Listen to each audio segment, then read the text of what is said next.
Good morning and welcome back to Kilani. I'm joined with Francois Butler. My name is Dexter Bruce. It's a great big welcome. It's our first time back after a little bit of a break. 2020 more. 2020 more. More cars, more speed, better times, better everything. Everything's going to happen here. It's a lovely day. The weather's been kind to us this morning. There's a little bit of a breeze coming through here from the southeast. It's a nice cool ambient temperature.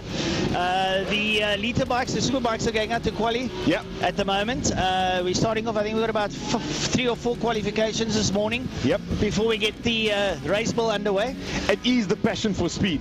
It's the historic Grand Prix cars. I mean, I can feel it. You holding your heart. It is something to be seen, something to be heard. Francois, these cars are absolutely amazing. Well, look, you're speaking from the classic point of view. Yes, the focus today in a major way is on the classic cars. I mean, we're going right back, way back. We're going to the 50s, so we're working our way through to the 80s.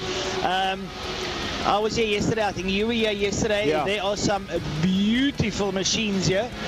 And then we've got 1 or 2 two-stroke classic bike parades. We'll touch on that just now. But like the cars. So let's chat about the cars. The classic car club here at Kilani, that race, that are probably one of the biggest classes here at Kilani. They have got a whole gaggle of drivers from all around the world, by the way, that have now brought some cars over. And we've seen, especially the single-seaters. We were just having a chat off air about that now. There are some beautiful renditions there. Absolutely, absolutely. And let's start off with a warm welcome. Let's actually welcome the Europeans, the Holland guys, the guys from France. We welcome you.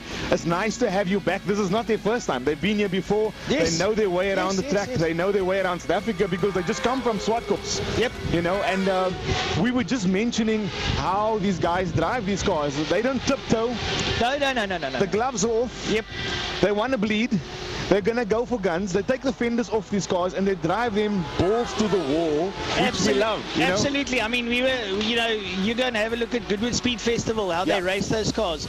Especially the guys from the Nordic regions, from Norway, Denmark, Sweden, and the likes that go down to places like Brands Hatch, Silverstone, Goodwood, and they pin their ears back. I mean, it's hold me back, Mom, I'm going for it. It's so nice to see it. It's a little bit for me. I mean, I'm not obviously from the 50s or from the 60s, but the way these guys drive these cars, it's like GTI Challenge guys. For sure. They're reliving those moments of yesteryear. And we don't mind rubbing tires and fenders, you know what I mean? Cross-ply tires. Yes, cross-ply. So the cars are going to dance all the time. They're completely loose. And luckily for you, we've had a massive downpour sort of 4 o'clock this morning. The track is dry. So spectacular. It was. And it's very cold, a little bit of cold air coming, but the sun is really coming out now. It's a really great day to be out here. And I think it's going to play in their favor. So the cars are going to take a little bit of time to get to temperature. The tires are going to have a little bit of work to do before they get to where they're gripping. The bikes are out now first. When we see these cars, Francois, the historics, how often do they actually get it loose? You know, I was standing watching the guys going to turn 1 yesterday with the open wheelers, you know, with the old F1 cars, etc., down in there, and they break, and then they start squirming under them, you know, and then they sort of tuck it in the corner, then it sits out the back end, and then they squirt up to turn number 2 up to quarry there. These guys, they ain't back here. And the margins are small with the open wheel car. Your this is the thing. contact patch is about yay big, you know what I mean? That's the thing, you know, if you're running a tin top car, you can knock fenders and you can knock wing mirrors, but on an open wheel car, if you're going to knock somebody else's tire, the only way you're going to go is straight up. You know, so the margins for error, it's very, very small. For sure. And I mean, one of the cars that I really like here, Francois, I mentioned to you a little bit earlier, the Maserati 250F. The grand old lady is actually the oldest car competing today, 1954. I think it's a V8 or something, but it just sounds... And you hear the sound of it when they started it up in the garage. I mean, that was just... It's a spectacular. Song. It's a song. Yeah. And you know, we something we just also touched on earlier on. The youngsters of today don't know those things. But I don't care what age you are. When you stand next to that car and it starts beeping and you feel it. You feel it. You change your whole nature towards it. That's definitely one thing we should probably talk about is the way these cars look. It's very difficult to distinguish between them. Obviously, they've got different colors. They've got different numbers on them. But what really stands out is the sound of the engines. And if you're the car guy, you're going to know what a V8 sounds like, what a V6 sounds like. So you have 1,000cc running on 48 side rofs with a compression that's through the roof. Correct. The exhaust is only that short, and it's right next to the driver. It sounds blisteringly beautiful. Yep, it does. And I mean, you know, I don't know if you've seen the Ferrari movie of late. Yes. There you saw Enzo Ferrari and you saw Maserati and all these guys with their spectacular engines. I mean, they weren't talking about 5-liter V8s. No. They were talking about little 1400 V6s and 1.5s and all the rest. I mean, and when you hear those things scream and the way they drove them, you know, and yeah, and what was actually very funny about watching that movie is the technology and the know-how from the 50s. It's still running today. Still going today. And the times these guys are doing is actually competitive times. They are really pushing these cars. They're doing fairly decent times with 1000cc, 1.5. Oh, yes. And it's really nice to see. And obviously, to drive these cars, Francois, is not the most comfortable thing in the world. We've had a walk around the paddock, and that's the beauty really of Kilani, is that you can walk right up to the car, you can talk to the drivers, you can really engage with him. Unlike other circuits, we have to have special passes. Kilani has always had this favor towards the spectators to afford them the opportunity to walk through the pits, to go and actually visualize these vehicles. I think I took about 200 photos yesterday to see these motors with all those ram tubes. It's beautiful. And those old cars sticking straight up. Straight up, and you look down and you can see the pistons. You see the piston through the carburetor. Yeah. It really is quite nice. Right on track right now, just quickly on the side of your screen, you're going to see that Kenwan Snyman. He really is the man to chase, I think, this year. Yeah, look, we've also got Kewins there. We'll have Slade van Niekerk will be out there. Tristan Pino will be out there. On 1000. Also on 1000. Yeah. He's on a BMW, I believe. Jason Lineker is on 1000 Honda. He's doing his bit there as well. So that's going to be very exciting. So let's have a look at the times that they're posting. I think that's the important bit. Sorry. Yeah. Kewen doing a 1:12. So I mean, he's there or thereabout. I mean, it's obviously warming up to the idea. It's not too shabby. It's not too shabby. Remember, they've also done a fair bit of changes. You know, yes. we received our program this morning, and a lot of the talk is during this off-season, off-time, you develop your vehicle, you develop your bike, you train a little bit. The competition has obviously gotten a lot fierce, and every year they move the yardstick. The yardstick is 112 now. Yeah. Next year, 2025, it's going to be 111 and 108, and that's how it goes. And the only way to get there is to improve. So, you know, you take this first race and you learn. Yeah. Learn what you've changed, learn the new tire you're on. You're obviously going to have a new gear, and that's kind of the whole process of today, is take it slowly by slowly. And the guys that have been here before, they know this. Yes. The guys that are new to the scene, jumping onto 1000 for the first time, all they're going to do is get their stars and their stripes today. So they're going to out there to prove a point. Oh, for sure, yeah. Look, the main thing is, and I think what from the viewer's point of view, they're petrol heads, they know the story. But like you rightly said, I'm getting onto a liter bike. I was on a 600 last season. Yeah. Now suddenly I got 400 cc's more than I expected. Yeah. And a whole lot of grunt. Yeah. And now I've got to understand, where do I place the power? Where do I brake? Where do I apply power? That I don't want the bike to do unwanted things to me. Right. And that is where the whole new mindset comes in, that new change. These youngsters, well, you know, I like how they have no fear. No fear, you know what I mean? They go there guns blazing, and they send it. And if you look at the top, sort of the top 7, it's all the right guys: Kenwan Snyman, Slade van Niekerk, Malcolm Rapson, Ronald Slamet. We've heard his name before plenty of times. Tristan Pinard, you just mentioned him on the 1000. Jason Lineker, can mention it. Brad Bodsworth, always present. Brad. Well, the guys will see later on the viewing. Brad Bodsworth is riding an RSV4 Aprilia. Wow. With a whole aero kit. He's on a new bike. And he said to me, I had a long chat with him yesterday afternoon. He says to me, that is a beast. It's a V. So you got this sort of what they call delayed power. Yeah. So you brake, and then suddenly all hell breaks loose. You just give it that, and then bang, it's there. And he says it's like, wow, whoa, what's happening? You know. So that's going to be something. That in essence, and he's also trying to get used to it. He says this is something new. He got over CBR 1000, which was like on the tap. Now it's like, bang. You got to roll onto the power. The V4s are obviously a little bit different. While we're on the bikes, let us just talk a little bit about the classic bikes. Now I know that's close to your heart. My man, let me explain something to you. Go for it. We're having an historic bike parade today, folks, and we've got about 45, 50 bikes here today, and I'm having a look down through the program. We've got a lot of the RD and RZ 250 and 350 Yamahas that are here.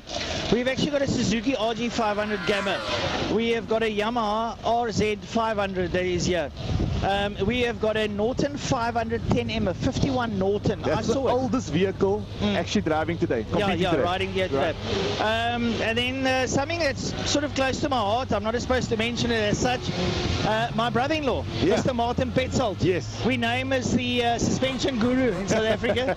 He is the Olean's agent and also his own agent. He has got his Yamaha TZ250 1994. That is a MotoGP bike, which he went and sourced from the original owner. Wow. Well, not the original owner, the guy that bought it. When he got off the bike at Swartkops, the guy said, I'm taking it. Yeah. And 40 odd years later, he's now bought the bike back. He has restored it to its original Winston colors. He will be doing parade laps with it today. He is the only, I was actually asking for an interview, but I think he put in a bit of a nap this morning because he's been working hard the whole week, so he might be a tad late. The thing that I want to say is that Martin is the only South African to stand on a MotoGP podium in South Africa. Yeah. He came second in '94 to Pier Francesco Chili. Wow. On that 250. Those are big names. I mean, those are names, you don't just throw them around. Definitely not. And Martin was there. I mean, I've seen the trophy in his cabinet. It's real, it's tangible, you know. But it's nice. It really is unbelievable. I'm going to bring Frankie in. Frankie's just about to join us. He's the legend, the myth, the man, you know. He's just putting all his groceries down. So fresh from Food Lovers. I'm gonna go a little bit closer so that he can hear me. So we were obviously debating, you know, who's gonna be with me. Obviously our resident co-host here, Ernest, is not here today. And these gentlemen stepped in there and put their hands up, no problem. And this is the guys, when you get to Kilani, these are the voices that you hear all the time. They are absolute legends. They've been here since I was, as far as I know. Yeah, you were running around on the grass. We do remember it. But the nice thing is about it is, and Dex, you're touching on a point now. Frankie and I were also this high when we came here. Yeah. And you've lived through all these eras. And now today, these eras are being introduced back into our lives. And I was actually walking down the pit lane with the motorcycles this morning, and I was taking photos. And as I'm taking it, the goose flesh is starting to stand because it takes you back to that era. Yeah. And the classic cars as well. Those 74s, the 80s. Yeah, well, I think we are in for, well, first of all, morning, gentlemen. Morning, Frankie. I think we're going to be in for a lovely day. I had a look at the initial program that came through to me on Tuesday, the provisional program. It looked a bit dismal, but between Tuesday and now, boy, has the numbers increased in this official program. Absolutely. And thank you to all the competitors that's come down. The last time we had the Passion for Speed here was in 2019. Yeah. Pre-COVID. Pre-COVID. And the numbers for that event didn't look good. Yeah. And it was decided to can it at Kilani for a while. Yeah.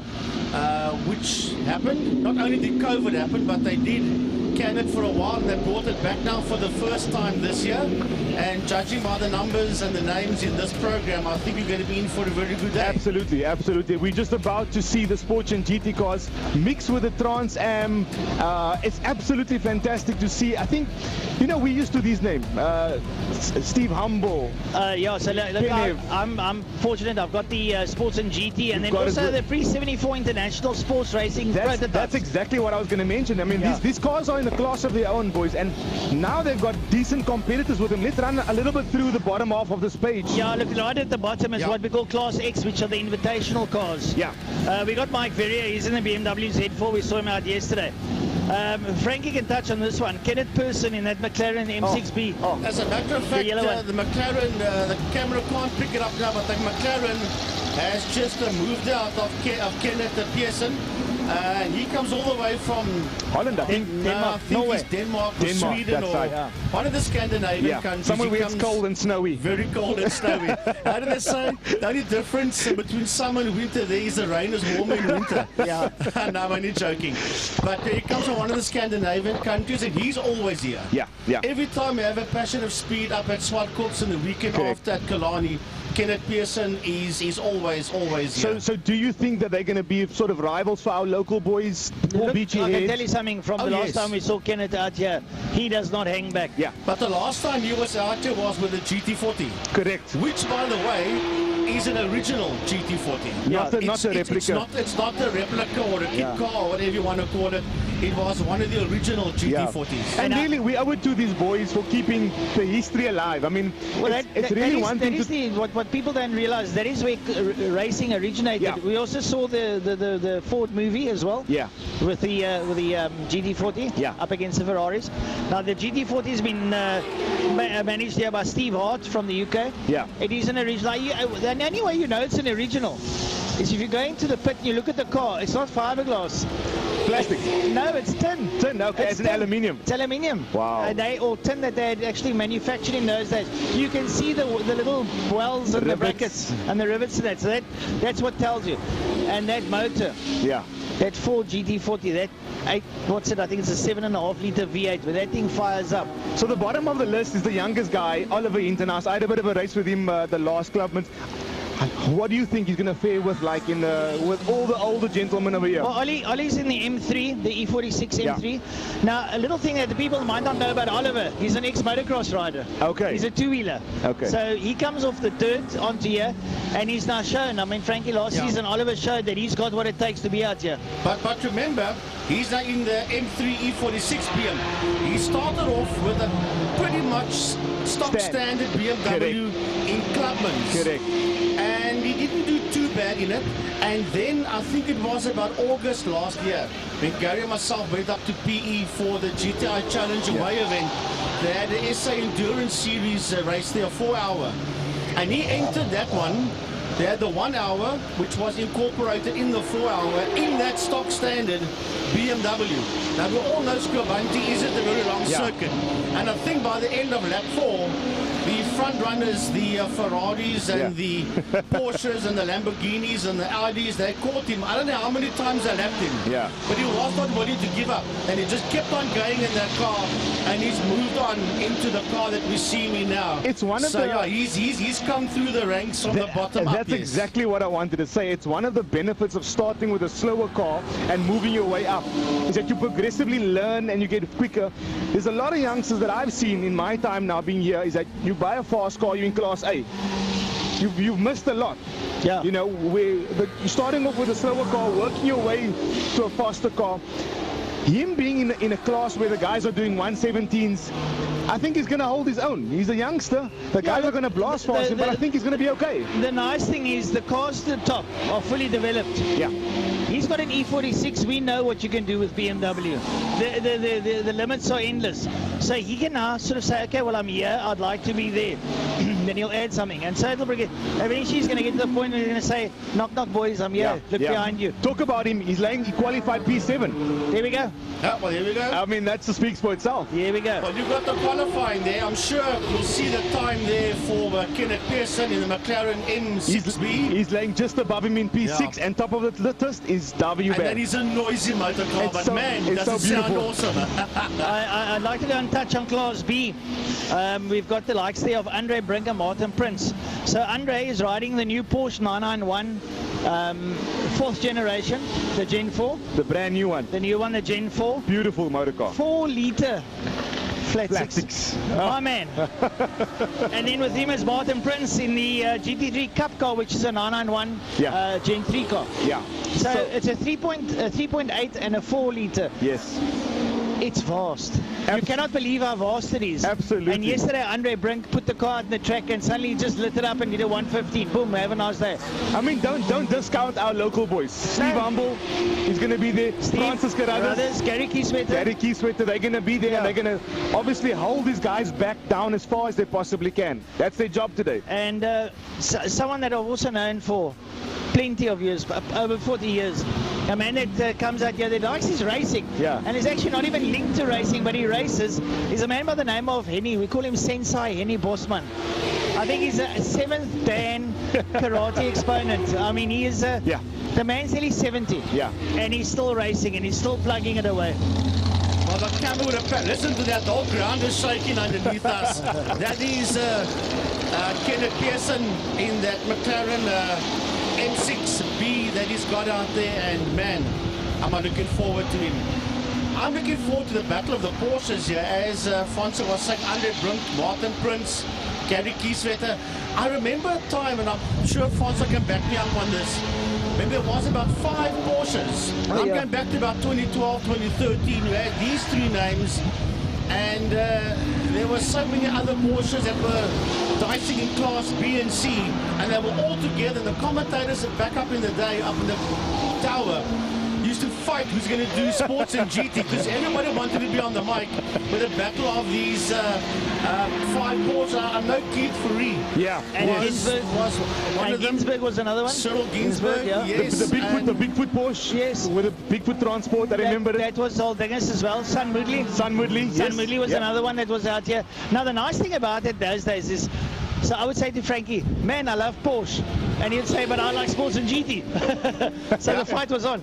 and again, with these guys, they really drive the car to the maximum. They send it. No, they go flat out. And that's what we want to see. I heard something yesterday. Now, I don't want to chase any away from racing. Yeah. But I was listening to Martin Prince yesterday. A set of tires for the Porsche is 25k. And he says, maybe we should buy 5 sets. And I'm like, oh, really? And talking about the Porsches, another name that raced those days was Ryan Buddha. Ryan Buddha, yes. He also did a bit of Rallycross as well. Correct, absolutely. And he also was in the Porsches back, but now we're going back a couple of years. Yeah. No. But that was when the racing, or the sports and GT ignited at Kilani. It's now growing. And just getting back into that, Steve Humble just answered back to Derby with a 110. So Steve takes top of the qualifying. Derby is 2nd and France is 3. I'm going to say those pull beams are not slow. They're not slow. They are not slow. Those pull beams are going to be up front, and Humble and Kieswetter is going to make it difficult for them, that's for sure. Absolutely. Mr. Steve Becker saying hello to us from I think we must bring him a bit closer. What a character. What an absolute character. Steve.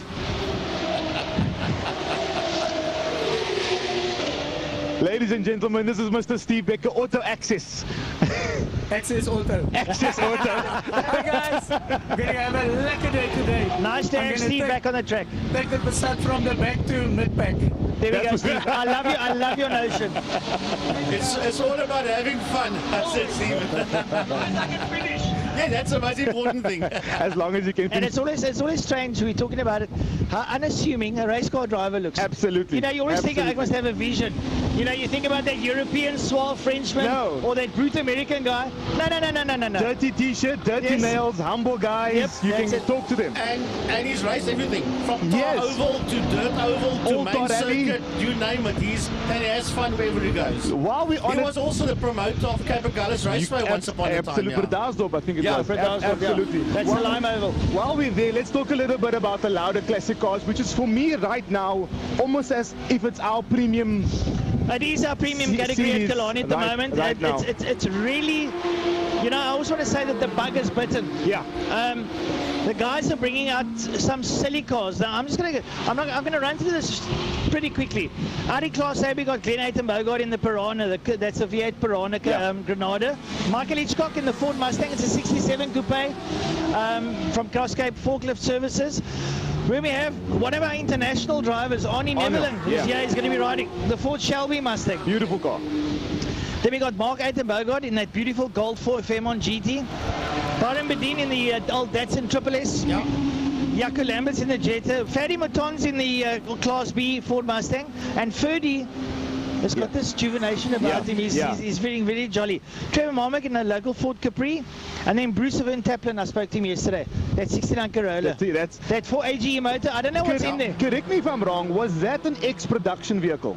I almost assume it was one of the Surge Damso. It's a Surge cars, yes. From that era. Yes. You mean one of the original SAT cars? Yes. You must have the Minolta one. And then you had the red one with the yellow wheels. Damso was in one of them. Correct. And then you had there was 2 of them back in the day. Those were the Camrys. The Minolta was Camry, I think. Yes. But I know there were a couple of sprinters way back in the beginning of Static SAT car back in the day. That's what it was. No, for sure. But that car is it's remember, Bruce Van Taplin was a Toyota Works dealer team mechanic. Yeah. You can't tell him anything about Toyota. Absolutely. He knows it all. And I mean, he's got the smallest engine, if I'm not mistaken, 1600 in that Class A Class B category. Oh, yeah, for sure, for sure. know? Just running on another name, and a man that I know very well, that I've met way back when at the one of the hill climbs, Vance Kearney from the UK. Absolutely. He rides Ferrari GT Cup over in the UK. He comes here and he picks up a little VW Jetta 1600, and he has oodles of fun.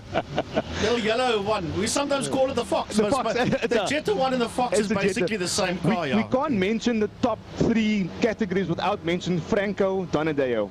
Frankie? Franco Donadeo, yeah. I am looking forward to Franco Donadeo versus Rudolf de Vos. Come on. That's what I'm looking for. Come on. Those Chevy Forenza Can-Ams, those V8s are going to howl around this track. Let's pause here a little bit. But remember, like Francis said to me yesterday when I spoke to him, Rudolf's been working on that car and developing it for many years. Some time. Where Franco's is basically a whole new setup.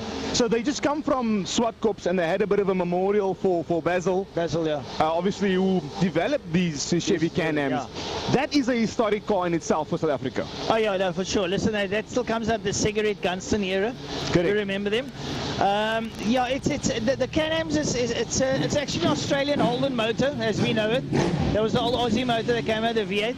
And we know what the Aussies do with their V8s. They're still tinkering with V8s, so they're getting very spectacular with it. Yeah. So yes, and something that's also got a bit of a revival, and I think worldwide, Frankie, is the Mark I Ford Escort. Oh yeah.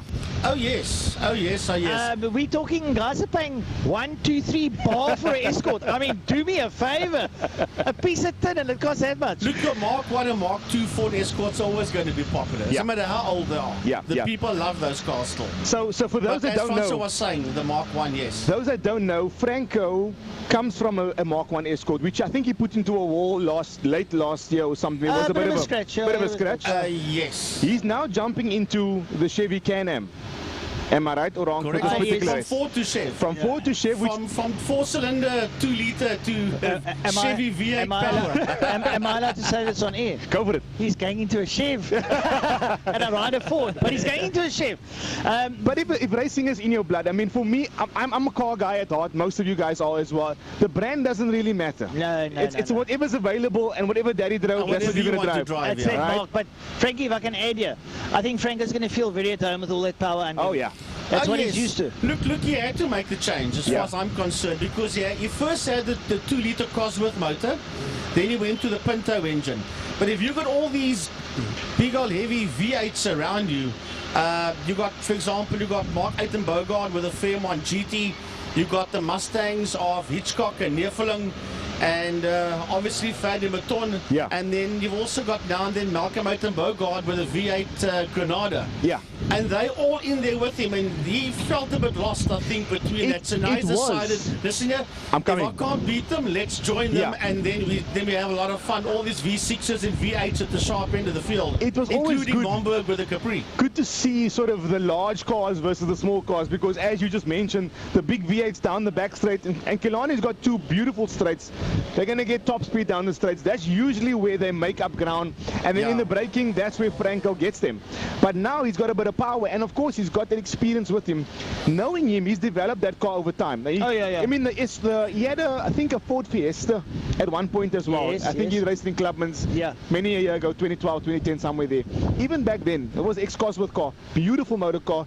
If anybody can pedal this car out of the blocks, it's going to be this man. And trust me, Franco's not going to hang back. He'll ride the wheels of it. But remember, he is a multiple SA oval track champion as well. Back in the day, raced midgets. The Donadeo Transport midget. Then he got sponsored by Master Parts when he raced back Cape Old drivers. Him and Neville, and him and the original Pink Panther, Joe Zockby from Boerland Yell drivers in Paul. They had massive dices and battles in the oval. So his club, Western Province, Regional and SA Oval Track Champion dirt. So if anybody knows his way around ovals and main circuit in any car, it's going to be a 4-cylinder or a 6-cylinder or a V8 dirt, tar, oval, main circuit, is Franco. He knows what he's doing. And a guy like Franco will feel one of the legends of Western Province Motorsport. The thing about Franco that'll make him feel at home is when he goes around a corner and that back steps out, he can play with that power. He can just feather it and go out of the corner, hold it sideways, light up the circuit. It's going to be a crowd pleaser. Him and Rudy are going to be crowd I was going to pleasers. say, talk about sideways. We can't discount Rudy de Vos. No. I mean, come on, guys. Sideways, Rudy. But you know, and Frankie, I think this takes us back. I remember sitting on the outside of Sorrel Sweep when I was a youngster. The guys there, like Mike Moore, coming through with a Jag. Yeah. And you know, That time it wasn't called Cyrus, it was called Malmesbury. That was that time ago. Yeah. Luigi Mazzocchi in the Skylines. Yes, I mean, yes. Dion de Val. who had the Rover, yep. Beautiful. They used to come through there and they felt the back end going, and then they just light it up. The smoke trail runs down the back straight. So it's safe to say, if you're at home right now and you're watching this, get out here to Kilani. There is also quite a few changes that have been made. The clubhouse, I believe, is under new management. The clubhouse under new management. There's a new pit shop down the bottom. I mean, outside of turn it's one. so good to see things move and progress. On the inside of the gate on the side, there's parking for over 400 cars. So we were just mentioning, Frankie, just before you got onto air, Kilani is one of the only places you can actually go to where you can engage with the cars, walk in the pits without having an access card, without having special. You pay your gate fee, you can pretty much walk wherever you want to walk. Yes, anywhere you go. I mean, and there's a shuttle as well that takes the people from the pits to that way around towards turn 2 and all the way back. And I don't know if any of the other circuits do that. I know Scrivanti doesn't. Because we were there last year, so wherever we wanted to go when we were off air, we either had to carry ourselves, had to walk, or we jumped in the car and we drove there. But yeah, that's all available here at Kilani, yes. And of course, you can braai. The braai facilities are fantastic here now. There's plenty of braais. There's lots of vendors as well. The food's great. Yeah. We actually, in the off season, so our little cafes have now got chefs. Yeah, no, I've actually noticed that, and the food is really good. I've had a little bit of breakfast yesterday watching the free practice. I had a breakfast bun, and I must say it was really good. I had mine, I'm still sitting. It's a stable diet of when you come to Kilani. Have a breakfast bun and a coffee. A brekkie bun and a coffee when you come to Kilani. Many people complained about the lack of shade, and I want to say this out in public. There is ample shade facilities. Turn 1, the outside of turn 1, you just mentioned there's a new kitchen and a new facility there. There's stands. There's stands with beautiful shade. Yeah, lovely. Everywhere you go, it's lovely. absolutely fantastic. You don't have to park your car in sand. And I was at the new pits on the inside of the main straight. Yeah. The new pits have actually extended the veranda. Yeah. So now you've got even a big area, so you can sit in the veranda, you've got glass, no wind in your face, and you can actually see the racing. So I thought that's a brilliant idea. Big ups to the Western Province Motor Club. I think we actually, is it a Blue Dot award or what are we? Yes. Blue Dot, it's a Blue Dot. It's a National Historical Award. As a matter of fact, it's as you go around the corner, it's on the wall on the race control. Absolutely fantastic. But I want to move on to the supercars because your partner in crime, Mr. Ernest Page, I'm telling you this much. He's not with you today. He's in the Caltron supercar. He is. And joining the likes of Brad Frenner, Ryan Cat, Shane Boscombe, Craig Hume, Carl Haddock, Glenn Phillips, and Stefan Nortje in the supercars. And then in the fine cars, I see a couple of serious cars here. I see a Plymouth Fury of Frans van Maaskalkewaard and then Michael Campagne in the Ford Galaxy. So Ernest is taking on a bit of a new venture this year with trying to drive these Caltron supercars. Now they're notoriously known for being a little bit difficult to drive. And a little bit loose on the road too. Yes, a little bit loose. We've had lengthy chats with Uncle Jesse. Uncle Jesse is obviously a seasoned veteran driving these things. Glenn Phillips is multiple champion as well. And he's decided he's going to tackle the cars for this year. So he'll be competing as far as he possibly can in the Caltron supercars.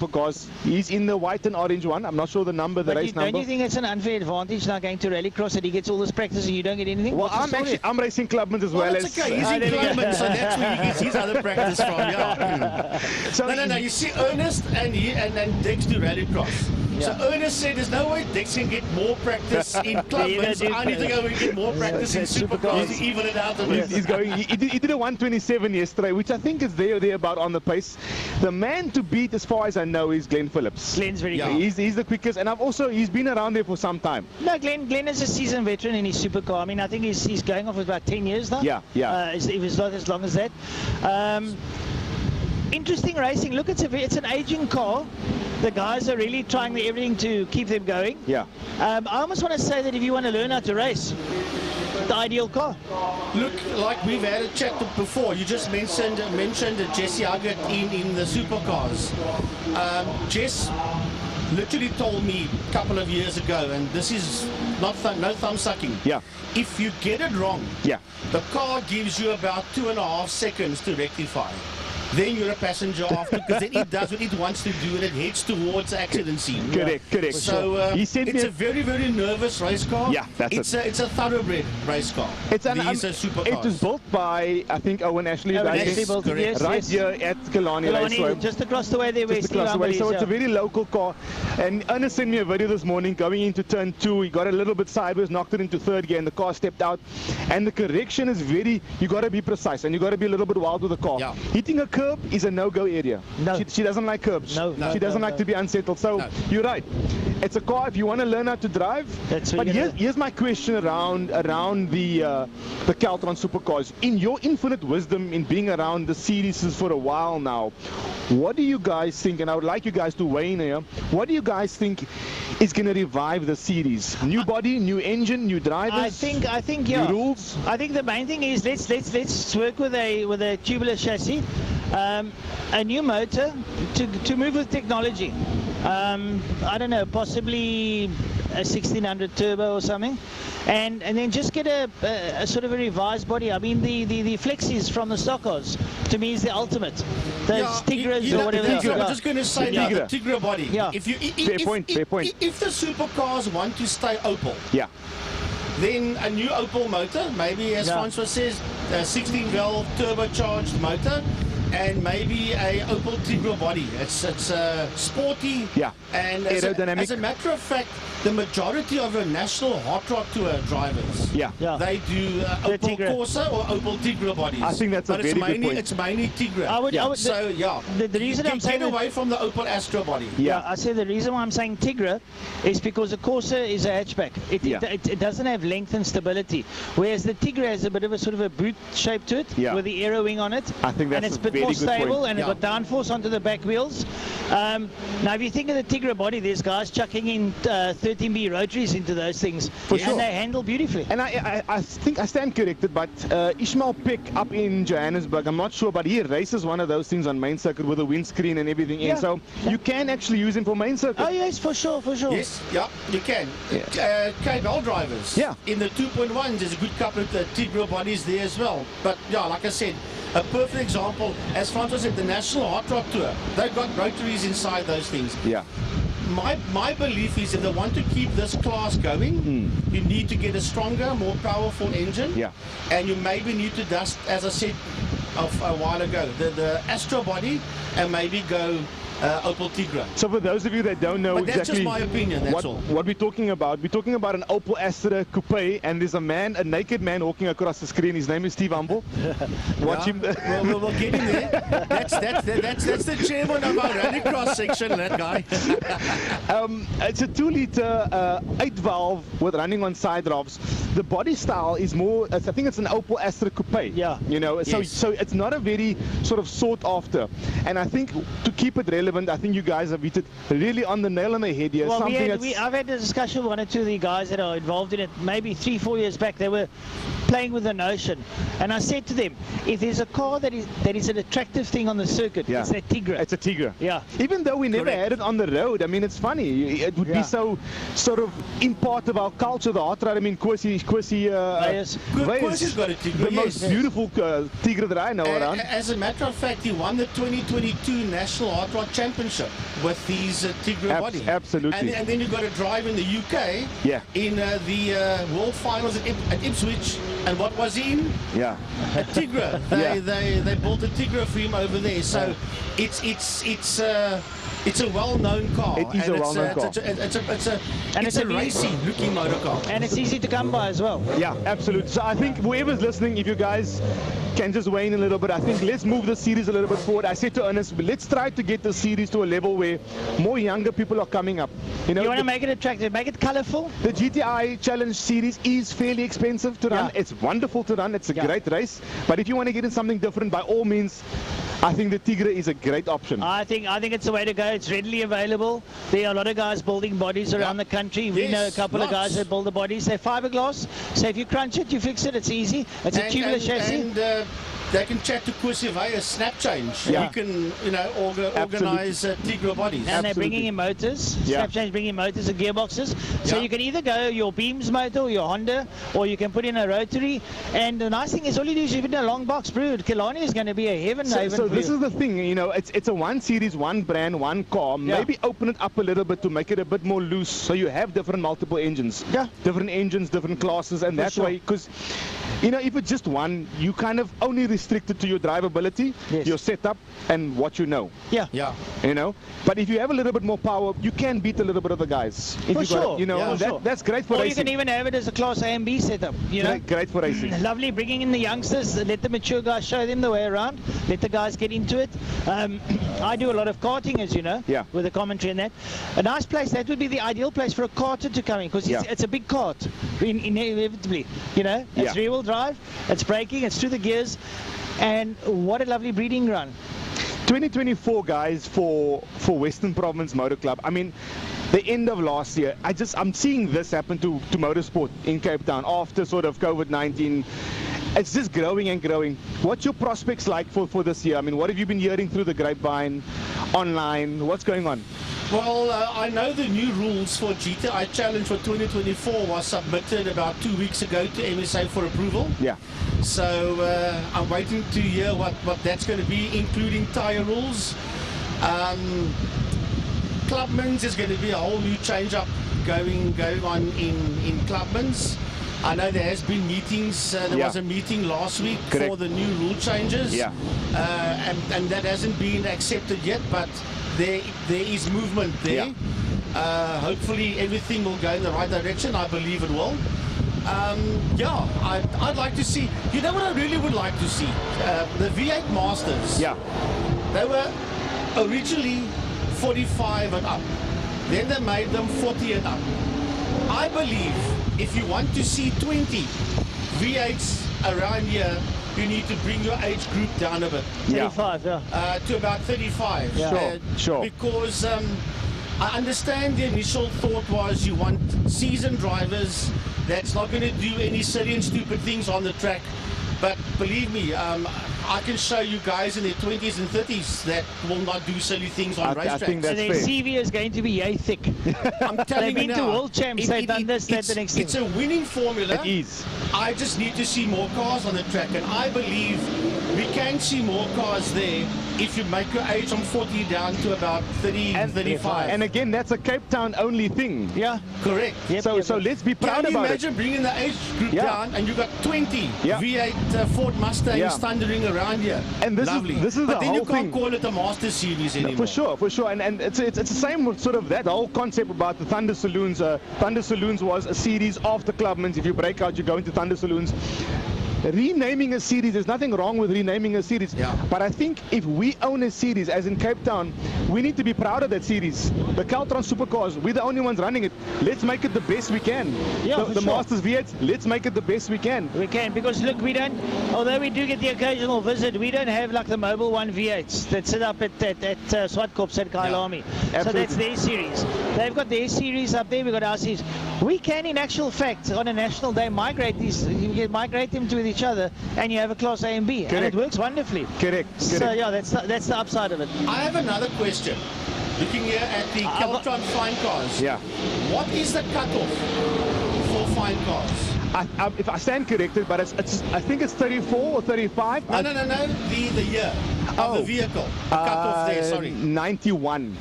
Now, if you want to see more fine cars out there, they need to adapt that cutoff date as well. The reason I know this is you can because have more fine cars on the track as well. I wanted to enter my BMW E36, and this is a very valid point.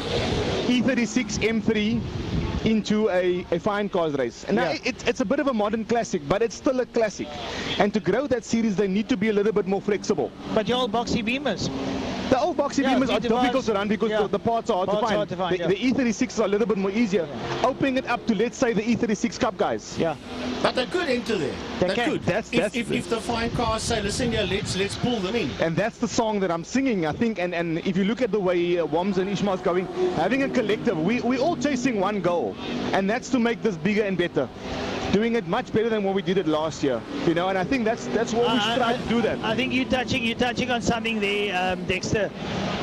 Something that's sort of close to my heart, and it's only an opinion. I'm just putting it out there, but we need to have a symbiotic relationship between the owners of motorsport. We've got WAMSA, we've got MSA. They got their rules. It's a rule here and there, and a bit of money here and there. But we need to get these people together. And I know, and I'll say it out here, and I'm going to get a blood nose for it. It's about ego. Yeah. It's people's egos. But at the end of the day, we're sitting this side. Yeah. And we just want a full circuit. That's all. Yeah. Fair enough. I mean, we're all pulling towards the same thing, you know. But getting back to the 2024, he touched on the cars. I want to get to the bikes. The bikes have been fantastic last year. Yeah, look, there's a lot of, as I said this morning, there's a lot of changes taking place. A lot of the youngsters, I call them youngsters because I watched them from little NSF 100s. Now they're sitting on liter bikes. Yeah. Stuff that are kicking out about 195 horsepower. That weighs 200. It weighs like 150 kilograms. 160 kgs. And they're doing almost 220 down the back straights here. And these lighties can ride. Yeah, yeah. And you know what? The older guys are saying, hello, where do you come from? They got to step up their game, you know? And there's a lot of new machinery coming in. We were just chatting earlier about Brad's Bosworth, who's got the RSV4 Aprilia. Yeah, I mean, this beautiful. is With Aero, don't forget the Aero. It's a SPK spec bike. You know, there's things happening. We're getting to see some guys are in this fortunate position to bring these machines down to the circuit for our privilege, and they're not playing with them. Yeah. They are murdering those motorcycles. Yeah. And it just makes it more exciting. The thing that I'm not saying I'm worried about, but the thing that sort of comes to heart is that short circuit that happens on an alternative weekends needs to grow. Yeah. We need to get more youngsters into the sport. I also think short circuit, my opinion again, please no blood knows, they need to adapt. They're going to die if they don't adapt. They're running the 150 carburetor Honda. There's a fuel injection. Yeah. When you come fuel injection, it's easy. You can start remapping and stuff. There's things they can do. I know it's going to become more pricey, but again, I have a friend over in the UK, Hudson Kenner, runs the free stock series, the free tech stock series. Yeah. It's a stock bike. They've got 125 Suzukis, 125 Yamahas, 125 Hondas, 150 Hondas. Everything is there. It really is wonderful having these conversations, even live on air, and we can be adults about it and understand because we've been around these corridors for a long time, you know. So I would like to think that our opinions matter, and it's really good keeping old historic things alive. But I think the future, and we all can weigh in here, the future is sort of we're only the custodians of Kilani. We're doing this for the boys coming behind us and the girls coming behind us. Oh yes, you know. So let's look a little bit at them. Let's try to bring them up with us. Let them get even into the historic racing. The nice thing is, you know, if when you were a picky, there was a liter bike that you sort of firm to. Yeah. You can still go ride a liter bike, but now it's an historic. CBX 1100, six-cylinder. Oh yeah. No. Look, I was very fortunate. I had a Z1R Eddie Lawson replica. Wow. Kawasaki with the AMA Kirker and the Mazzocchi shocks and everything on it. I still want to have one today. I want to now take this opportunity while we've got people at home watching us and they can watch it on YouTube again and again and again. For sure. I want to move on to Rallycross. Yes. Our local Rallycross, purely because this is a good platform that we're busy with now for the people that are watching now and that will watch it tomorrow and Monday and Tuesday. Because you get 8,000 views for a main circuit event through IMUSAT. Where are we heading, Dex? You one of the main honchos for the local Rallycross. Where are we heading in 2024 with it? I know the last 2 years we called it Rallycross testing because it wasn't a championship set up yet. Where are we heading this year? So if we're heading in the right direction, this platform will hopefully say to the spectator, come and watch us. Come and watch us, because we are racing next week Saturday. We are. I mean, as is with anything, the ladder only goes up, and we have to get it better and better every single year. Like you say, we've been practicing for the last sort of 2 years. Informal championships, informal races. This year is going to be a lot more formal than the previous years. I just want to say you guys are lucky I have to commentate. And honestly, it needs to get to a point where it's as formal as we possibly can get to. We haven't locked it down, Frankie, as exactly what we're going to go, whether we're going with MSA, whether we're going with WAMSA. There is negotiations. Our chairman is speaking to them, and we are negotiating for the rules. but it's going to happen where we're going to make it a little bit more formal this year. There is a lot more newer competitors that's going to be competing this year. It's for me, it's always a mixture of circuit racing mixed with rally, mixed with the culture and the family orientation of stock cars, which you don't get anywhere else. Yeah. And that for me is the beauty of Rallycross. It's basically, as you say, rallying, oval track and main circuit all in one. One Pochi course, and even on the racing it shows. That's sort of how we race. We knock one another, but yet we hand cable ties to one another at the end of the day. But there's always a mutual respect. And the nice thing is, I mean, like I said, I had 1 or 2 fortunate to do events with you guys. You got a ex-SA midget champion next to you in the E36, yeah. And we're rubbing door handles, and he's like showing fingers. And afterwards, when you get at the car, it's like a hug, and hey, that was lekker, that was fun. So I want to give a big thumbs up to people like Jean Meyer, Jean van Wyk. They really are putting their stakes in the ground. They have bought lots of cars. They've sold lots of cars. The biggest issue that we have is people don't know what it takes to build a rallycross car, because rallycross is new to South Africa. Yeah. It's completely unknown. They don't know what shocks we're running. They don't know what engine specs. So they have taken it upon themselves to build these cars and sell them off. In turn, there's cars available to buy as complete rallycross cars. And that makes it a little bit easier for the man on the street to jump in and actually compete. For sure. No, for sure. And that just makes it easier as well to access the sport. Because I don't have to, I might not have the tech savvy to know what I must do to the car. Yeah. Now I must spend half a year trying to find out what I must do to the diff, the drive shaft, where I must shock stabilize, what wheel must I use, this kind of thing. And you're just saying, listen, if you're prepared to just fork out another 20k a year, have it. Off the technical side of it now, the Class D, which we classify as the road, is that also hopefully going to grow? That's definitely going to grow. Next for this year, I should say. There's a big focus on the all-tar section, and that's sort of a feeder section into the gravel section. Yeah. It's tar only. It's a bit like short circuit. In fact, it's only short circuit. Yeah, it's 1 mile. But it's very, very competitive. It was designed for road cars, but we're actually going to split it now, Frankie. We're going to make it road and race. You got John De Silva, you got Zaire Phillips, Class F clubmen's guys that need a bit of seat time. So they're going to come join us. Maybe get a couple of classic cars and GTI challenge cars and come and join as well. That's exactly. If you want to have a race and set up for maybe next Saturday's race event, that's where you can enter Class D. We've been really blessed to be able to have good numbers right throughout the year. We've had a couple of rain dates where we had to push it off, but we've always had more than 30 competitors at every single event. It's been really good. Cape Town culture, we always enter on the last Friday before the race. That's normal. But I can guarantee you this, the 10th again, on Saturday the 10th, we're racing again. It's going to be jam-packed. The cars look fresh. I know I've redone my car. My car's looking, got new colors, new sponsors, new everything for the year. We're ready to really, while we're on this platform here, is to say to the viewers, guys, don't sit at home. We don't televise it as much as we'd love to. The facilities aren't right for it. Get in your car, come down. It's a family-orientated facility. You can, like Dexter says, you can have a braai on the side. You can sit in the stands. There's food. There's a food vendor. Come out.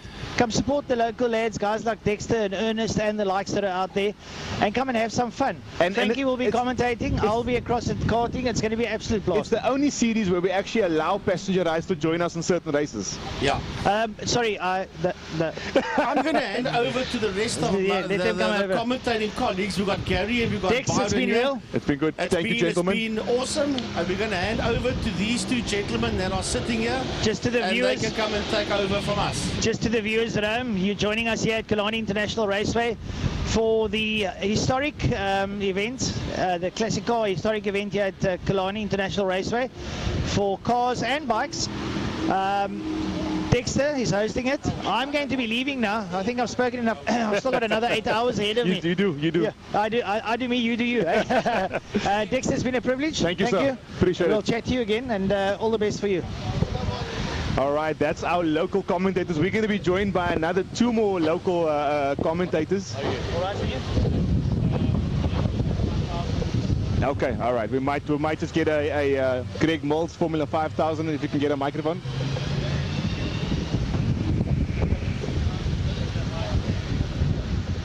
You can just grab the mic, Greg Moulds. Let's see. There we go, it should be on. Greg, good morning and welcome. Very soft. How are you doing, sir? Good, thank you. How's it been on track? I haven't been out yet. You know, we're only doing a demonstration, so okay. There's a little less pressure. So we've been geeking a whole morning about the classic cars. Just give us a little bit of a intro as to what technically, geek us a little bit about your car. So we're doing a demonstration of 5 different cars, starting at the most powerful. It's a Formula 5000. I raced the car in the curtain raiser to the Australian Grand Prix 10 years ago. It's about 450, 500 horsepower, 550 kilograms. It takes a distinct lack of imagination to drive it.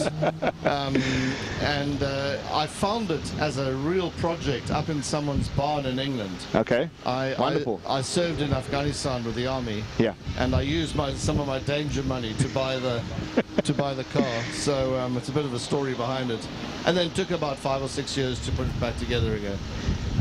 The other cars are all the same in the sense that they've all been bought as complete basket cases. There's 2 Formula Fords. Yeah. One is the ex-Richard Stoney Merlin Tunma Dulon, which famously was very competitive in the early 1970s. I found that just as a chassis, put it all together about 20 years ago, and have raced it quite a lot actually. Another one is a Hawk Deal 17. Yes. It's exactly the same as the car that was raced by Jan Lammers. Okay. That car no longer exists. Yeah. So because Jan and I raced together often and we're good friends, I made it as a kind of a Jan Lammers tribute. And in fact, he signed the car. Beautiful. And this is the first time we're taking out. It's not 100% finished, but it's 98% finished. So hopefully next time we use it, it'll be more on the market. And then lastly, there are 2 Formula 3 cars. One is the ex-Mike White March 813, which is an Alpha engine Formula 3 car. Mike the 1500. It's 2 litre. 2 litre, okay.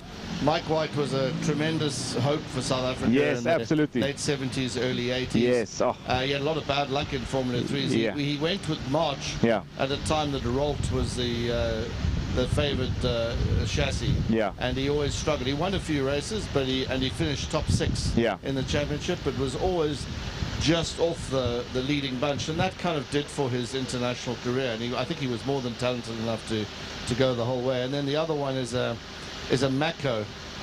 And over time, I've collected quite a few Makos, all of them in terrible states of repair, starting from bare chassis to bits of bodywork and I managed to assemble them all into one car.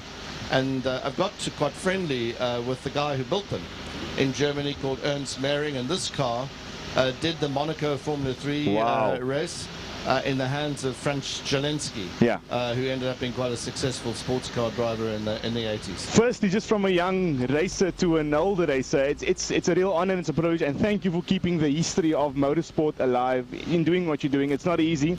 We build modern cars and it's difficult. We can only but imagine what it's like to find parts for these older cars, and really it's honorable to do it. But what we really want to know... Actually, I have to just interrupt you and say... half the fun is finding the parts. I can only it's like a treasure hunt. So you also make friends along the way. It's a journey. And you know, the one thing about life is the one thing that probably gives you the most enjoyment is the ability to make friends and make contacts. And some of the places that I've sourced these parts, you just wouldn't believe. It's like in the biking community, they call it kindred spirits, where the things are just exactly the same. You speak about the same stuff. But what we really want to know is, what is it like to drive these older cars? How uncomfortable is it? How hot do you get? Where does the prop shaft run through your legs? What is that feeling like? Well, I can only speak about the Formula 5000 because that's the one I put the most time in on. At Phillip Island, it was timed at 196 miles an hour. Now, if you think about it, it's a 1970s car with all the safety features to match. As I say, it requires either a death wish or a distinct lack of imagination. But the power to weight ratio is just unbelievable. Absolutely. I mean, it gives you absolute respect for what they did. Of course, they didn't really know better in that era. So, you know, you see people as being immensely brave, but that was what was the accepted norm. For me, it's a different story because I do know better. But unfortunately, I proved to be more stupid than I look, perhaps. No, and the last question. Racing down here, what is it like? What is the culture like? Do you enjoy it? How's the track for you? You know, I've done some international endurance races. Emmanuel Epiro is a great friend. Beautiful. We've raced together in various places. And Emmanuel sums up our little team called Team Africa Lamar. And he says it's not a professional racing team. It's a team of friends, and I think the same label applies to Kilani. It's an environment where I think friends are foremost. It's serious motorsport, but it's not win at all costs, and it never should be. Yeah. You know, Frank Williams or whoever his successor is, or you know the people who run McLaren are not going to give anybody here a call on Monday morning. You've got to keep some perspective, and I think one of the great assets that Kilani has is this, and East London are, I think, the only two racetracks that hosted, in this case, non-championship, in East London's case, World Championship Grand Prix in the 60s, and remain in the same layout as when they hosted those Grand Prix. So we're very proud of it. From a historic point of view, it's an absolute gem. We're very proud of it, and thank you very, very much. We really appreciate it. Thank you for bringing the cars down and enjoying it with us. We wish you all the best of luck, and if you are there today, please come and say hi. Come to the garages, come greet, come touch the cars, and come say hi to the gentleman. Thank you so much, Mr. Moth. Thank you. All the best. No problem. Thank you. Next up, I don't need to give him any introduction. Hi, Greg. Fantastic. Mr. Gary Fleming. Oh, the sound of Kilani reverberates from the chest of Mr. Gary Fleming. Welcome. What a pleasure it is to be here with you this morning, and good morning to all the folks. I was just saying to Frankie now, you know what, we need to get upstairs. It's like 15 minutes, and I could see the hair was standing up on his arm. He can't wait to do it, and what makes it worse is all of these guys have now moved up and they're ready to go on the grid, and these cars are standing idly. We haven't done this for 8 weeks. It's a vibe. It's a vibe. It's a vibe out here. We, like you say, it's been a little bit since we've been out here. The younger guys say it's been a minute. So it's been a minute and plus, but we are so looking forward to today's racing. We've geeked all day long about the historic cars. If I'm at home, Gary, why should I come here today? Well, let's put it this way. If you've got any control of what's happening in your household and you know about garden services, you've got no excuse not to be here today. For all the folks at home, this is once a year. Yeah. And you never know if we're ever going to see some of these cars again. If you have really got blood in your veins mixed with 95% petrol and just the rest is blood, you need to actually get down here to watch it on TV. Yes, it's fantastic. IMUSAT, brilliant stuff. The guys do an awesome job. But the sound, just the sound of what is here, having done commentary for 25 years, the hair still stands up on my arm when I sit here. And there is just so much to take in. As Byron's wording, he's always got these big words. He says a sensory overload. That's what's happening here today, is a sensory overload. We were talking a little bit about distinguishing between the different classic cars, and sometimes for the younger generation it's hard to tell what is a Lola, what is a Lotus. But I'm going to tell you this one thing now. If you hear the sound of a Maserati 250F, you're going to know it's something special. If you hear a sound of a 1000cc car running on 48 side rafts, it's going to make the hair on your back of your neck stand on end. Okay, so for the guys sitting at home, there's 2 pointers. If you want to sound intelligent with your friends when you go across to IMUSAT, when you hear that sound, just quote Dex as to what it was, because you can't go wrong with that. Listen, 2024 is going to be a bumper year for us. I know you've been on the calendar lock, stock and barrel for the last couple of weeks. Come on, just give us a little bit of an insight. Where are we going? Motorsport. We're actually very lucky in motorsport, not only in South Africa, but in Cape Town as a whole. Yes, COVID did knock us very heavily, but somehow the guys cut on the garden services, taking the wife out, beach buggy runs, etc. And they kept their budgets for racing. Racing, surprisingly, against all odds, is actually very healthy in Cape Town, is magnificently healthy here at Kilani International. And remember, Kilani International is not just main circuit racing, because 2 weeks from now we're back here with the Power Series for 2024. But there's spinning and drifting happening today, happening right now. Rallycross next weekend. Rallycross next, Rallycross. Wow, Mr. Bumper's Rallycross next to me. So do yourself a favor, guys, those of you that are watching already, if you're not already connected, Paul at wpmc.co.za. That is the connection to get the latest information, all written out by Dave Abrams and by Paul Simon as to what is happening. We even do cycling here. We even do cycling, you're right. Well, no, we won't. Well, you maybe, I won't. I mean, I won't really cycle. I'll watch them, but I mean, you know, that doesn't hurt. I'll cycle in the pits. How's that? Yeah, no, even that's too far. Definitely not. But I mean, it's a bumper here. I had a look at the calendar. I mean, we've got races almost for every single weekend except Easter. Yep. And remember, we've got street to strip, we've got robot racing, we've got main circuit, we've got karting, we've got KPL drivers, we've got spinning. Let's just stop there. Let's just stop on the KPL drivers. There is this happening to the KPL drivers. Oh, yes. National Hot Rod yes. oval circuit scene. Come on. Oh yes. Come on. What? It's gonna be brilliant. It's amazing. It is. But you know what? You know what's gonna hurt the most is I'm gonna have to say I'm gonna love and leave you guys because everybody that was standing there has now gone out on circuit, and I can hear they're starting to calm down just a little, Dex, which means our time is just about up. Our time is nearly up. Gonna go do some camera shots up there. You go do what you must do. I'm gonna hand off the last 5 minutes, and then we're gonna hand over to you. I'll let you know when we're ready to go. It's gonna be fantastic. For the folks at home, please have a look on IMUSAT as Ernest Page comes closer. Have a look on IMUSAT and share on your page that IMUSAT link as well, so as many people as possible. And then also tell them to just rewind a piece to the information from Dexter Bruce as to how to sound intelligent with your friends. Let them read that piece, and we'll see you guys later. Enjoy it, people. It's going to be a blast. It's going to be something completely different. Thank you, Gary. Awesome stuff. Appreciate you. Join us upstairs a little bit later on and share with us some of your experiences down at ground level. Will be fantastic. Will do. Thanks very much. Cheers, people. Back to the qualifying, and Nian de Toy just puts in an absolute flyer. 118. Oliver Internaus, his stablemate, does a 121, and then Anwar Levy just behind that as well with a quick BMW does a 121.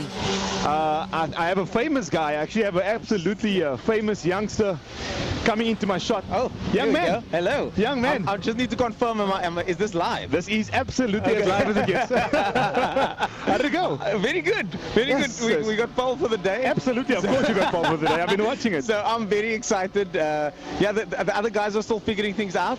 So I think there's some other guys that are going to get faster on the day. But we also still figuring things out. But I'm just glad that there was a bit of drizzle this morning. I'm gonna call it drizzle, but it was hard rain. 4 o'clock. It was raining through the night by me the whole night. Cats and dogs, and I'm sure that must have been a little bit hectic. I was sleeping with one eye. Dreaming about spiders.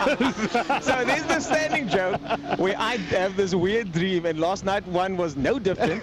I can't talk about it even, but I have these weird dreams before race day, but that usually means it's going to be a good day, because any day at the racetrack is a good day. It's absolutely. So no rain out there, no puddles, no water, nothing. Track is good. Track is actually very grippy at the moment. I kind of thought it would be because it's been baking all week. So it feels grippy enough. There's no issues. There's no puddles, no standing water, no streams, no nothing. The track actually feels pretty good. And obviously a lot of guys are on new tires and they want to scrub those tires. And so a lot of layers of the tires coming off and laying that down for you guys. So you guys on semis really have a good... The morning session is going to be much, much better than I think the afternoon session. I think so. Look, we were out second, so I don't know how it's going to go later on during the day. But so far, so good. And it's so lucky to see all these very expensive, very nice cars here today. Listen, my mind is exploding with all the 250F and... That's the one I was thinking of. The 1954. I spoke to the gentleman that worked on that car. That is... It's almost as old as him, Brian Hoskins. Brian Hoskins. Shout out to Brian Hoskins behind the camera there. No, it's the quality of cars here, it's incredible. I mean, to name a few, there's so many cars with so much history. It's always cool to be part of an event like this. It absolutely is. And just chatting to some of the guys, a lot of the guys, they find these cars in a barn, in boxes, in crates, and they build them up over time.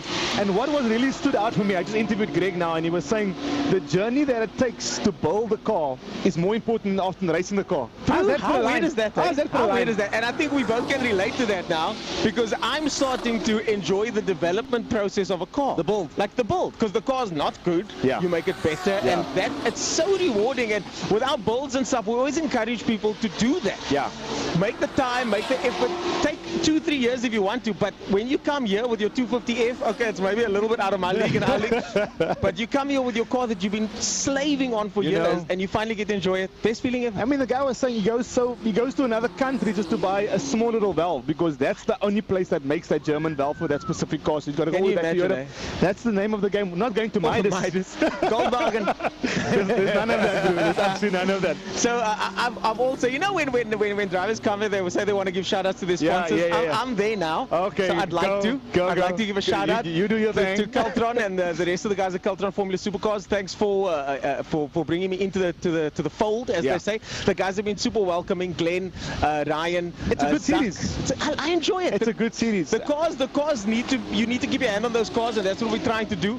But the guys are lekker. It's a fun series. I would encourage anybody, if you want to come drive a car like that, speak to Ryan and the guys. I want to actually encourage you to watched the breakfast show a little bit later, we had a very good discussion about what we think is the future of the Caltron Supercars. Wow. We would like to actually grab hold of what's ours. And when I say what's ours, Masters and the Caltron Supercars is ours. It's a Cape Town thing. It's a Cape Town thing only. Yeah. You know, so let's be proud about it. Let's make it the best that we possibly can. Let's put in different bodies. Tigre. I think BMW M2 Tigre. That's what we're discussing. I wonder. That's what we're talking because, about. The body, I think, will really change things. It needs to speak to the younger generation. I would think my vote at first, and this is just off the top of my head, we spoke the other day. Yeah. Civic. Honda Civic. Yeah. Something that our youngsters can relate to. And then the other thing is get somebody in that car. Get even some junior drivers in that car. Get the 2-liter Opel engine out, put in a K-Series. Yes, it's going to be more expensive, but it's going to appeal to a lot more people. K-Series is a good idea, It's a great idea, man. Emil will love that. Our friend is busy with a K-Series Ford. In an Escort. In an Escort. We should phone him and ask him what the issues are. Guys, and again, apologies. We got some rude commentators walking past here, chirping us. We got to chirp them and the camera. It's difficult. Honestly, like we were we had a nostalgic moment about the whole Owen Ashley thing, and really, guys, I think it's ours, and we really, Cape Town needs to take control of it. You know, really, we need to take even the Masters. There's a certain cap on the Masters. I think it's 48. You got to be over the age of 48, and certain lower that level. Let the younger gens come through. There's a lot of guys that have raced many years that can maybe afford it. Yeah, Oliver Intenhouse. Look, I don't know if the older gentlemen are going to want that, but there have been guest drives at the Masters. I know that Auto House Angel had a guest driver there with that one of the son in not Marcel, his son, not Marcel Angel. Actually, his name slips on mine now, but Angel Jr. was the driver over there, and he had a great time. He said he loved the cars. But I've got to get going back that side now, so I'm going to say goodbye. Just a big thank you from myself to all the guys at RDSA, Dylan van Eden, the guys from Fury Autosport R1, and the rest of the guys that made it possible. Thanks, Keep guys. it the horns, my brother. We're going to watch out there. And if you're out there, come say hi to Ernest. He's in the pack, just next to the clubhouse. Cheers, guys. Bye-bye. That's our local man on the floor, turning into a racer today. He'll be racing in, I think it's the orange and silver and a white Caltron supercar. Absolutely fantastic. Heading back to the live timing on the side of your screen. Neanderthal stays on top there with the 118. Oliver Intenhouse a little bit behind him with the 120. Mansour Parker in another BMW with the 120 as well. Anwar Levy not too far behind, 121. Mark Totoy. And then, of course, Mark Totoy and Kenneth Person with the 121 below that. I think it's going to be good racing. I think the racing out there is going to be really challenging today for a lot of the cars. There's a lot that needs to shake off. And again, if you are out there, we're going to hand actually over to the guys upstairs. And if you are out there today and you want to come in today, it's an absolutely fantastic. It's our first race back after 2023. So bring it in, come to the gate, come have a good time, come and braai. All the facilities are open. It's going to be absolutely fantastic out there. Then we've got bikes, we've got historic cars, we've got historic motorcycles, we've got modern motorcycles. We even got a 30-minute dash race where we're going to have a couple of cars that is a little bit of a mini enduro happening. So it's going to be absolutely fantastic. Make your way through. The sun is out. There's absolutely a little bit of a breeze blowing, but nothing to speak about. Northwesterly, I think it is, just coming from Robben Island. I'm going to sign out right now. My name is Dexter Bruce. I'm signing on behalf of the IMUSAT team. We're going to catch you guys a little bit later on the lunchtime show.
Type setup, a couple of modified cars as well, and right at the back of the pits is something for the two-wheeled aficionados to have a look at.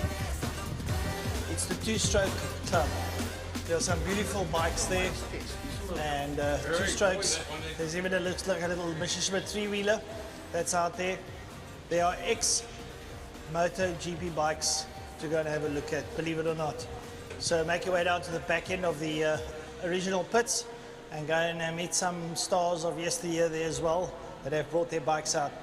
Then there's trackside pub, there's the clubhouse shop that's open. There is at the Uber pits, there's a lounge. The karting pits are open for something to eat. Some of the karters will be practicing.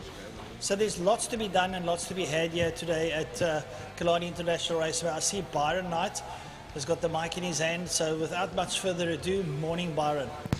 Well, good morning Francois, good morning Frankie, good morning Jordan, and good morning to Gary, the eye in the sky Fleming, who will be bringing us on the live stream with all the visions and images you'll be seeing throughout the day. If you are logged into the live stream, of course, if you are in the stands, welcome to Kilani for this Passion for Speed in association with Smile 90.4 FM. If you are watching online on the IMUSAT stream, you'll see the schedule in this classic race day, on this classic race day. Race 1 will be, of course, at 9:45, which is around about now, the Superbike Challenge Masters and the 600s, followed by the Le Uber Sports and GT cars, including the pre-74 ISP prototypes and Trans Am. Then the parade by Ford Model T cars, of course, taking us to a bygone era of motoring many decades ago. Historic single-seater race cars parade coming out, Lauda classic cars, then the historic Grand Prix Car Association Grand Prix cars of the 1950s and 1960s, Cultron Formula Supercars and Fine Cars, parade of two-strokes and classic motorcycles, and the Minute Dash, including the pre-70s Le Mans and sports and GT cars. But then, now without further ado, Frankie, don't worry, we'll get to you. Good morning, good sir. Well, good morning. You guys have basically said everything that is to say. So from my side, it's just hello, everybody. And welcome to 2024. We've hoped that the people that are at home and that's watching the show through IMUSAT and the folks around had a lovely December holiday, and even though January has come and gone already, shows you how quick time flies. Good to be back here at Kilani for a whole new season of motorsport, not only just main circuit but all sorts of racing. But race number 1 is about to get underway with the SBK Masters. SBK is the Masters, the Challenge and the 600s, and we are about to start the day. It's 10 to 10. So good morning everybody. 2024 from a main season point of view is about to get ready to blast off. Lovely, the SBK Masters Challenge and 600s out there. We got the likes of Malcolm Rapson on the GSXR 1000, Kevin Steinman on the 2023 Honda CBR 1000, Sean McCrill, BMW S1000R. I don't think Alan John Venter is here. I didn't see him here yesterday. Brad Bodsworth on the Aprilia RSV4 RF. Tristan Pina's on a BMW 1000R. Ronald Slamet from Ronald Slamet Racing Academy on the ZX10R Ninja. David Endicott's on his ZX10R. Jason Lineker stepped up to the plate. He's got a CBR 1000 that he's on. Mark van den Berg, the GSXR 1000. I haven't seen Mark here. I don't know if he's entered. Slade van Niekerk out there also on the Project 60 Kawasaki ZX10. Then in the Challenge Cup, we've got Gerard Frey on the ZX10R. Dion Ebel on the CBR 1000. We know that he's been out there a lot. Danny Frost on the also on the 1000 Honda. Wesley Hendricks on a ZX10R from Mexico, Motorwise and Full SGD Racing. Wayne Aronson, a seasoned campaigner and head of the motorcycle sector. He's on a ZX10R. Johnny Schwerin, he's also on a ZX10R. Quentin Weening on the Bulldog Racing Yamaha R1. Evert Koorts, he's on the Gixxer, the 750. And Michael Hunter, we should see about on the ZX6R Kawasaki. 15 of them out there, of course, and Sneeman with a 1:12.078 on pole position. Slade van Niekerk starting alongside him, as well as Ronald Slammert. Some of them getting into their grid placings at the moment. With me, Vice Chairman of Kilani International Raceway and head of the motorcycle section, Lance Jonas. Lance, a healthy field? Do you think it's going to grow? Yeah, I think for the start of the year, it's quite healthy. Good to see the guys coming through from the 600 class, Slade and the other two guys. So yeah, I think it's going to be a good race. They've got to chase Kewen. I think he's going to be on it this whole year. Yeah, look, a new Honda, and we saw him yesterday in practice. He was pretty nimble. I think he was clocking around about the 112s. Yeah, look, the guy's next level. He's the guy they've got to chase. Right, so off the line they go. They make their way down towards turn number 1. And having a look there, looks like Ronald Slammert gets the whole shot down into turn 1. Looks like Slade van Niekerk and Kewen hanging around the outside. I think Tristan Pino might have pretty stuck his nose up into third as they make their way up the Hubert straight up towards Quarry Corner, which is now known as Castrol Corner. And they're all hanging around there. Pino slots back into third there with Kewen. It looks like we got Malcolm Rapson sitting up there behind them as they work their way out down towards the kink. Yeah, a bit of a bad start there from Kewen Sneeman, but he's going to have a stab back now as they go into turn 3, Interceptor Corner, and onto the Tygerberg Straight for the very first time in this 9-lap race. But as Francois has pointed out, the man from third place heading up and taking the whole shot into turn 1, and now down the straight they will then run. Look at the gap that he already has to the field behind him as they rocket it down towards turn 5, Pertamina Fostron. Kewen Sneeman on the grass as he tries to go around the outside there of Tristan Pina. He actually squeezes his way up to third. I tell you what, that is absolutely diabolical stuff coming out of Kewen Sneeman running on the grass. Doing a bit of rallycross there now, chasing up the back end there. It looks like Slade van Niekerk. He looks up on the inside. He's going to be late on the brakes going down into turn number 1. Puts the foot out a la Rossi, but van Niekerk holds that ZX10R up on the inside. And it looks like they're closing down on Slammert as they head up the Hubert straight up towards Castrol Corner. Yeah, 3/10 between Ronald Slammert, Slade van Niekerk as they cross the line, and then a 600 between van Niekerk and Sneeman. It's all hotting up at the front. We have a 5-way battle here. Tristan Pino, Malcolm Rapson, the first of the Masters up in that section. Then look at the gap, and then the man who's on his own at the moment is Jason Lineker. Jason Lineker in that 6th position, but just taking a look at how things are sitting at the moment, France. Of course, the top 6, all of course the 1000cc class and the Superbike class. Then we have the first of the 600s in Hunter, Mike Hunter, that is leading that class at the moment. Of course, Wayne Aronson is the Superbike Challenge leader at this present moment in time. In 8th position, Brad Bodsworth outside of that top 6 on the Superbike. Bodsworth running that RSV4 Aprilia with the aero kit on it. They're coming out of turn number 1, and it looks like Slade is closing up on the back of Slammert. He's in his draft, and so too is Sneeman. And then it's Pino and Rapson. Rider down. We have a rider down. Number 69 is down. Is that at turn 2? That's turn 3. Evert Koorts that went down. Turn 3. Number 69 is down on the ground, and that will be Evert Koorts, excuse me. So there'll be yellow flags, double waved yellows raving in that section, Francois, as the leaders come around turn 2, Castrol Corner now. Right, coming out there now, Ronald Slammert leads out there from Slade van Niekerk. He's on the Wayward Racing ZX10R. Right up behind him is Kewen Sneeman. And closing right up there behind Kewen now is Tristan Pino together with Malcolm Rapson as they make their way up towards the Tygerberg straight away. Up to Sorrel Sweep, that double right-hander, which has been nicely cleared with the trees now. We can see them as they head out up onto the curbstone. The front wheel a little bit off the floor as they go down. And Sneeman rockets past the... Van Niekerk. They make their way down towards turn number 5. That's Pertamina Fastron Corner. And it's getting very hot. right up on the inside. Slade van Niekerk slides up on the inside of Kilani Changes and regains a second place. And he's hunting Slamet.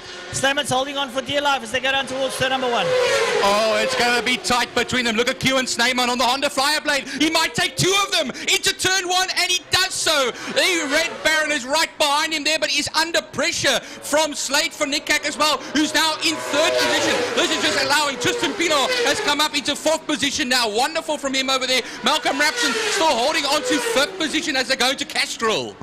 What a brilliant maneuver coming out of Kilani Changes. Rockets up in the inside of 2 riders. A little bit of a MotoGP stunt there now of the wheel. You could actually see him leading up onto the front end of the forks, balancing that bike on the brakes, and then letting it go at the last moment and sliding up on the inside. Brilliant maneuver. Look at the gap he's already pulling there, Francois Kilani Changes on that Honda. They'll go through the double apex right-hander now at Supercar sweep, and onto the straight they'll then run. He'll get the head down, get on the wheelie a little bit over there as well, but it's going to be Slamet. That's in second, but is he going to be under pressure from the man behind him, the very talented Slade van Niekerk? They were across the line, a 1/10 of a second between them.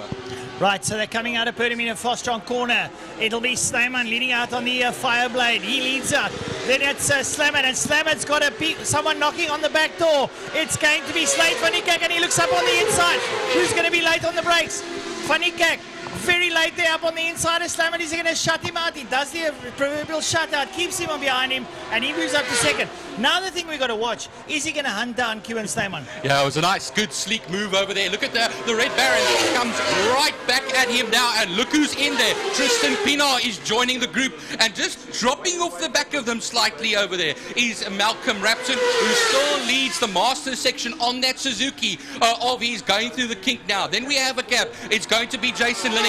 Brad Bodsworth has come back up into the top 7 then ahead of Quinton Weening, but Quinton Weening now currently leading the Superbike Challenge class. Aronson second in 10th. Hunter is now leading the 600 class. Second in that class was Evert Koorts, but unfortunately dropped the bike at turn 3. Only 14 of them left in this race. Going down the back straight, it's Kilani Changes who heads down to Pertamina Fostron corner, turn number 5.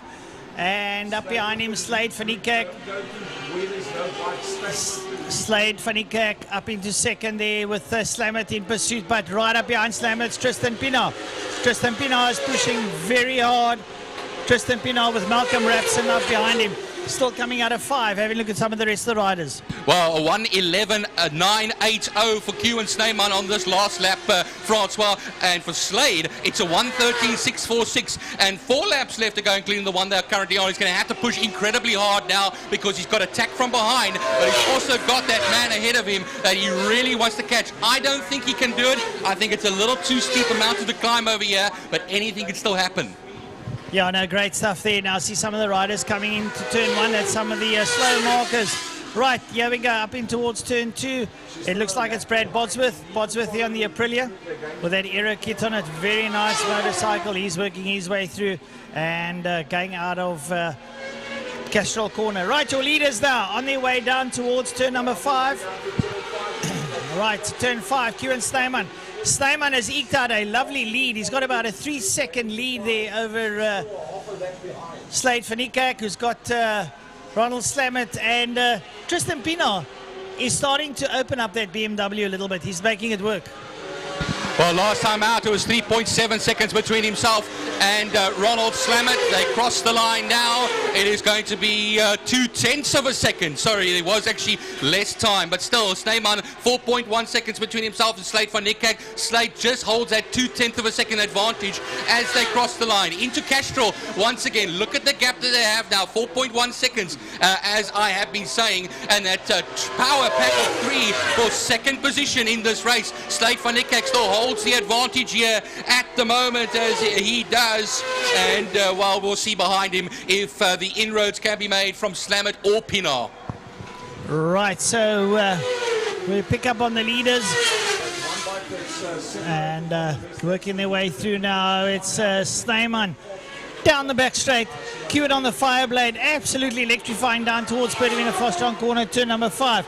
But up behind him, that trio of Slade van Niekerk, Ronald Slamet, and Tristan Pino on that BMW S1000R sits there right behind the red bar. Oh, and Pino grabbing a bit of brakes in the apex of the corner, working his way out And yeah, they come up towards us. It's still Fanica, ahead of Slamet and Pino. And a little way further back is Malcolm Rapson.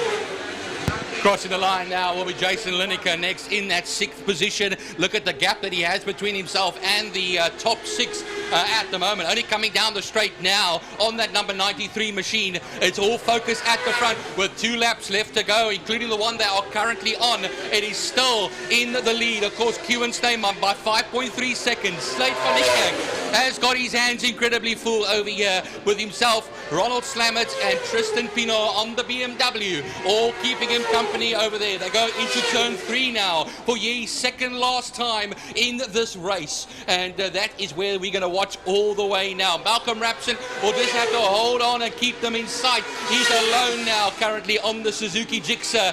Jason Lineker, as I said, Brad Bosworth leading the class. Actually, Quinton Weening leads his class. Brad Bosworth second in the Masters. Going down into turn number 5, it is Tristan Pino. He's up on the inside of Slamet and goes to third, but Slamet cuts back as Pino runs wide. Too late on the brakes, and it's Kilani Changes who crosses the line to start his final lap. Yeah, come up towards us. Slate van Niekerk gets a bit of a breather there over Slamet as Pino held him up, and then up behind him Malcolm Rapson with a long gap. Coming out of 5 now, Jason Lineker, and going into 5 now, Brad Bosworth with that howling Aprilia, that V4, as it works its way there. Right, coming up towards the screen now, there is Jason Lineker. He crosses the line down into turn number 1. The leaders are working their way out of Castrol Corner, going down towards turn number 3, and going out of 3 is your leader, Kilani Changes. Kilani has got an absolute brilliant lead there. He makes his way up towards Sorrel Sweep. He should be coming out pretty shortly. There is Changes coming out of Sorrel Sweep on his final lap down towards Perdamina Fostron Corner. Well, Kilani Changes has got a big post office stamp, and he has stamped his authority on this one, and most likely for heat number 2, as the checkered flag should be out for Kilani Changes. We'll just, yep. They're waiting for him. Here he comes up. He could possibly lap one of the back markers. He is absolutely rocketing up towards the line. Over the line, Kilani Changes. Kilani Changes, fastest lap on that last lap as well, a 1:11.936 for him. We wait just a little bit, 7.8 seconds to be exact. Slate van Niekerk takes 2nd position ahead of Ronald Slamet by 0.7 of a second. Tristan Pino in 4th. Malcolm Rapson will win the Masters section, one of 3 Masters out there in 5th position. Then we wait a little while here for Jason Lineker to make his way to the line. He was basically on his own here today, old Jason Lineker, and he crosses the line there, Lineker, on the Honda in 6th position. Quinton Weening will come now to be the victor in the Superbike Challenge class. Mike Hunter will be the man, of course, on the 600, the Kawasaki ZX6. Will come across the line in 9th position, bike number 37 to take the class win. As I said, Wayne Arendse is 3rd in the Master section. Bradley Bosworth in 8th is 2nd in the Master section, but Wayne Arendse gets that 10th position.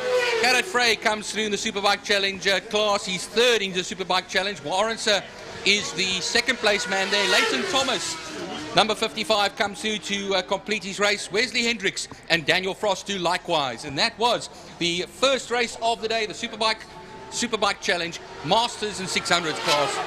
And we'll have another one of those a little bit later on after lunch. Right, 374s, guys. Woo. There we go. Right, who's joining me with 374s? Sports and GT? Well, what a way to start the day with the motorcycle guys out there going hell for leather. And what a dominating victory here by Kilani Changes, but a massive fight there for 2nd, 3rd, 4th and 5th with Jason Lineker all on his own in P6 across the line. So we move on now to the Le Hubert Sports and GT Pre-74 International Sports Racing Prototypes and Trans Am. That will be up next, and we've got a star-studded field here. We've got a man from the Scandinavian region, Kenneth Pearson, in the McLaren M6B. We'll have Mark Dutoy in the T70 Spider from Trans-Africa Racing from Swartkorps Raceway. Then the Ford GT40 of Steve Hart, also one of our drivers from the UK, and Lee Molden as well in the Nash MVW3. They will be all campaigning in Class X together with Dr. Mike Verrier in the BMW Z4 for Neon de Toy Racing, NDT Racing, and then Oliver Hintenhouse as well in the M3 E46s. But those are the Class X drivers, and we've got our classes A, B, C, and D drivers out there. We'll have Davy Hubert and Steve Humble. Davy in the Lotus Exige and Steve Humble in the pole beam. Steve Humble is on pole position with Davy Hubert in second. Then Francis Carruthers in third, followed by Gary Kieswetter. That's the first 2 rows of the grid. Clinton Thorne should be out there with the Lotus 7, powered by that Toyota power plant. He races in Class B, does Clinton Thorne.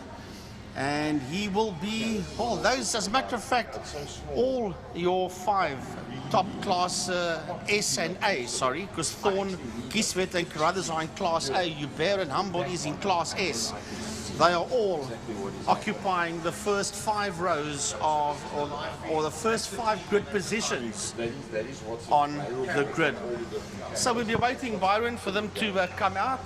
And the moment they come out on the track, we're going to be good to go with Le Hubert Sports and GT Pre-74s. Yeah, Frankie, I was actually earlier on had Harp Motorsport, and that pull beam of Steve Humble was running, and it was beautiful. The smell, the sound, everything in that garage. It was like being in heaven over there. And it's good to see Steve Humble, man, of course, who also does the Rallycross, yeah? What I do is prevent this. Hold the mic here. Because if you're holding the mic here, the mic can't go up and down. So if you determine by here that it's right, you need to pin it here. So hold the mic like this, then it can't move anywhere. So yeah, we have ourselves a good field over here throughout. Just got the confirmation here from Jordan. Sorry, they're still recovering that number 69 motorcycle there in turn 3 in Interceptor. And the moment that motorcycle is out the way, we will continue. But I want to say hello to a young man that's joining us today and hopefully for the rest of the year as well. And that is young Mr. Jordan Heben. Jordan, good day and welcome. Good morning, Frankie, and good morning, gentlemen. I'm very excited to start the new season off with you guys and the whole of Kilani. This is going to be a fantastic season. It's already starting as quite a sight. And I think it's going to be a good day for us and action aplenty. Well, thanks, Jordan, for joining us. Could Jordan Golden Ear Heben? Golden Ear? Because he's on the radio, Frankie. Oh, yeah. I'm waking up finally. I'm waking up finally. We got our eagle eye, Gary Fleming over here. As a matter of fact, Byron got the gap between his spark plugs sorted out eventually. It had to happen eventually. Let me tell you one thing. It is now about 10 o'clock in this morning. It's beautiful morning and this beautiful day that talks about 32 degrees centigrade. But now the Le Hubert sports and GT cars, including the pre-1974 ISB prototypes and Trans Ams. Well, here are them coming out soon because like Jordan just told us now, there's a bit of cleanup happening. But a good field of about 21 entries. So Gary's been pretty quiet so far on the microphone. We do apologize, folks. We've had a bit of issues with the camera. It is 2024, so all the gremlins have been sorted out. Steve is up here with us in the box sorting it out. But Gaza, good morning. Well, first, good morning to you one and all. Great to be here with you. And for the folks at home, sorry that the camera shots weren't right for the first race. The computer's been switched on for the first time in 2024, and it all looked good, and then it went to a Windows update. So yeah, welcome to the computer to 2024 as well, and that's why you didn't get all the shots that you would have loved to have seen for that first race. But we do have it all sorted out now, and we'll be able to bring you all the best shots of the action that's happening out there. A big thanks to all the marshals that have, as always, arrived early and doing an awesome job out there. And they are, in fact, doing a recovery of that motorcycle. in turn number 3. Let's see if we can maybe pick up that camera shot for you. It's just out of camera, unfortunately, but yeah, give the marshals a chance to get that sorted out, and then we'll go back to racing. So Frankie Innes, Byron Height, Francois Butler, and the new kid on the block, Jordan, that's going to be doing spotting for us today.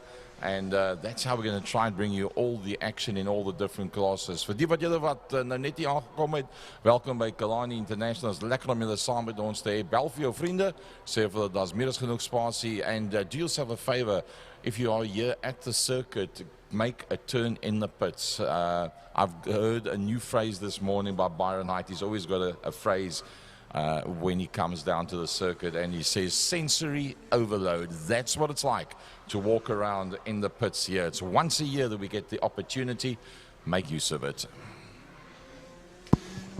Yeah, sensory overload. Byron, there's a Formula 3000 or Formula 3 car standing in the pits, and then in the garage next to that, my word, I want to hear that thing when it fires up. There's a Formula 5000 that's standing inside that pit. Whoa. I think when that thing fires, there's lots of ponies that's going to be running around in that motor. Oh, Frankie, I was in the Joubert pits as well earlier on. You could easily call that the Kilani Philharmonic because the sounds that come out of there is gorgeous. It's so gorgeous, and the cars and everything around it. That's the lovely thing, Frankie, because remember, 2019 was the last time we had a Passion for Speed event. Yes, so it's been a long wait. And now we're back. And, of course, a lot of the guys went up to Swartkorp. Some of the guys did not come down to Cape Town. Yeah, sadly, most of them didn't come down to Cape Town. But you know what? I do speak under correction. I think that the Swartkorp leg counts as part of their historical tour, where the one in Cape Town does not. Therefore, most of the guys that raced in Swartkorps don't make the trip down to Cape Town. But I believe they should, because there are so many cars that we are losing out on. For example, we have the Jordan F1 car that went around Swartkorps last weekend. Would have been lovely to see that car make its way around Kilani. But yeah, it is what it is. I'm sure it can only get better from here, from next year onwards. I did see the pictures of that Jordan 192 that raced in the South African Grand Prix in 1992. Yeah, not that particular one, but I think, but back on South African soil, they're saying there's Evert Koorts's bike coming down the back straight, the 750cc Suzuki. We have just heard from Jordan that he's up and walking, and he's going to go for his annual physical at the Meds. So you just wrap everything into one. That's just following protocol. That's all it is. You're just going to go for a checkup before you can be released again, to make sure that they don't show you 3 fingers and they ask you how many fingers are we showing when you say Tuesday. You don't want that to happen. You might need a holiday for a short while and might be in a hospital bed somewhere, but no, these guys are tough though. Yeah, he's fine. It's just a routine checkup, that's all it is. Jordan was also mentioning that yesterday during practice, it was actually Daniel Frost that had his turn to see the doctor, and he got that bike taped nicely up, Daniel Frost, and got himself back out there. But the pull beams, they're out there. Pull beams are out, and the Lotus Exige of Davi Hubert also coming out there. Gary Kieswetter, Clinton Thorne. There is Dr. Mike Verrier with that Z4 BMW. Andre Brunk. A lot of cars are beginning to work their way out onto the circuit, and it is going to be absolute fun. It's going to be 10 laps of awesomeness.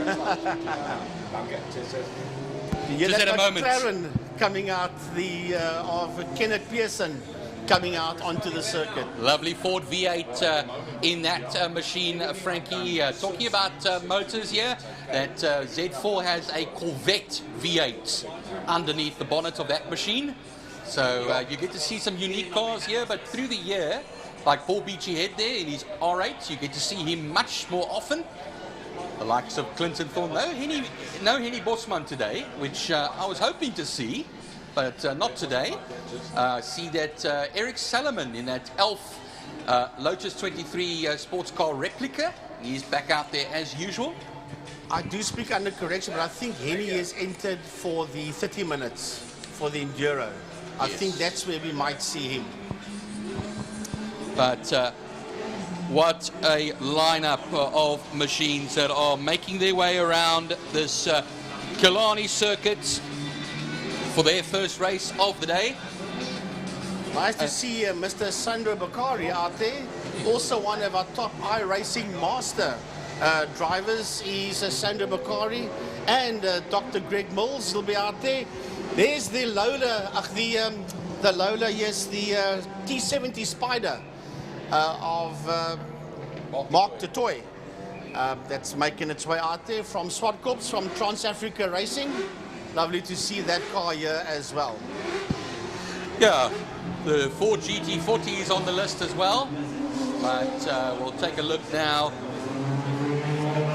where they all are on the grid. They'll do another warm-up lap as well, just for good measure.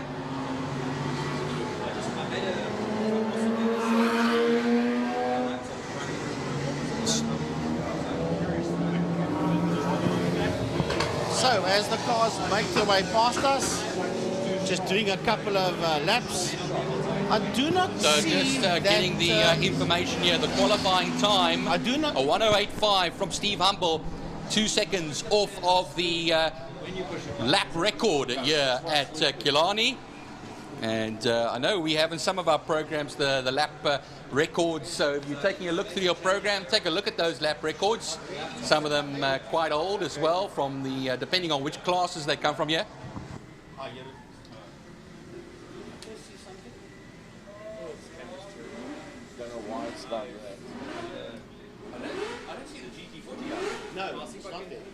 Well, Frankie, I don't see the GT40 out there, and that is going to be was originally Steve Hart, and I saw that orange one with the Hitachi stickers on the back. I would think that is the GT40 that they are referring to. But unfortunately, it looks like that GT40 might be absent for the time being. Well, let's hope it's only absent for this race and not absent for the rest of the day. But it's a lovely sight watching these cars go down there. There's Andre Brink, and then we've also got Martin Prince in there in the Porsches. There's about 3 Porsches that's taking part in this one. As the field slows down the back straight, heading towards Pertamina Fostron into turn 5. A big thanks to Caltex, City of Cape Town, Pertamina Fostron, Porsche, Castrol, Interceptor, Shoewear, and King Tony Tools. Also a lot of sponsorship around this one for, well, that's for 2024. Let's close. Right, here they come out of turn number 5, and they are being taken around by the safety car that will peel off into pit lane. And here we go. It is Steve Humble and Davy Hubert. That's on the front row of the grid. I'm watching the lights here in pit lane. The lights are on, all 5 lights are on. Slight pause, 5 lights off, and away we go. As they drop the hammers and make their way down into turn number 1. And it's a bit of a lock up there by the man that's in pole position, by Steve Humble. He's got Davy Hubert in there just behind him as they work their way through. Then it's Francis Carruthers as they head towards Castrol Corner, and up on the inside of Carruthers goes Gary Kieswetter. Oh, nice move there from Gary Kieswetter. Clinton Thorne's on the outside there, Frankie, as well. So watch him now in a bit of a drag race with Carruthers. He gets past Carruthers, but Carruthers looks very slow going through there on this particular lap, and is going to be under pressure over here as well. The likes of Sandra Bicaro, Mike Verrier, Brink and Prince all in that group as well. They go onto the Tigerberg straight, a 10-lap race this one, but already onto the back straight. There goes Steve Humble. There follows Joubert in the Lotus Exige. Look at the gap that they have. Gary Kieswetter in that Martini Porsche runs it down now to turn 5, Pertamina Fostron. Into Fostron Corner they go now. And those are the 2 front runners on your screen there, Steve Humble and Davy Hubert, as they make their way onto the Porsche straight. Here they come towards us under the City of Cape Town Bridge. Flat box into turn number 1. Then we've got Gary Kieswetter. Behind him is Clinton Thorne.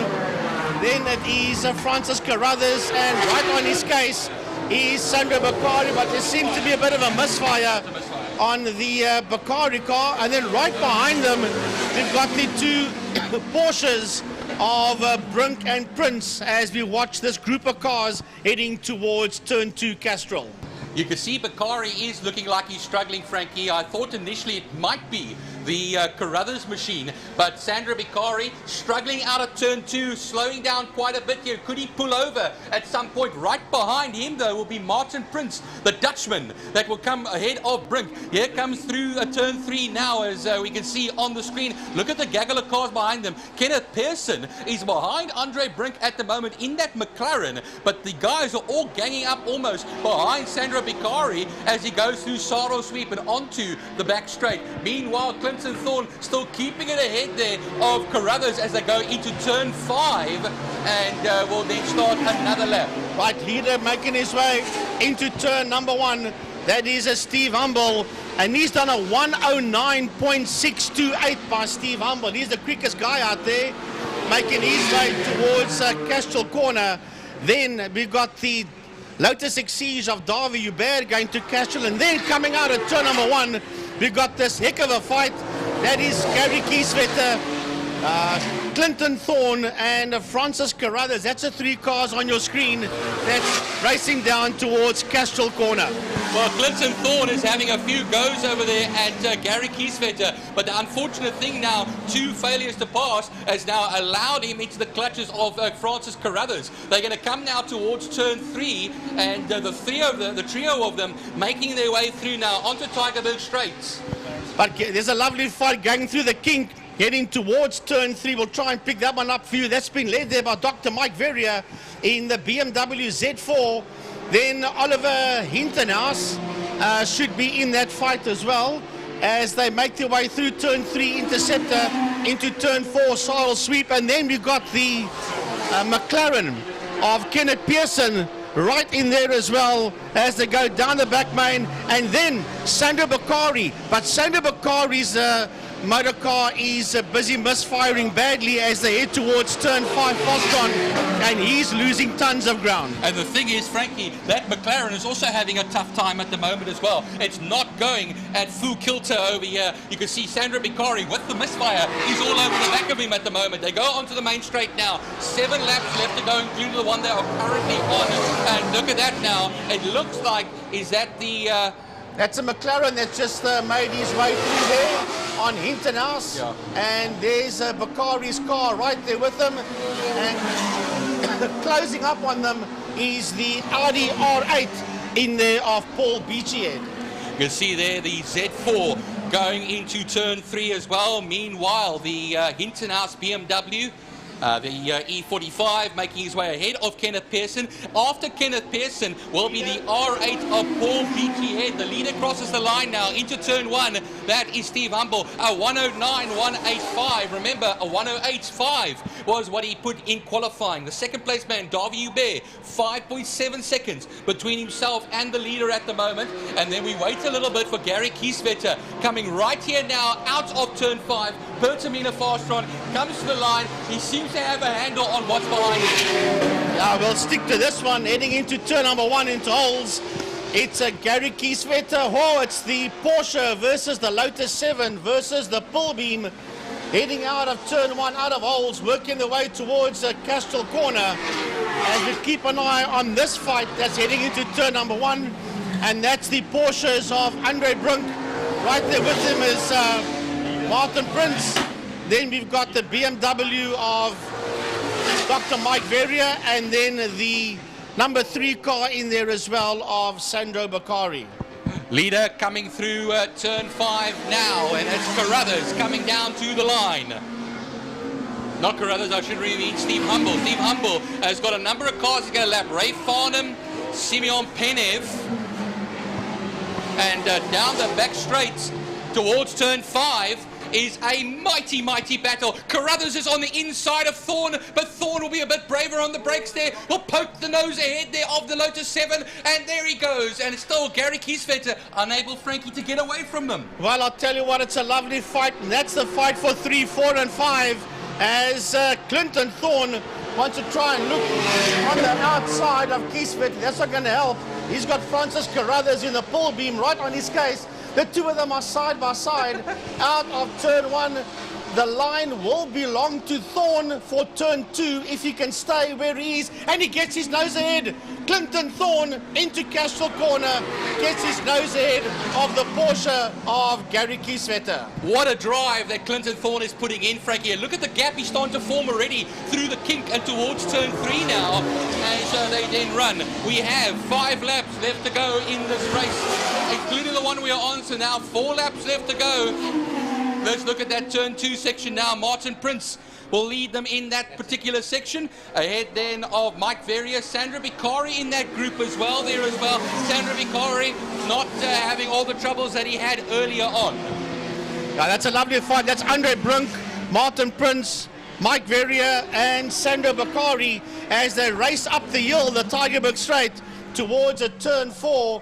Malmesbury Sweep, also known as Sarl Sweep, to the double right-hander they come now. This group of cars working their way down onto the back straight. It is Brunk from Prince, from Verrier, from Vicari as they work their way down towards turn 5, Fostron. Yeah, through turn 5 they'll then run, Frankie. Let's take a look there behind as Prince and the like will keep them off at the moment. They come out of that section and then towards the line they will then run. It will be Brunk from Prince. Sandra Vicari will come up ahead of Mike Verrier at the moment. Down towards turn 1 they'll then run now. Just taking a look out of turn 2 quickly as into turn 3 it will be from Gary Kieswetter fending it off from Francis Carruthers in that pole beam. They have now lost, of course, the man ahead of them who was Clinton Thorne. Clinton Thorne now 1.6 seconds. Well, that is a lovely fight there between Kieswetter and down the back man they go, and it is Carruthers that is with him racing down the back straight towards turn 5. But I mean a Fostron, and is he going to go around on the outside? We've got confirmation here that Clinton Thorne is out. Clinton Thorne has parked the car on the Stocker Oval, and Clinton Thorne is out of this one, sadly. Well, that'll be a promotion for Kieswetter and Carruthers. Carruthers will be on the outside into turn 1 then. Carruthers will come across the nose. Not going to make it work there as they come out of turn 2 onto the Joubert Straight. Turn 5 now. That's where there's a lovely fight happening in turn 5 in Fostron Corner. And once again, Andre Brunk in the Porsche. Martin Prince in the Porsche. Then the BMW of Mike Verrier and the Juno of Sandro Vicari heading down into turn 1 into holes. Just want to go through turn 3 into turn 4, please there, Gary, because we got now on the Joubert Straight, on the Tygerberg Straight, we have this lovely battle between Francis Carruthers and Gary Kieswetter. Gary Kieswetter just holding it at the moment now. 2 laps left to go, including the one they are currently on. The leader should be coming up to cross the line soon now to start what will be his final lap. The leader is in turn 3. He's caught up to that fight that we were talking about early on between Prince and Verrier and Vicari. He's stuck in between that lot, working their way out of turn 4 out of Sarl Sweep. Down the straight we come now. Gary Kieswetter, they had to get past that 350Z that they are coming past there. And I think it was Lee Molden that's in that car. But it looks like it's going to be Carruthers that goes on the inside onto the Joubert Straight and takes that place away from Gary Kieswetter, which will be the third place. Now this group of cars coming out of turn 5 now, that includes the leader. The leader is coming across the line now to start his final lap, and right behind him is another fight between Brunk, Prince, Kieswetter and Ailing, Sandro Vicari. Yeah, last lap to go, and Joubert still got to cross the line over here too in that Lotus Exige, which he has done. 12.1 seconds between them into turn 1 now. We watch that McLaren make his way into the turn 1. Leader in turn 3 at the present moment. Final lap of the race will be coming out onto the Tygerberg Straight. That will be Steve Humble, a best of a 1:09.185 as his fastest lap of the race. Onto the back straight now. Gary Kieswetter has pulled off in turn 2. In Castile Corner, the Porsche of Kieswetter has cried enough, but the leader will be making his way into turn number 5, into Fostron, and the checkered flag will come out for Steve Humble. All right, so we have the man himself now, Humble, who's dominated this race all the way. Every 10 of the laps comes across the line to take the checkered flag. As we wait for Hubert, the number 28, will come more than 12 seconds down the road. Here we go. Hubert finishes in second. Carruthers will be the only man of that three-way battle that survived. Double yellows, of course, in turn 2 because of Gary Kieswetter stuck on the apron of the track. There comes Pearson. He comes through in what will be 11th position. Mark du Toit will come through in that machine of his. Third place man going into turn 5. He's the only guy that's not lapped. Carruthers, I think, Frankie, like you're pointing out here, I think only 3 men weren't lapped in the Audi R8. Comes who? Oh, Paul Beachy Head. Here comes Carruthers in the pull beam now towards the line. And will take 3rd position. And Class A, Class S, of course, will be Humble and Hubert. Brink will be the Class B winner in the Porsche, ahead of Martin Prince. Mike Ferrier will get 3rd in class. Bikari will have limped home in 4th in class. Kenneth Pearson will win his class, Class D, ahead of du Toit. Paul Beachy Head in the Audi R8. And I do see Henny Bosman was in this race. My sincerest apologies to Henny and his fans. In 11th position, the number 90 Lotus 7, the Wankel-engined Lotus 7. Salomon in 12th position on car number 23 in the Elf sports car. Oliver Hintonhouse, E36, yeah. There were some issues over there with that machine as well. And then Ray Farnham. And Penev and Trollope. You want to say something, Frankie? Hello. Yeah, it's been taken off on the screen here as well. You need that to my last week. Nee, 2 weke terug gesê. Hy was net betrokke met nie meer as 'n woordbord nie.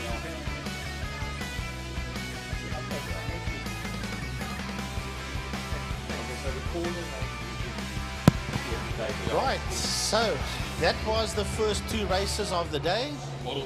And we're going to do our first parade lap now, guys. And I'm going to hand the microphone over to Jordan, seeing that he's the youngest of the lot. We'll let him talk about the oldest cars of everything. Jordan, there's a microphone over there. Grab it, bud, and have a chat with us about this. I mean, trust me, even I wasn't around. Sorry, even Gary was. Maybe Gary was. I'm only joking. Gary, I feel even younger. I actually was around when a lot of this happened, but not in an opportunity to be up here in the commentary box and take it all in. And talking about take it all in, Jordan, if you look down on the new pit complex, those vehicles that are standing there range between, I think it's 1906 and 1920. Wow. There's 10 of them that was organized by, I'm going to call him Sir Patrick Vermaak because he's pretty much legendary in motorsport, and he organized those 10 vehicles that are all so aged. We did have a function here on the Thursday evening where our internationals from England and Netherlands and around the world and everybody else from up north in South Africa came to join us, and the guys were saying, okay, are we going out with those cars with a parade lap? We said yes, but don't worry, we'll keep it to a maximum of 46 kilometers an hour so we won't drive you scared. Why did we pick 46 kilometers an hour? Because that is the fastest speed that the best of those cars can do. So the people that are in those motor cars is in fact our international racers that have come from outside the South African borders. You know, these cars are absolutely incredible. The Ford Model T was, you know, the first car on the production line that was mass produced. And now almost 110, 120 years later, we still see them running and driving today. Very well looked after. taken care of, still doing their 46 miles or kilometers an hour as they can. It's rough at that speed. Yeah, I mean, I'm sure you can. There's some people that can run faster than that, but you know, they are just as elegant and beautiful as they were 100 and something years ago, and they still run just as good. I always just remember Henry Ford saying as well, you can have any color you like as long as it's a black one. Yeah. And they're not all black out there, I'll tell you that much. There's some beautiful, beautiful paint jobs on these, some of these machines, and some wood as well. And look at them go down the main straight. There's one coming past us that's got a big number 6 on the side of it, and there's some info on it. That's a 1914 Model T Speedster. And Andre Wessels from Wellington, he's the man that will be driving that motor car around here. So there is a lot of history out here. We've got from 1908, we've got them, and up until about 1915. So we've got a lot of them out there. There's Model T Ford, a 4-seater. That will also be out there as well, and a Model T Ford Runabout, which will be driven by Philip Rosser from George. So a lot of time, effort and love is put into these motor cars that you're seeing working their way around the circuit. And they're only making their way out of turn 1 at this point in time. So this is the Model T Ford. Well, any color except black, but not all of them are black. What I find colors, yeah. What I find amazing though, Frankie, when I look at the destinations of these cars, it just shows you how all of these are scattered all over South Africa, and a lot of them here in the Western Cape as well. You know, Wellington, Groot Brakrivier, and George. All these places, Somerset West as well, just so close by here. And then a few from out of town, Pretoria. Of course, that 1908 Model S Ford is one that's from outside of Cape Town. The 1914 Model T 4-seater by Emil Kuschke from Pretoria. The first one I spoke about was Alice van Jaarsveld. Alice van Jaarsveld in the 1908 example. And then, like I say as well, the runabout Model T Ford, Philip Rosser from George. So also out of town, but yeah, in the Western Cape. And the Marshalls also down there getting a lovely view. Okay, Byron, the one that is from, probably the furthest, is from Pietersburg, in other words, from Polokwane. That is the 1910 Model T Ford, and Gerard Breitenbach from Polokwane owns that motor car that will be making its way around here. So they come from, as you say, basically from all parts of the country. And it's actually, I find incredible that a lot of these are still driven down across country.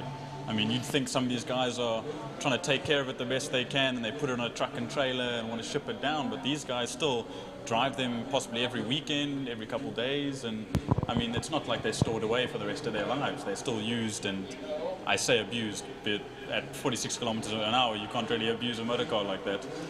But, you know, 1911, 46 k's an hour was super quick, eh?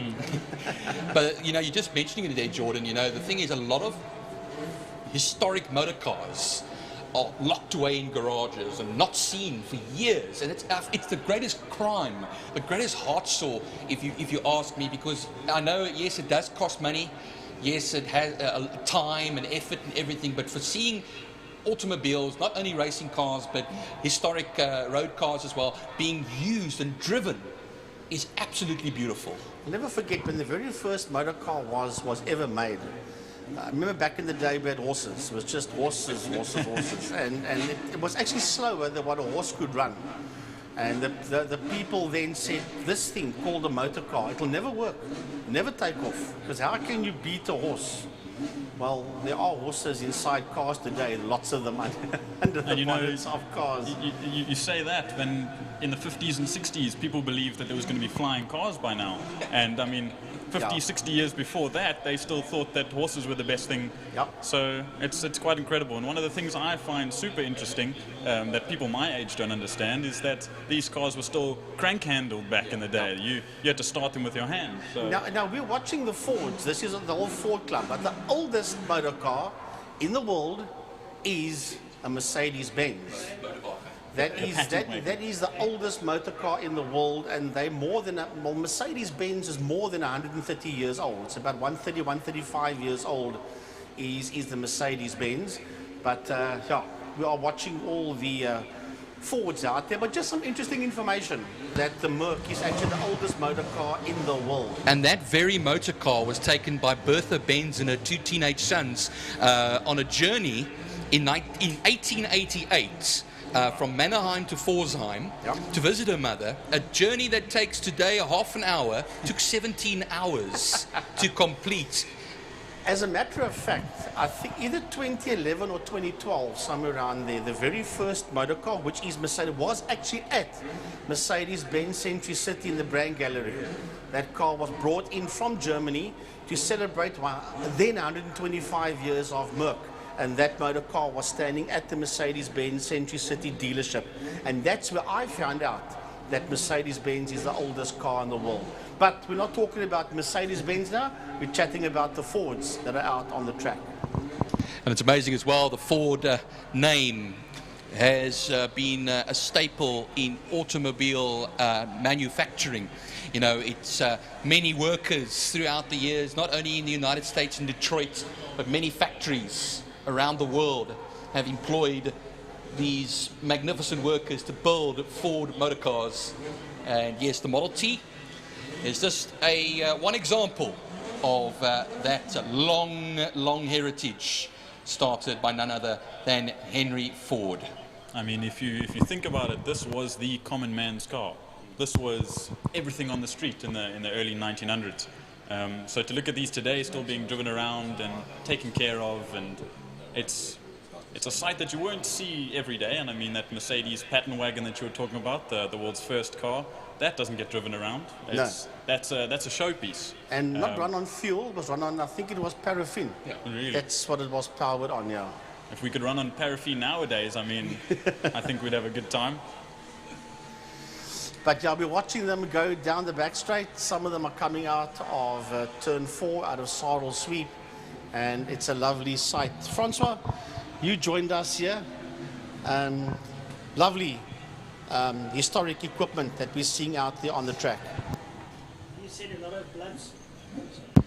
lot of blood, sweat and tears goes into these vehicles. Listening to Jordan earlier on, he's saying, you know, these guys actually get out there on the road and they drive these cars to their fullest extent and drive from afar. Do what we do in 16 hours, they do in 16 days, but they still get here. But just the mere fact that people have the gumption to put these things on the road and go and ride them, they're roadworthy, they're licensed, and they're allowed to be on the road. It's actually a privilege to see one of these things on the road. I've been fortunate up in the Northern Cape, driving on the N12, and then you go past one of these cars on the road and you hoot and they wave, and there's this whole camaraderie out there because they know you have the respect for what they've put their time and effort into. But Jordan, also, there are no parts available for these things. So if anything breaks, it's got to be machined. Or MacGyver. So you can imagine how much it costs to keep these cars on the road. But I suppose that's why you would only take them out every weekend or every couple of weekends, because, I mean, at the extent of what these cars are worth, let alone how fragile they are. The upside of it is they won't get hijacked because they're not going to get very far very quickly. we'll catch them in time, so it's fine. But yeah, it's you don't want it breaking, obviously, and you know, they don't have sort of like the modern technology, the roller bearings, and there's all dry bearings type setup and things like that. Blade suspension, you don't have shocks. So those things, when they do pack up, like you said, rightly said, they have to be machined, and you've got to do a drawing, and it's got to be the precise miking and all the rest to get it correct. And it's got to be the right kind of steel. The steel's not always available, so you're going to fly in some steel from overseas, from Europe. So yeah, it's. But the funny thing is, there are a couple of purveyors in the United States that still make parts for these things. So you can get the parts. I suppose there is a bit of a market for it still. No, for sure. I mean, in the States, we know the guys build rat rods, they do all kinds of things, and they want these. They want the buckets, they want the, you know, the wheels and stuff like that. So there are people that do it in the States, and also, like in the UK as well. for the older cars. There's a market for it. I mean, there's you would still call this a bit of a hot rod community where you want to build a T-bucket, or you want to kind of build a classic car with new modern parts. I say modern parts, and it's not too modern really. It's only that still from the 60s. Put something a bit more petrolized in it, if I may use the word out of context. But we see them pulling back into the new pits. I think the folk there give them a round of applause. Nice for these guys to bring out these Model Ts out at Kilani. Absolutely beautiful. And it's not a sight that you're going to see every day. You've got to go to a classic car show, and you're lucky you might see one or two. Here we have a whole rendition of them. The Model S's and the Model Ts. Beautiful, beautiful, beautiful stuff. And yeah, it's not something we see every day. And over 100 years old are these cars. Over 100 years old. It's absolutely, I mean, some of them are older than your great-grandmother. Oh, yes. You know? I can tell you that. And they stood the test of time. So nowadays, I think a modern car, after like 20 years, it's on the dump. These guys are still going. I mean, you think even the cars we drive today, they pack up after a couple thousand kilometers, but these things, I'm sure, have driven maybe over 1 million kilometers over the last 100 and something years. You know what's the challenge? I'll give you $100. Go find me a piece of plastic on that car somewhere. A piece of plastic? Anywhere. Switch off all mics. As you guys know, it was fans out here to get Jordan here. I don't see. It's purely a case of control work. Well done. You can do what you're doing now already. Brilliant.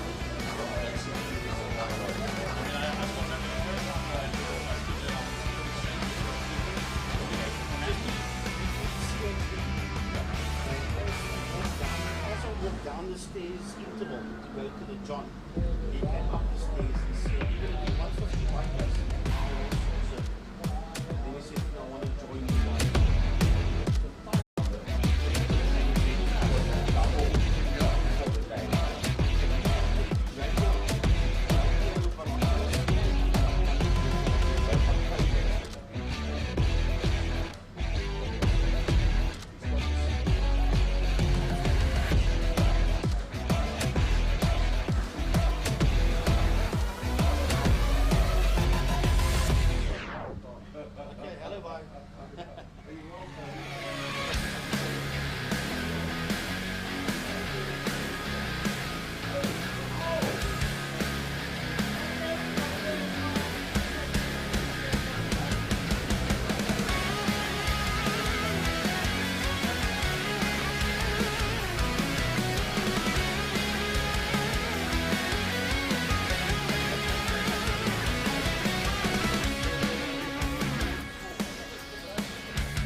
Well, gentlemen, that was the Model T Ford parade. There is one more parade before we go into the next race, Byron.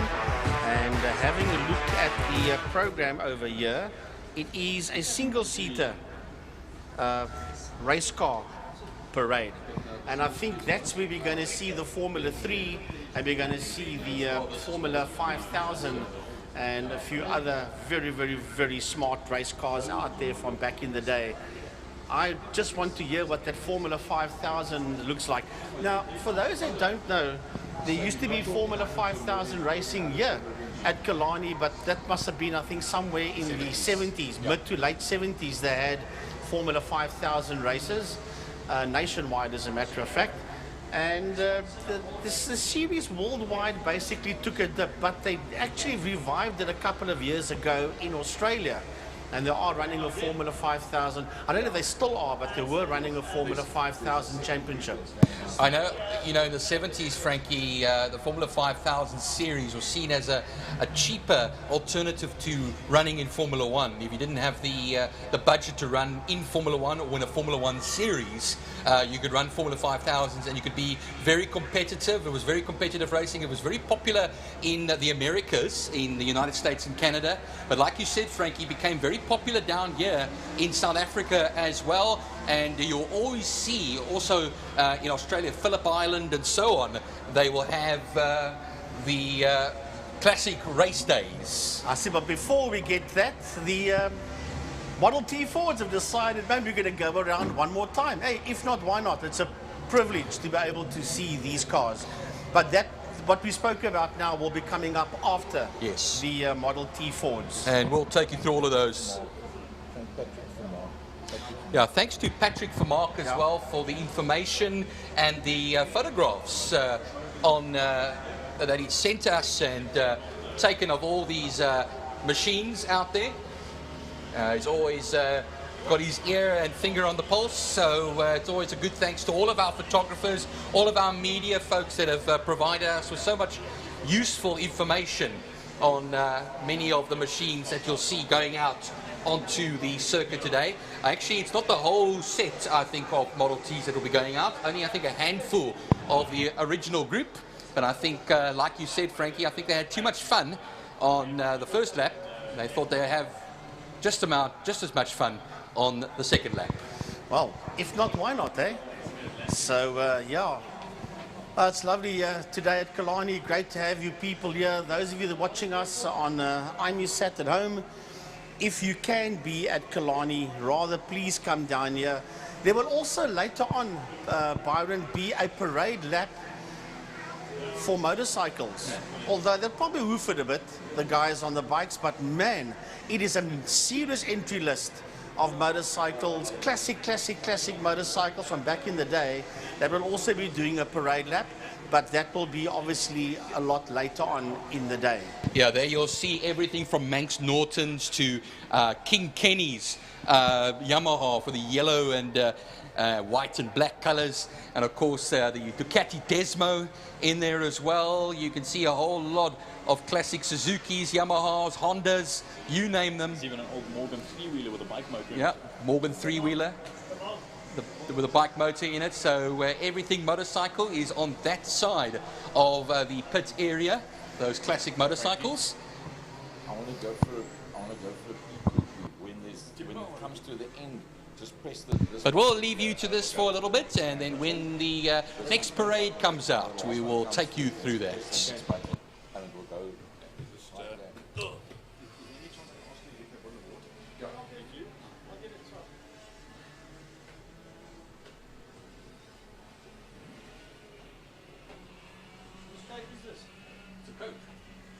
I don't know.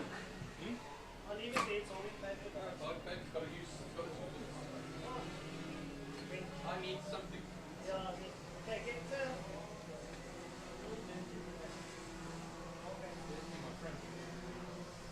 Can I get Byron? I think there should be one more noisy water there. Otherwise a normal one.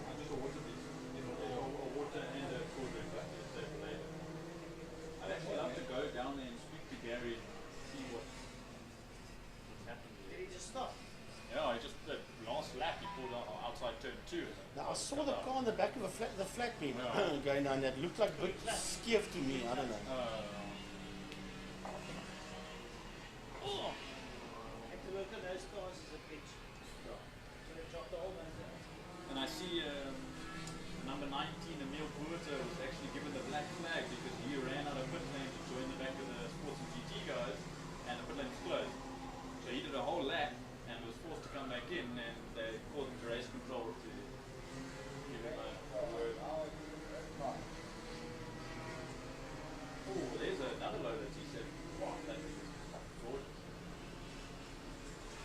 we haven't got any Porsche 917s No, I was here. just about to say, that reminds me of the old 9-hour. Okay, I wasn't around, but... The old Ferraris. Oh, yes. Yes, thank you.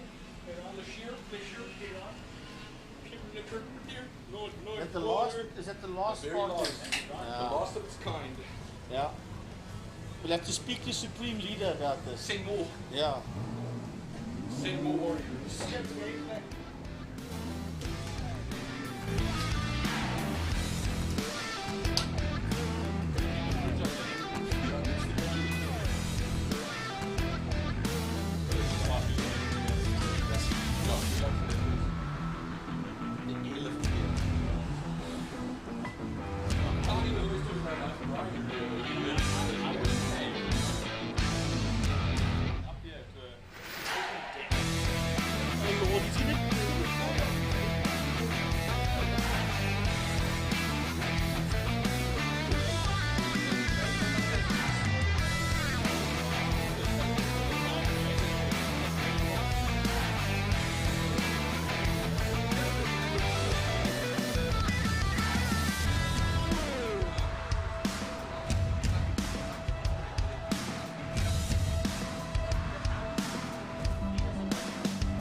Right guys, here comes the historic single-seater parade. This is going to be some lovely stuff. Oh, look at that. That's what I'm talking They're about. lighting up the track already, these guys, and it's going to be fantastic stuff.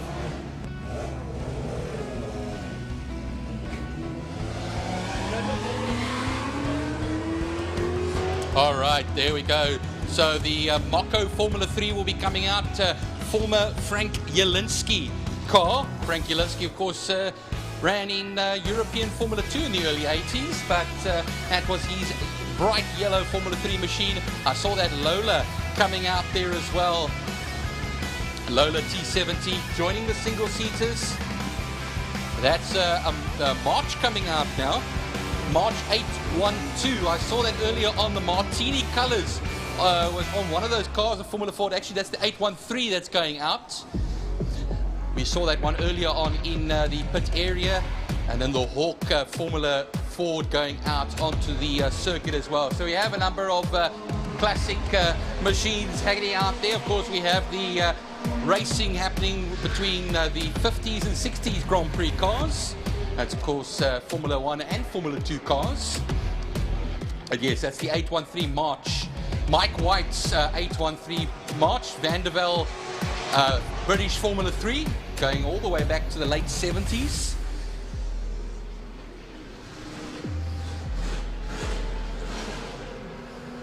And there's the 812 March. Beautiful stuff in those red martini colors. The Formula 5000 is going to be running out as well now. And we'll open up onto the track with its high air box as the Lola makes its way past into turn 1. So only a handful of these historic single-seaters doing the parade today, doing a few laps to wind it all up.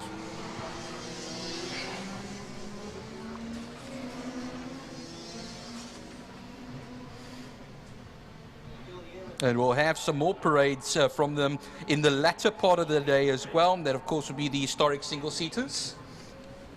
Formula 5000 now making his way into that Castro corner.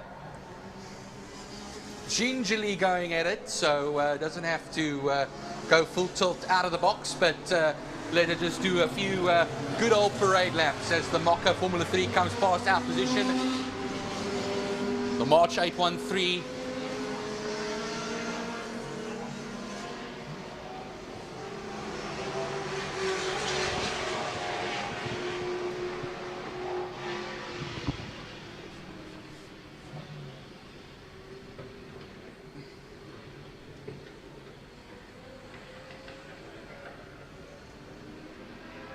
These guys are setting it.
Well, this is a really lovely sight to see these cars going around. I would have expected, Byron, that the driver of the Formula 5000 would have hoofed it a bit, but that car is heading into turn number 2 right now, into Castro Corner.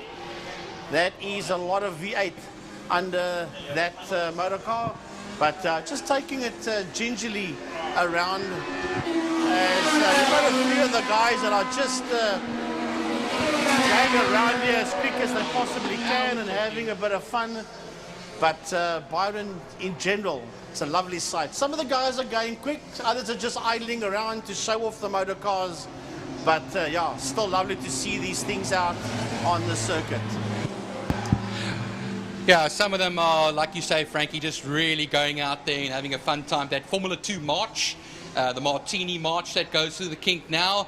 It's a beautiful sounds coming from these motor cars. That march, of course, goes all the way back to the late 70s for the likes of Mark Sura, who drove for the official BMW team in that era. Actually, the one after that one was the 812 March, and well, that one was just the pre-1980 one with the front-mounted radiator. The number of that one escapes me. But Byron, March has got a long history as well in motorsport. They even had, I think the last March, now rectify me if I'm wrong here, the last March car in F1 changed its name to Leighton House. And then back to March. And then that ended the era of March in F1. Yeah, March started out with a 701 in 1970. Max Mosley, who was one time head of the FIA, actually started that team along with Alan Rees and Graham Coker, as well as Robin Hurd. They went racing. Of course, Jackie Stewart won one Grand Prix in a March, which was run by Tyrrell. But yes, you are quite right. They disappeared for a few years, came back, then became Leighton House, then went back to March, and one of the men who raced in that very last March was Jan Lammers, who's been a guest here at Kilani in the past as well. So that you'll go all the way back. You'll go all the way back to 1992 Australian Grand Prix, when it was the last time a March was in a Grand Prix. And they were quite a brand, because what happens is they ran Formula 2 cars, they ran Formula 3 cars as well. They were actually big into the customer car business, like at one stage Brabham was, Lotus was, and of course in subsequent years after that, Rolt, Ron Toranak's Rolt, that came and had some great success in Formula 3. But yeah, Jordan, you're actually speaking about Jan Lammers earlier on, and his car is around here. I don't believe he's here today, but I mean, his car is, you know, a piece of history. He's a piece of history, if I can say. And seeing international cars come down here and, you know, drive around our just local circuit, I mean, it's amazing. It's great to have names like Jan Lammers around as well. He came last year, if I remember. Of course, a man that's very involved with the management of the Zandvoort F1 circuit, and a good friend of the Verstappens as well. So that's a man that's really in the know as far as things are concerned. But enjoy these Formula cars and the one sports car, the Lola T70, that are going to be coming into the pits now. And they have concluded their parade for the historic single-seaters. A bit of information here on March. They did 207 races, Byron. They had 3 wins, 5 poles, 7 fastest laps, 173.5 points, no driver or constructors titles. The very first race for March was the 1970 SA Grand Prix, and the final position one in that race, was the Frankie. 1992, as you said, the Aussie Grand Prix for March. And their last win was the Italian Grand Prix in 1976. Ronnie Peterson, 1976, 761 March. So that's just a little bit of information that I went to go look up here on Google for March race cars. I'm sorry I just butted in there, Frankie. It felt like a quiz night, so I had to just jump in there and complete your sentence over there. My apologies.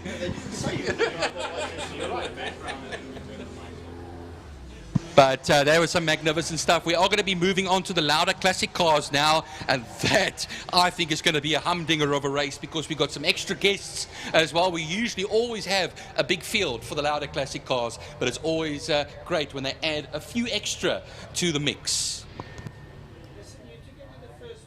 Okay. And then if you want to, then Jordan can do the second one with Awesome. Yeah, Jordan.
Oh, I can hear a rumble now. Oh, I can hear a rumble now. I'm having a moment here. But folks, the Lauda Classic cars will be coming out right now. There is Donadio in that Chevy coming out. He's not using the Escort Mark 1 today. It's that traditional coloured Chevy of his. There is Trevor Momberg coming out there. And, of course, a classic race, you need a classic guy to join me on the mic. And that's, of course, Frankie Ennis. I like that one, a classic guy, thank you. That's his way of saying old guy. But never mind, I get it, no problem. Franco Donadio in a Chevy Forenza V8 Can-Am from the Ford Escort Mark I that first had the Cosworth and then the Pinto engine to this big Chev. I want to see where is Mr. Rudolf de Vos, because I am predicting a great fight between Rudolf and Franco Donadio. But we'll have a look and see who's going to come out where.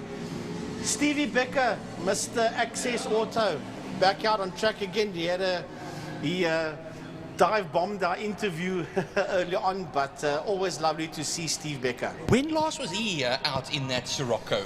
I think it's Passat. Sorry, Passat. My apologies, Passat. Yeah, you're quite right. The only few Siroccos in this race will be the Trevor Hutchings one. I think Jonathan Gunn, is he out there as well? He also runs a Sirocco, but yes, that is indeed the Passat that is coming out of the Turn 2 section. He's right behind Pic Matthias Porsche 928. I'm having a look around the track, Byron, and rectify me if I'm wrong, but I don't see Rudolf de Vos's car out on the circuit. Hopefully he will come out. I'm watching them go down the back main. I see obviously Franco Donadio is there, as the rest of the cars just run through. Francois making a good point here. The Michael Hitchcock. Here comes Michael Hitchcock. He's coming out onto the circuit. We weren't sure if he was going to come out, but definitely he comes past us now. That is the 67 car. So he is coming out. And then a few more cars coming out. Brian Evans. Senecal and Brian Evans. They're going down the back straight now. Frankie, look at Stephen Manuel. There's movement in the pit area. That is Rudolf de Vos that's making his way out onto the circuit. You just saw everybody clear the place before he comes out there. And yes, there we go. Your prayers have been answered. Our prayers have been answered, Frankie. And he might have to do a pit lane start. I think so, because they've got the cone out there in the opposite, the Jabert pits. The cone and the marshal is there, so that is not going to be that great for Rudolf de Vos. And Mr. Brandon Kelly, the commentator from PE. Brandon, while you're up here, quickly just say a few words. Welcome. Thanks very much, Frankie. The first word I'm going to say, when are you guys going to install a lift to get up to the commentary box? But absolutely fantastic to be here. And this is what I've come to see. These guys squaring up. Rudolf de Vos versus Franco Donadio. Should be a good one. That was the voice of Brendan Kelly. He does all the commentating at POTR, Victory Raceway, and Albus Cravanti, and a Formula One powerboat commentator as well, and does the rubber duck racing. So he's been in the commentating for many, many years from the Eastern Cape, from the PE side of the world, Brendan Kelly. Just quickly, nice to see him up here. Just quickly, Frankie, of course, we've got a pair of Chevy Camaros out there as well. John Spears and Roland Ward. And what happens is we have the Granada getting into position as well. Aiton Bogarts, Granada, going to be pulling into position. The Granada Piranha, Glenn Aiton Bogart, Michael Hitchcock, of course, Ford Mustang, the Shelby Mustang of Arnold Neerfeling in that group as well. There are the Hutchings, Mark II Golf Lane, orange, bright orange Sirocco for Trevor. I was just talking about Stephen Manuel earlier on in that SGL Skyline with the new Nissan colours on that machine, but also Theo Klaassen in his GTX version of that motor car as the Rumble comes off of the grid now. King of the front wheel drives, Bruce Avon Taplin in the Corolla. Mark Aiton Bogart in that Fairmont GT. Then the Ford Fairlane of Mark Tutoy. Some big motor cars on this grid. There's the Passat now. did you see that when they allowed these other cars out on track, the Rudolf de Voss's Chevy Forenza was all over the place as he came out there, slipping and sliding. There are tons and tons and tons of kilowatts under that Rudolf de Voss's Forenza V8 Can-Am. Yeah, that was that 23 over there. Just want to see. Rudolf is busy working his way through the pack. Wow. So watching them work their way through turn number 2 on your screens, heading through the kink into turn 3, Interceptor Shoeway. And then you'll see them go up the Tigerberg Straight. Slightly uphill. We do apologize. The camera in turn 3 is a little bit dirty. It's been a long off season. There they climb the hill, a slight climb. Before we get to turn 4, Saddle Sweep, the double right-hander. Named after the legendary Mr. Saddle van der Merwe himself. Now they'll gingerly go through that section. Vance Kearney in that bright yellow Jetta, all the way from the United Kingdom. And then Mattia in the CRX Honda, Rowe in the 2002 Turbo. Look at this now. There goes Theo Klaassen past our position. There's a CRX, some Datsuns in here as well. The Bedins involved with the Datsuns. There's the solitary Alfa Romeo in there, looks like it. Oh, there's a GT Junior. Yeah, the Bertoni. Down to the back of the field. The force has gone to the front. Right, so it is going to be game on. Those two Forenzas are going to go one-on-one, and they're next to each other. Pole position is Franco Donadio, and on his outside, Byron is Rudolf de Vos. Just behind the safety car that peels off, we're going to have 8 laps of chaos. The front was locked out by the two Chevy Forenza V8 Can-Ams. Now just listen, Frankie, listen.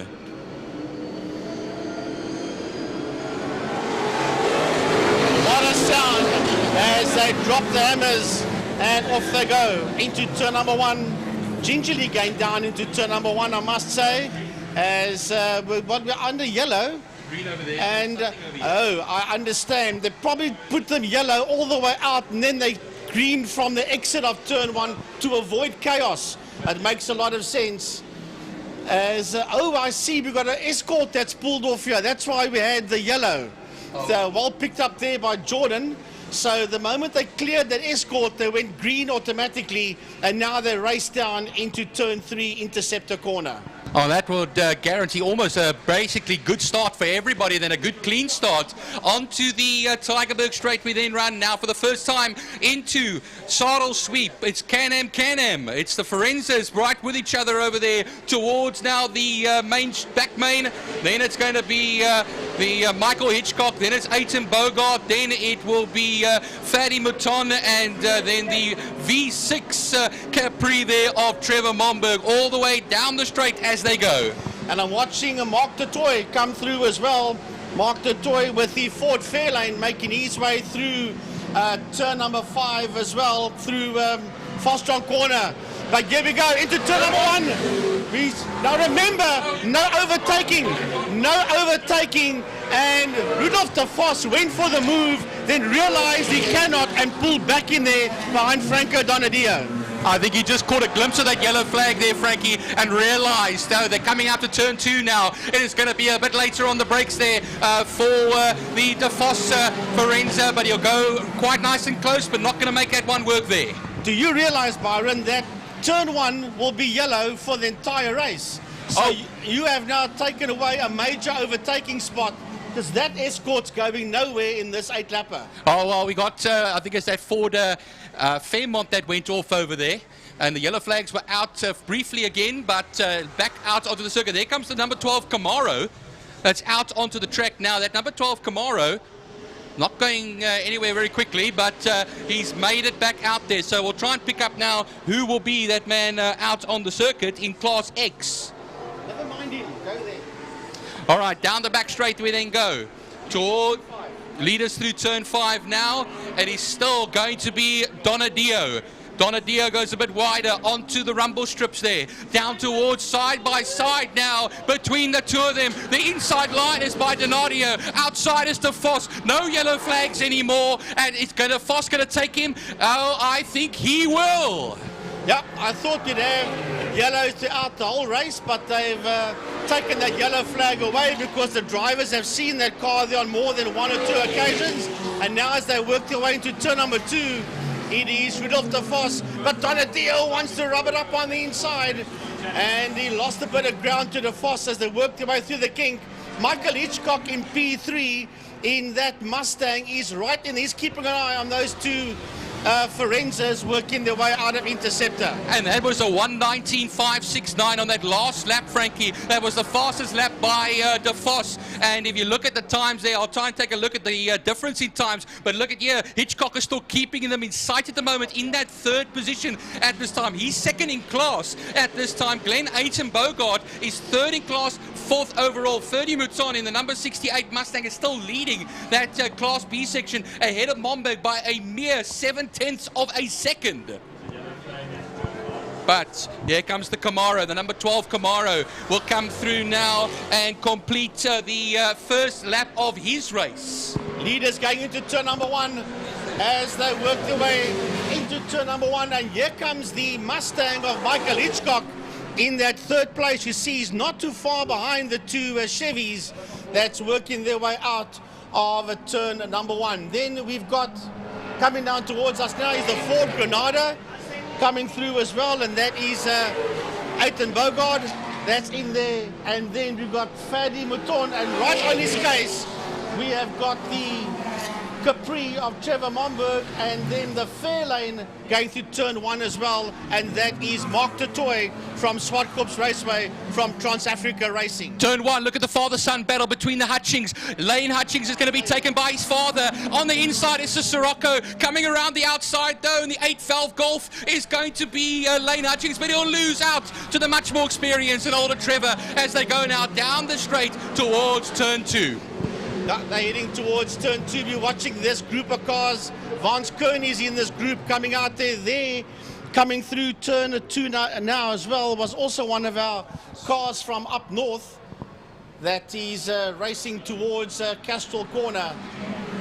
It's a lovely sight, Byron, as we watch them work their way around.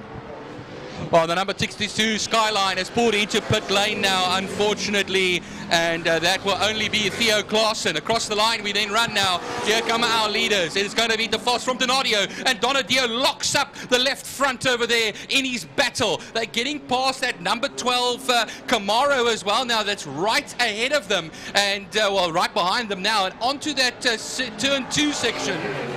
They're coming through turn 2. That's John Spears in the Camaro. So the leaders are going through the kink, but watch out for this fight that's making its way through turn number 1. There's Ferdy Mouton. Right behind him is the Capri of Trevor Momberg. Mark de Toy coming through as well. That's a lovely Ford Fairlane of Mark de Toy. And then we've got the rest of the cars just coming through as we look for the leaders. They should be working their way down the back straight. Down the back main they go. Working their way into turn 5, into Fostron, Rudolf de Vos and Franco Donadio. Half a second between the two of them the last time, Frankie. Let's take a look at them. Coming through turn 5 now. It's a bit wider for de Vos over there. That's allowed the back end sliding out there of onto the grass there for Donadio. It just shows you 11/10 racing.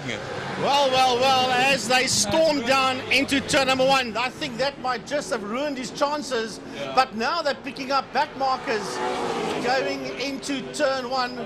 They're going to have to be careful now. There's a lot of slower cars coming out of turn 1 as we go down to turn 5 into a Fostron corner. And we watch the fight between Ferdy Mouton, there's a back marker, then Ferdy Mouton and Trevor Momberg coming through. Just ahead of them is the Ayton Bogart Granada, and then here comes Mark du Toit coming through as well as we pick up this fight, making its way out of turn 5 out of Fostron corner. Oh, we have two cars having pulled out at the moment, Frankie. That number 46 Jackson of Brian Bedin has dropped out, and then coming back onto the circuit over here. Just taking a look now onto the main straight before I get back to that. All right, so into turn 1. Look at the gaggle that's coming through turn 1 at the moment. Look at that massive, massive machine over there. That number 28 coming through there. There's somebody running to the tires. Red. There could be a red flag here. Steve Becker has mounted the tire barrier with that Passat of his. You can see the front suspension there broken. And that's a hard hit. Even the boot is open on that one. Wow. So yellow flags in that section, Frankie. Sorry, Frankie. And red flag will certainly be the order of the day here. Yeah, Jordan was saying to us, red flag, and I'm looking out the window here. Normally a red flag comes out here first, and there was nothing. That's why I still said, hold on, let's wait for confirmation. But definitely, there you can see the Volkswagen Passat of Steve Becker. That is coming out of turn now. Now, Byron, if you work your way out of turn 3, out of Interceptor, you go through the kink, it gives you a nice entry, and then it closes up slightly on you when you come out. And if you are on the wrong line, going into and through turn 3, or you make a steering adjustment, it can stick you in the tire barrier. Yeah, those rumble strips on the outside. Frankie, you've been around that section of the circuit as well, and the curbstone on the outside is very, very high. And what happens is if you get up on top of that curbstone, that's fine. If it drops over the other side of the curbstone and you then steer it back, what happens is the back wheel tends to stay on the outside of the curbstone, and that's what then brings you into that tank slapper. Now, we've seen through the years many accidents there, not normally as far up the Tygerberg Straight as that. Probably fine if they can give us a replay, and I'm sure Nadia and the team are searching for that replay. You're going to find that he'll pick up a tank slapper, it will go backwards and forwards once or twice, and then eventually, literally halfway up the straight, that's where he goes and sticks it into that tire wall. Yeah, that is a pretty hectic hit, because as Byron and Jordan was saying off air here, the tires are lying nearly halfway onto the track, and that was a big one by Steve Becker. So we'll just go off air for a while. The cars are coming into the pits. I think more than 77% of the race has been done, so it will be classified as a full race. Is Steve all right? Have we heard anything on the radio? I haven't heard anything yet. I believe he is out of the car, but I don't know his condition. Thanks, guys. Thanks. We would have liked to have given you the last 3 laps, but unfortunately we got no control over that in the race. I appreciate it. Thanks so much.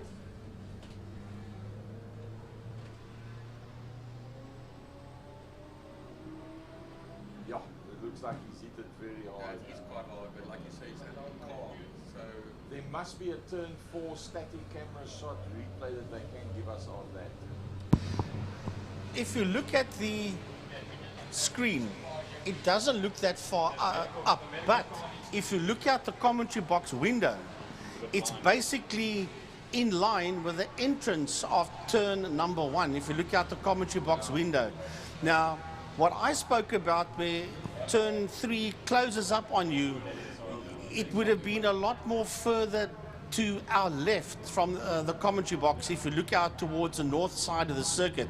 That was basically, the impact there was in the middle of the Tygerberg Straight, the exit of turn 3 Interceptor and turn 4 Saddle Sweep. So yeah, something went wrong rather heavily there, because you would not normally, if you have a problem coming out of 3, but it would be a lot more further back to the exit of turn 3 and not in that area where Steve Becker went in. Well, Jordan and myself were talking off air as well about this, and he had a very interesting anecdote as well over there about the section and what it's commonly referred to throughout the gang. So, Jordan, you were just telling me earlier on about that section being known as the magnets. Yeah. So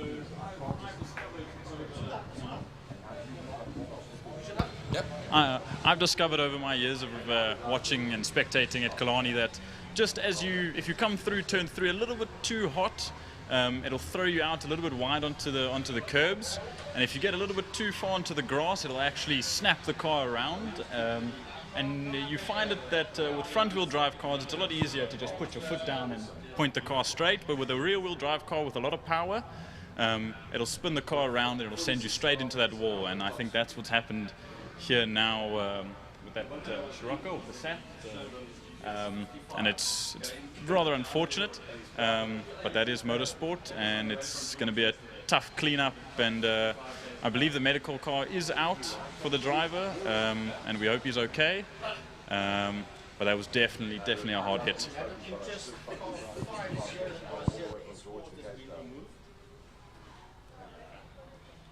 And that was Robert Senecal's car.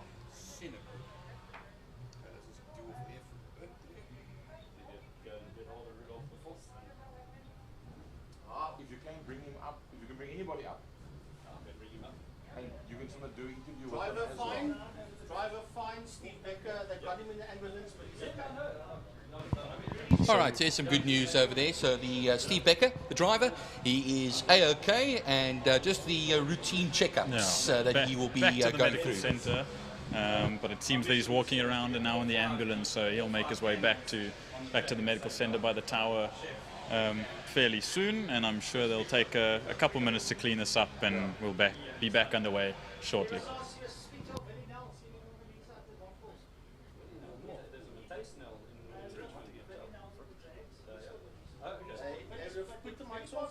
Mike's off. They referred to Steve as the walking wounded, but he's okay, so the hospital's just put him in the ambulance and bring him back here. He's had 2 heart attacks already. Vijnand Nel had the Anglia. No, it's Villinell that's got the cannon, the drag car. Yes, yes. It's a maroon color, metallic maroon. And there's another one standing down here yesterday, the white one. Did you see it? No, I wasn't here yesterday at all. Villinell not with us anymore? Brendan, if you can, anybody of the Oaks that you know, you can get them. They're bringing the tires through 3. That likes to talk. Malcolm Aidenberger. I mean, I don't know, he pisses lots of people off. Yeah, but remember we're only here till about 5. Father Time has got all the time in the world. Whoever. And then you can sort of do interviews with them as well. Get the voice out here also. I'll see you guys just now for race number 2. Yeah. Stevie just rebuilt that whole car. He stripped it down to nothing. He hasn't been back for a long time, and then You've got a tank step. And that's exactly halfway up But that that straight. car is a little bit heavier on the back. The tank and everything. But now, what is that? That's Passat. It's Passat, yeah. Okay, so this front-wheel drive. Yeah. That's strange to me. Remember last year? Front-wheel drive snapping like that. Something broke up. Remember last year we saw John Kosterman on the Suzuki go down there. So bikes with the rear-wheel drive, you know, what happens is that you can see, but I thought Never ever heard of a front-wheel drive motorbike, but okay, fine. Top Gear had were funny, the one they broke, they built when they brought it down here. Those two have bought anything. I'm sure somebody's tried it. I wouldn't call them a genius though, but yeah. I'm yet to hear of a motorcycle that's front-wheel drive, okay? What I meant is because, no, the rear wheel being the driving wheel. Well, that's two-wheel drive either. True. I don't think you'd be off the corner with that thing, but... It's in the story with the food, supposedly they've changed the whole kitchen thing.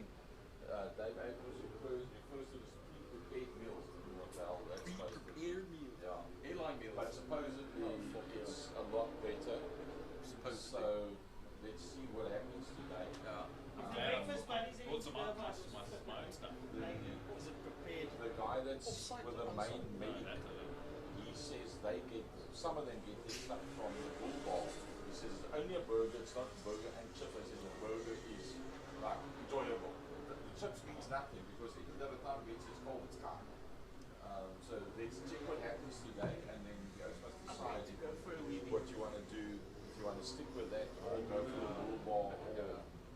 But I think they only calculated on 50 rand a day, so something like that, yeah. There's also one that's yes, Paulie, you well. Lekker, lekker.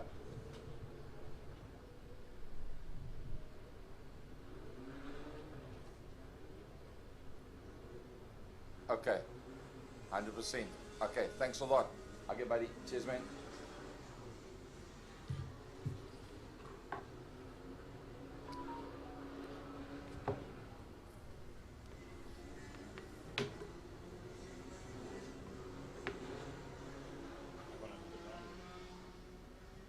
Don't use that mic. That seems to be where the problem is, because now I've had Paul phone me and saying we're listening to Frankie talking about his personal stuff.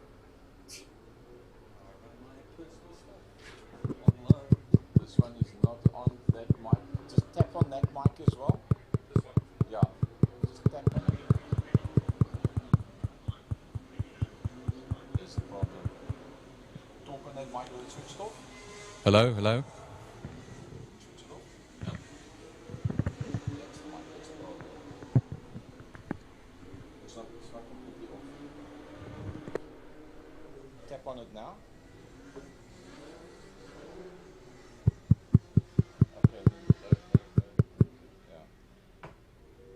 For that mic, you must just drop hard on it because it didn't go all the way down.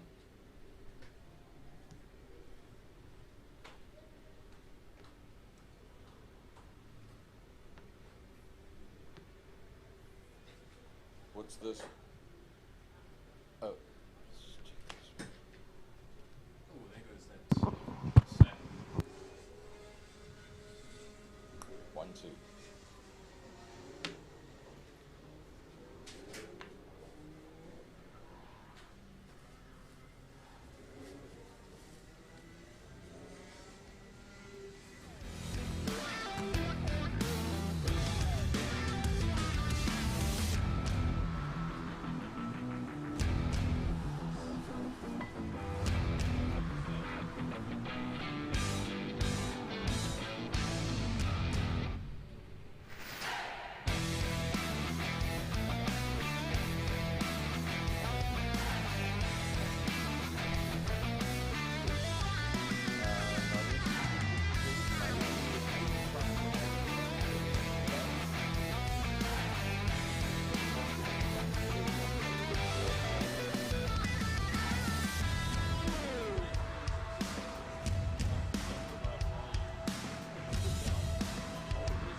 Right, folks, while we got a little bit of a breather, just a couple of upcoming events.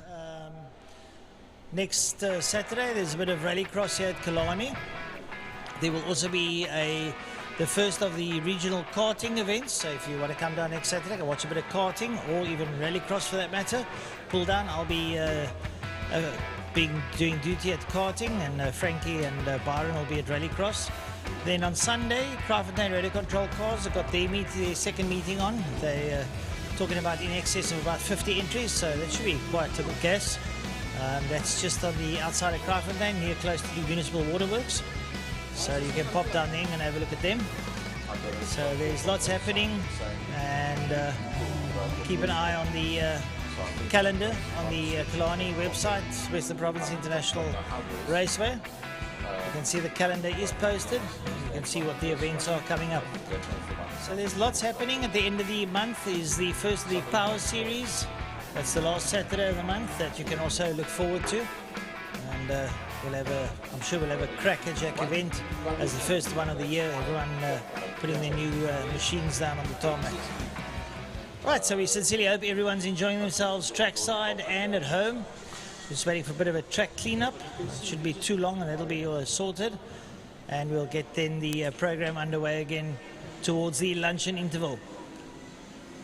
I want to tap on this one when it's off. You hear me? Maybe just hasn't switched on. Yeah, but it's now been twice this morning already that it's happening. There's something coming through here. It's off.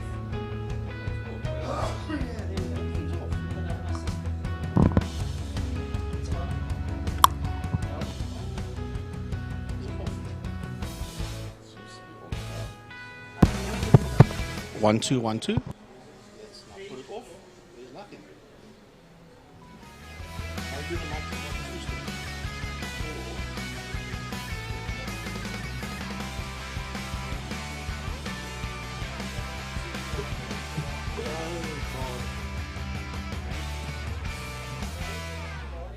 It's his granny that's talking to him.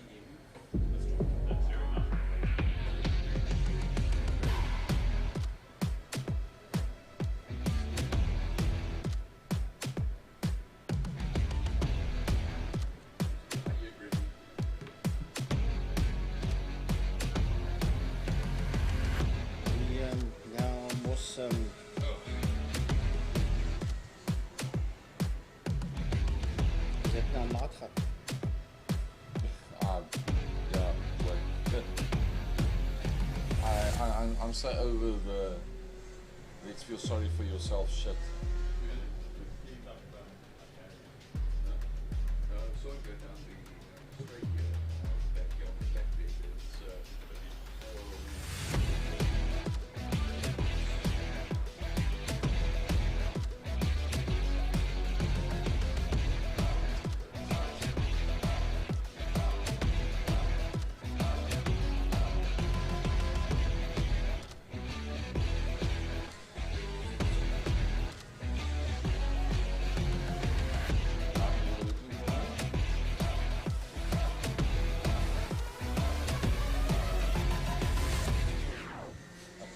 Left over from last night is in the market side door, really coming in the corner, and then the top door, the line,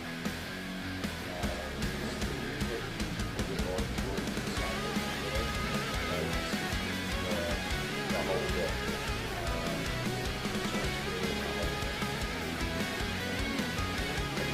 Top door.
Well, folks, that's the sound of the historic Grand Prix Car Association's Grand Prix cars of the 50s and 60s, split between Formula 1 and Formula 2 cars, out onto the circuit. And, of course, we had a handful of Coopers lead them out. And then you did see there that bright red 250F Maserati, seen by many as the greatest front-engined Grand Prix racing car of all time. And of course, the one that took Fangio to his final championship and his final Grand Prix win. Not that very one though, but there it is, right at the tail of the field, the Maserati 250F. We have a handful of BRMs and Lotuses in there as well. The 261 BRM Jackie Stewart machine from 1965, who finished 6th in the 1965 South African Grand Prix in East London. Yeah, there's a few legendary race cars out there. There's not only just the BRMs, there's a couple of Coopers that are out there as well. There's a Cooper T53, there's a Cooper T79, there's a Lola out there as well. There's a Lotus 24 and a Lotus 21 and a Lotus 18/21. Oh, and lots of Coopers that are out there on the circuit. But yeah, all 50s and 60s Formula One cars. That Maserati is a lovely machine. That red Maserati that's was at the back of the field on the outlap. But yeah, we'll have a look and see where it's going to filter in. Matter of fact, I do speak under correction, Byron, but I think that Maserati has been to Cape Town once before, 2018, 2019, when we had the last Passion of Speed event here, that Maserati was down here. And so I think it's the second time that it's now here in Cape Town.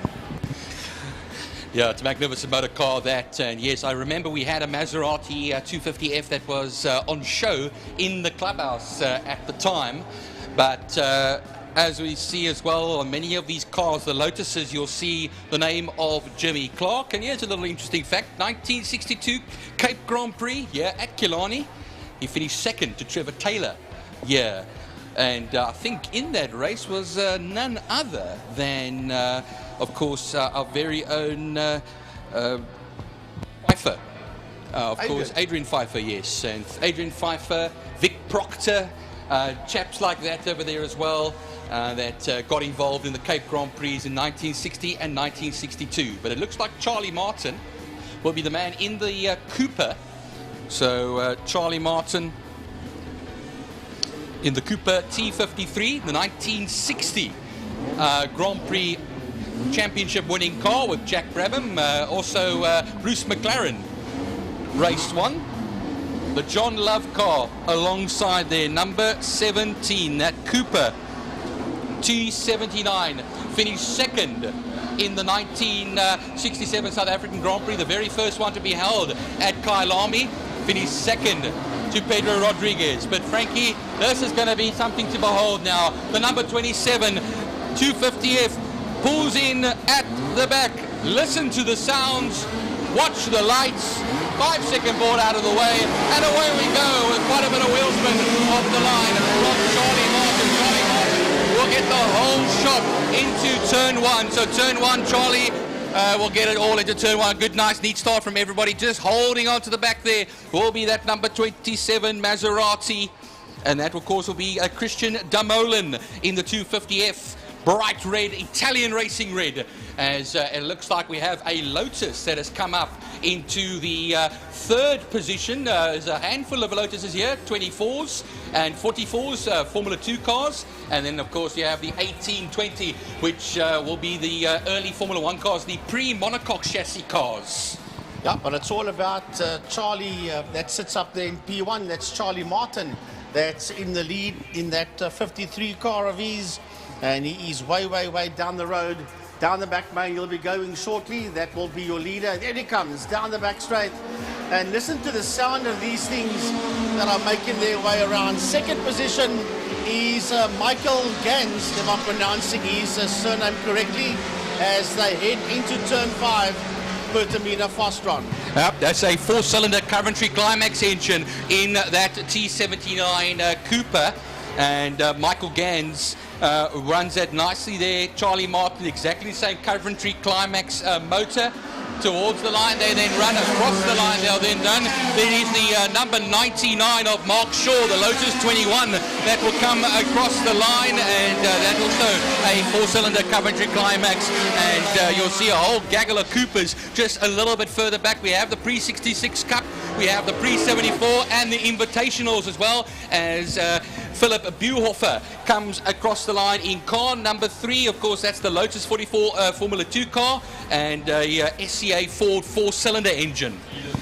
As we watch this group of cars coming out of turn 2, the two leaders, namely Charlie Martin and Michael Gans, are sitting first and second, working their way up the Tigerberg Straight towards turn number 4 towards Saddle Sweep, as we see all these beautiful cars work their way through Interceptor Corner and up the hill they come towards Saddle Sweep, as the two front runners work their way down the back straight towards turn number 5 towards Fostron Corner.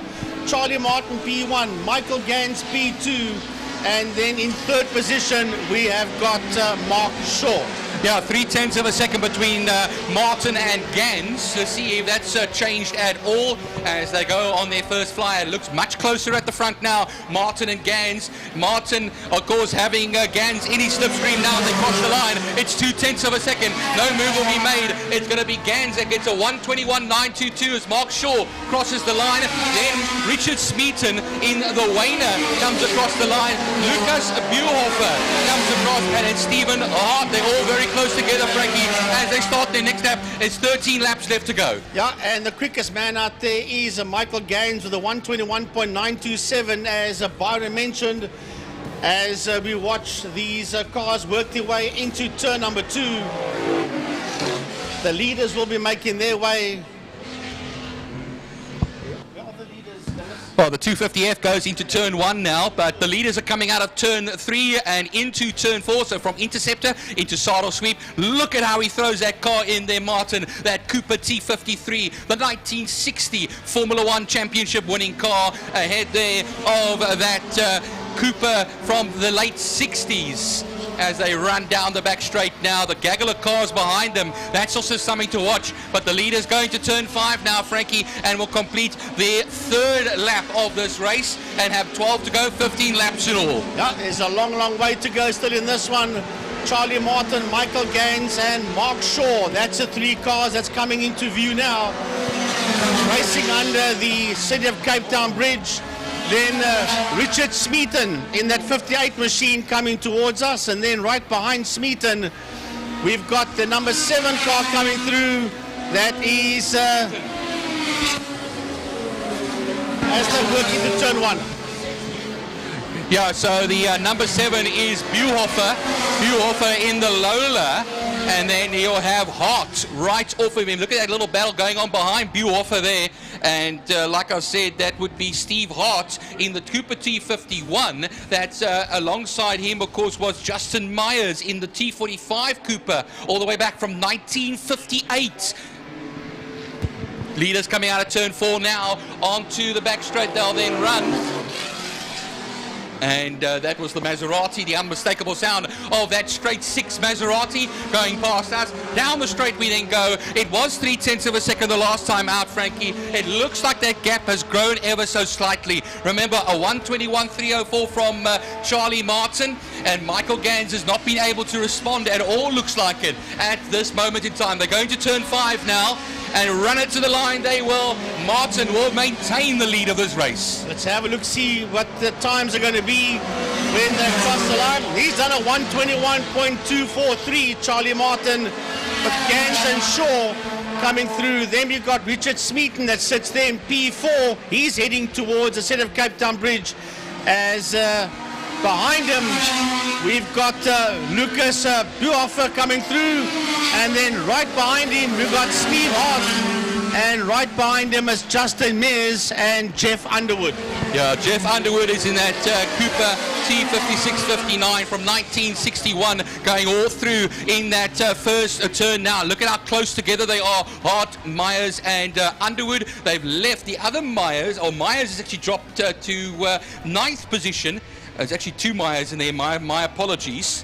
And yes, I'll pick up for you who that other one is. That's Ben Myers in the T51 Cooper from 1959. Right, so the leaders are making their way down to turn 5, heading into Pertamina Fostron. And it's all about Charlie Martin and Michael Gans. These two are working their way out of turn number 5, out of Fostron Corner. And they have decided that they're going to up, duck and disappear, but they mustn't forget about Shaw. That's Mark Shaw, that is in that 3rd position. He's making his way towards the bridge now, is Mark Shaw. He sits in P3, and he's getting further and further away from Richard Smeaton. Here comes Smeaton towards us as we pan the cameras back down into turn number 5 into Fostron corner,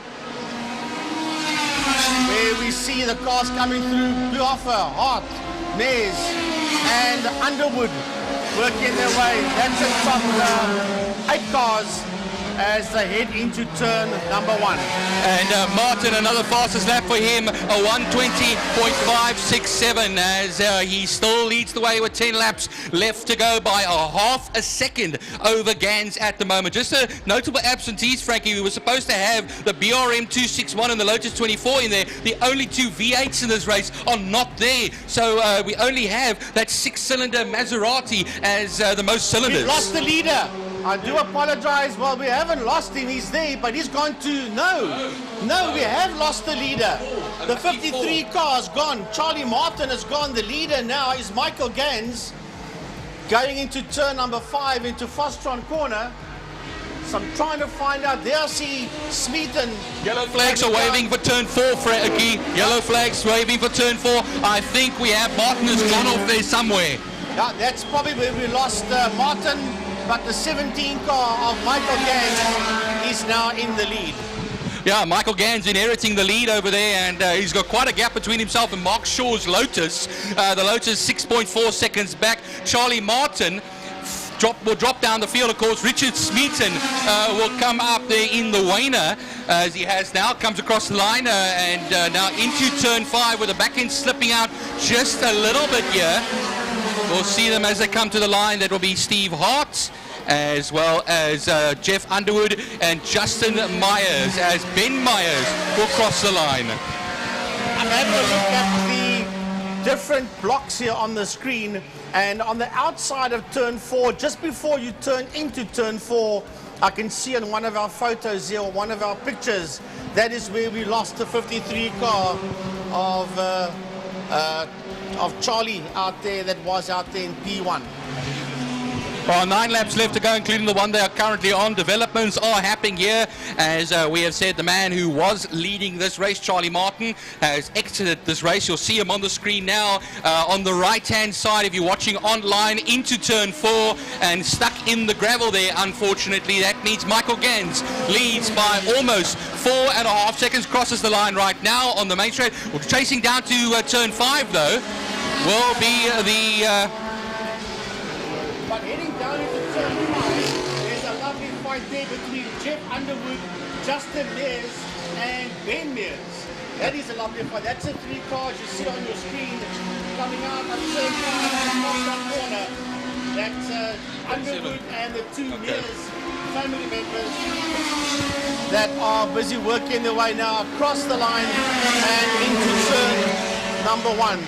They are going one-on-one, the 3 of them, as they work their way out, through and out of Holzhoek. Well, on the outside of turn 1, Frankie, we have Eddie Perk in the ex-Tony Maggs Heron that's pulled out of this race in a little bit of a precarious position there, but he should be out of the way as we run up towards turn 2, Castrol corner now.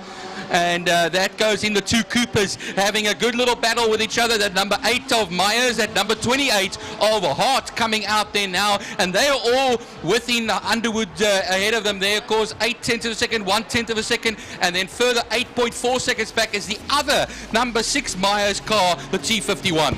The leader coming out of turn 5, making his way under the City of Cape Town Bridge. That is Michael Gans. And the quickest lap belongs to Charlie Martin, though, even though he's not in this race anymore.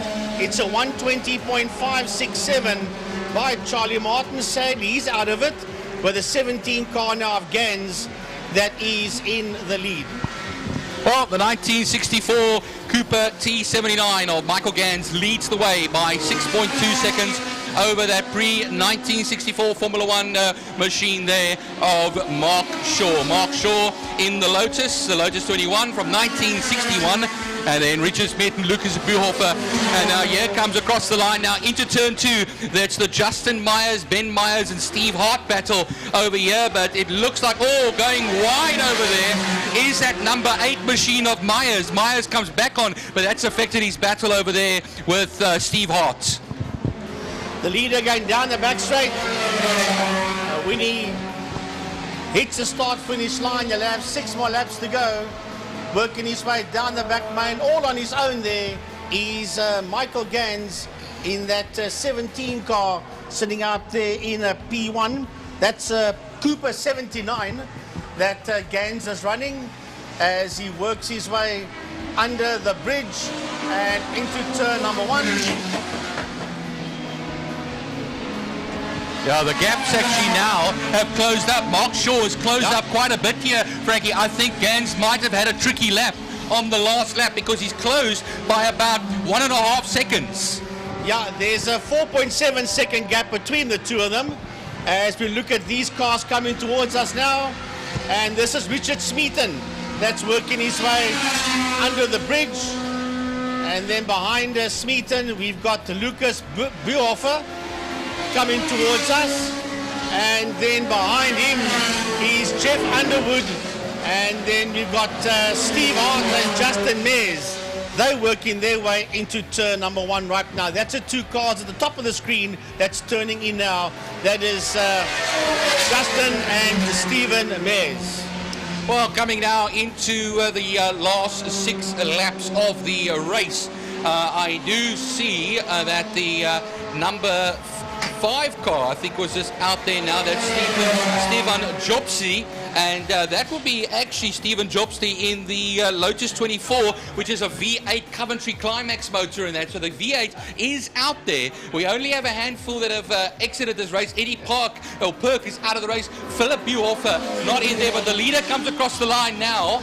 And look at now the gap between himself and Michael Gans. Mark Shaw is eating into that gap. A 1:21.384 for Mark Shaw. A 1:22.5 for Michael Gans. Michael Gans, he might be just pacing himself as well, Frankie. It's a personal best there for Shaw, and the gap was 3.627 seconds when they crossed the line.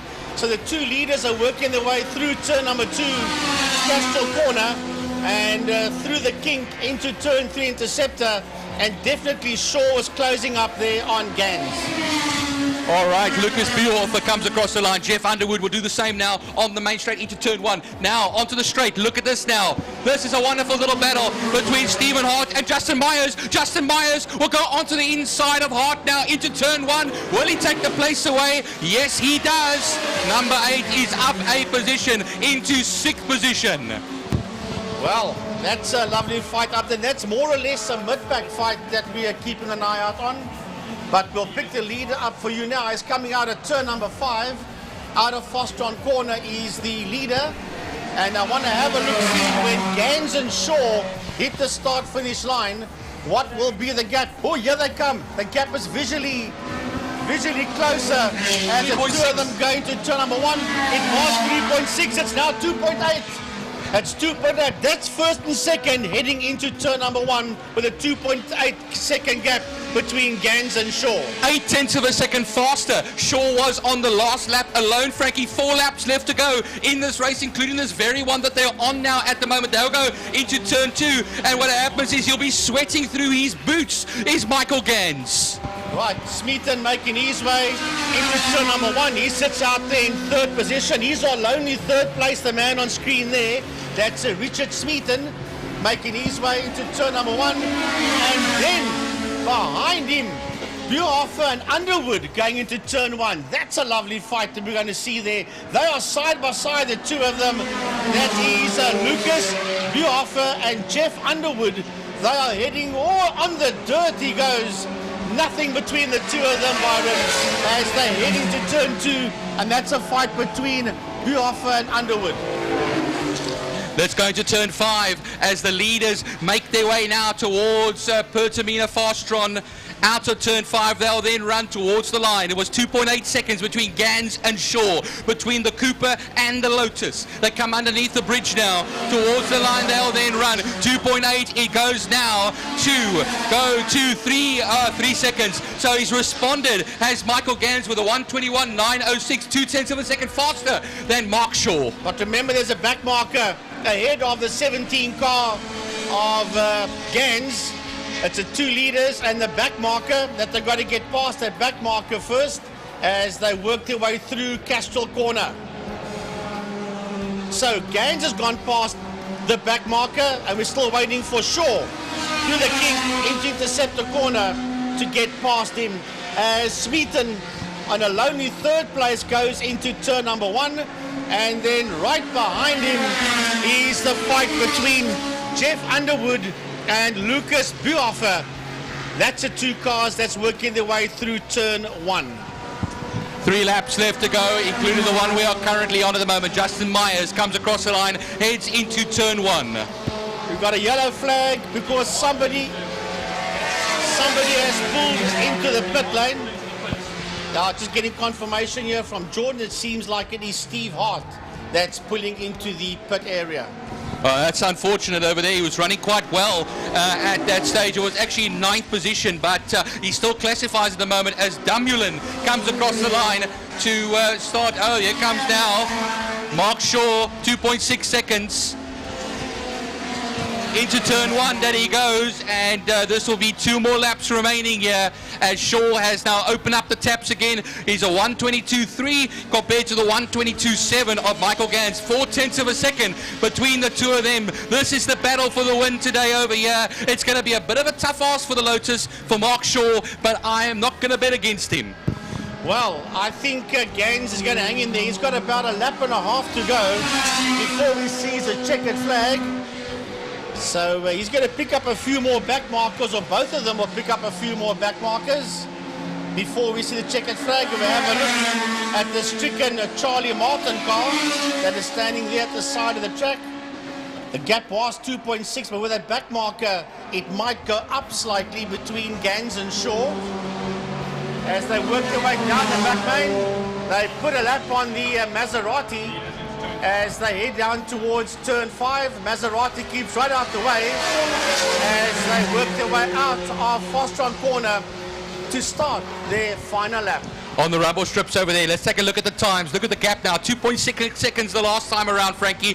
We'll watch them out to the line and see what the gap is between the two of them crossing the line. Michael Gans at 22.9, at 22.8 from Mark Shaw, only a 10th that he's taken out. I don't think that is at all enough for Mark Shaw. He's going to have a very bad lap, Michael Gans, to have any chance of Mark Shaw to get anywhere. Yeah, well, the back marker was in the mix as well, and 2.5 with 1 more lap to go.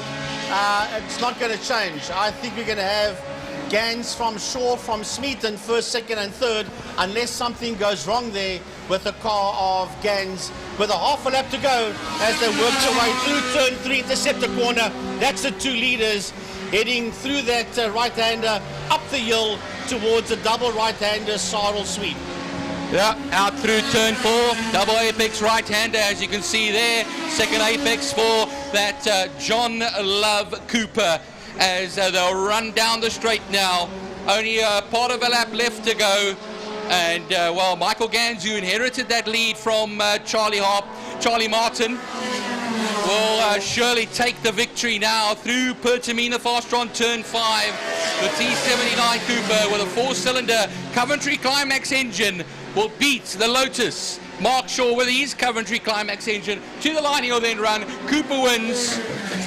Lotus second. And then we wait a little bit for that invitational winner of Richard Smeaton, who will have to wait a little bit for.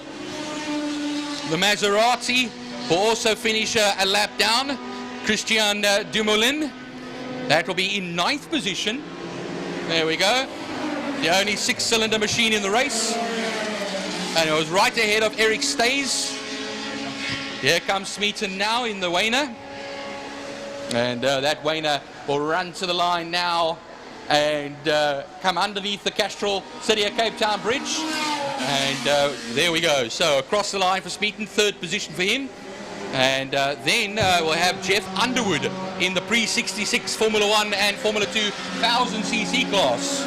As they cross the line, Underwood, and then we've got Lucas Buoffer that finishes just there behind Jeff Underwood.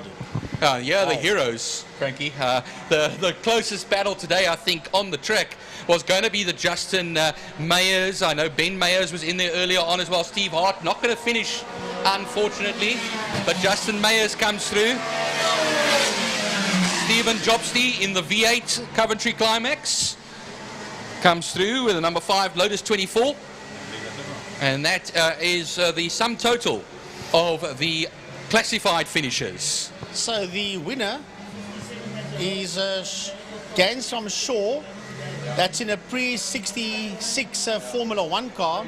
Then the invitational car of Smeaton. Then we had a Formula 2 car of Underwood. Invitational car of Biofer.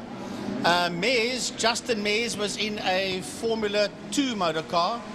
Stephen Jabutsu, if I'm pronouncing that right, was in a Formula 1 car. Ben Mays was in a Formula 2 car. And sure, it's just a mixture of Formula 1 and Formula 2 cars, Coopers and Lotuses, and you name it, all out there. And lovely. Apparently as well, that Maserati 250F, one of the most valuable racing cars here in South Africa. I can quite imagine that, yeah. As Francois has just been reminding me as well, that 1957 straight 6 2.5 litre Maserati 250F. Well, that was the pre-65 historic Grand Prix. We're looking at a replay here of the classic cars where Bruce Evan Taplin in the Sprinter. Oh. Now we can have a look at the... that was the Steve Becker accident. Wow, that was heavy, heavy, heavy stuff. On the grass as well, first Frankie, and from the side he smacks those tyres. That was driver doorway as he smacked those tyres on the right-hand side. And just having rebuilt that car and entered for the first time in a long time. Here's the Martin Cooper. Yeah, he must have had a mechanical failure, and that car he just pulled the car off. And there we see one of the fair lanes in the classic cars that also lost the track there going into turn 1. As we have a look at that replay once again of Evan Taplin. Bit of a rodeo going on here today, I'll tell you what, Frankie. But it's the right place at the right time, yeah, that's for sure. If you're not at Kilani, you can watch it on IMUSAT. And if you can get down here, please get down to Kilani.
Okay, folks, so up next we've got the Caltron Supercars and the Caltron Fine Cars out in the Supercars. In the number 9, we've got Bradley Fenner. In the 11, we've got Ryan Catt. We've got Shane Boscombe out there. In 21, Craig Hume. 31, Carl Halleck. 33, Glenn Phillips. And the 42, Stefan Nokia. And then in the unmarked supercar, we've got the legendary Mr. Ernest Page, who we know from Rallycross and from earlier days in the drag racing, etc., a motorsport journalist. So he's trying his hand at Frank and I were actually gobbling about him this morning with Dexter Bruce. So he's getting a bit of practice in there. Down in the fine cars, we've got Roger Lewis of the MGA. Okay, Ernest Page qualified on pole, I get told. In the fine cars, we got Roger Lewis of the MGA, Gunter Abelgrein in that green BMW E36, Derek Hulse of the MGB, Arnold Lambert in the VW Jetta, Michael Campagna in the Ford Galaxy, Frans van der Marsh Kalkeware in the Plymouth Fury, Dave Alexander in the Morgan +8, Di Dugbo in the Austin Healey, and Natasha Tissendorf in the black VW Jetta CLI. I don't see the Galaxy out there in the fine cars as they head towards turn number 5, Fostron. The Caltron Supercars are heading towards the city of Cape Town Bridge. And it is indeed Ernest Page that is in pole position as away they go. He's got Glenn Phillips sitting right there on his outside. Carl Halleck is sitting in that third position as they work their way into turn number 1. And then Ryan Catt is in that fight as well as the supercars exit turn 1. Francois, the fine cars, the Caltron fine cars are now heading into turn number 1 as the supercars. Yeah, we've got Gunter Abelgrein there in the green BMW. He's looking to go into get the whole shot. Locks up on the brakes there. Natasha Tissendorf there in third place, not doing too shabby. Then that the VW there from Arnold Lambert looks like he's lying in second place. It says it's a Jetta. It's actually an old Sirocco. It's a Mark 1 Sirocco. So he sits there. That's Arnold Lambert. Natasha running a little bit wide. And it looks like Dave Alexander. Is that Dave Alexander? He's sitting up on the inside there, but Natasha fights her way back up into third place. Well, have a look at the supercars that's heading towards turn number 5, towards Fostron, and Glenn Phillips has taken that lead away from Ernest Page. As a matter of fact, it looks like Halleck has moved up into that second position. Ryan Catt sits on the case of Ernest Page as well as they exit Pertamina Fostron. These are 4 cars nose to tail, with the leader being Glenn Phillips. He's the man with the target on his back as they head down into turn number 1.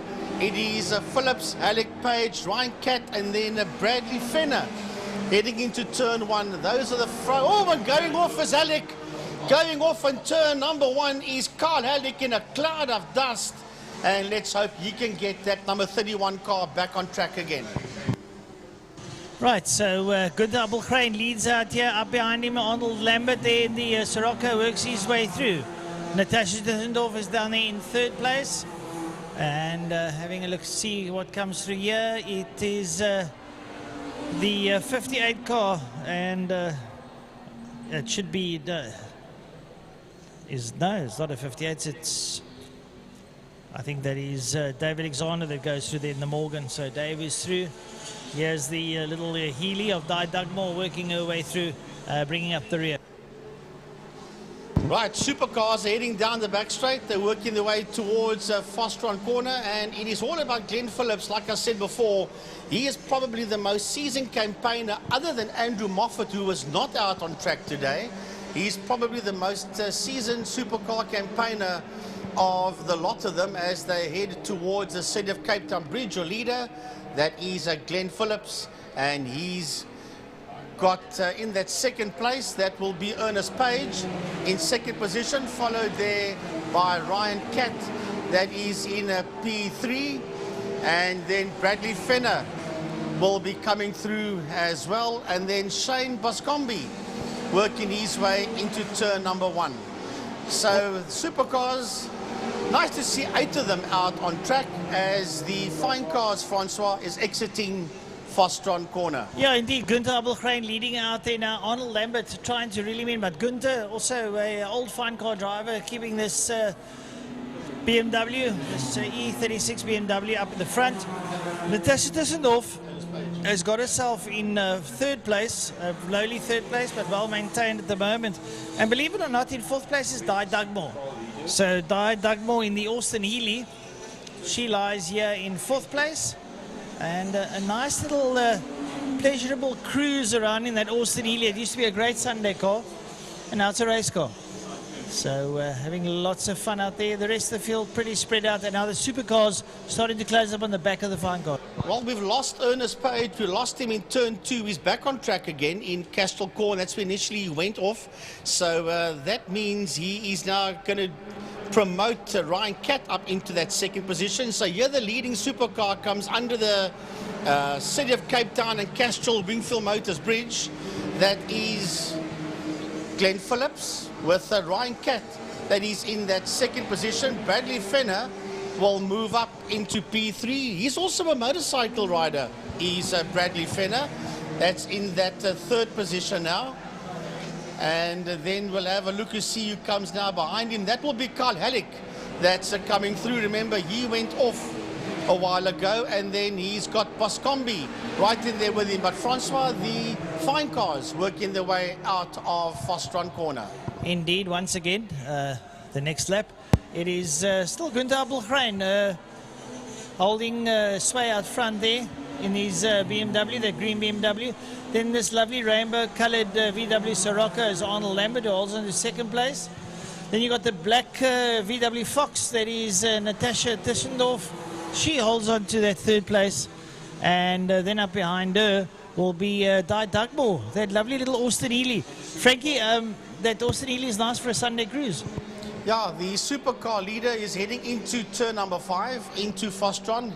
That will be Glenn Phillips, and Ryan Catt is right in there behind him. Well, not directly behind him, but he's a 2nd car going into Fostron corner. And then we'll have Boscombe. That will be Shane Boscombe, if I'm pronouncing his surname correctly.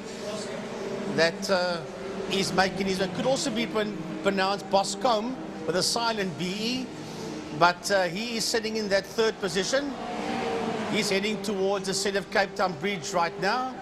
as we see sidebar. That's Dugmore that's been overtaken there by Carl Halleck as the fine cars are heading down, Francois down the back straight. Goes that BMW of Appelgrein into Pertamina Fostron, turn 5. Yeah, it wasn't Dugmore being overtaken, it was Roger Lewis in the number 1 MJ.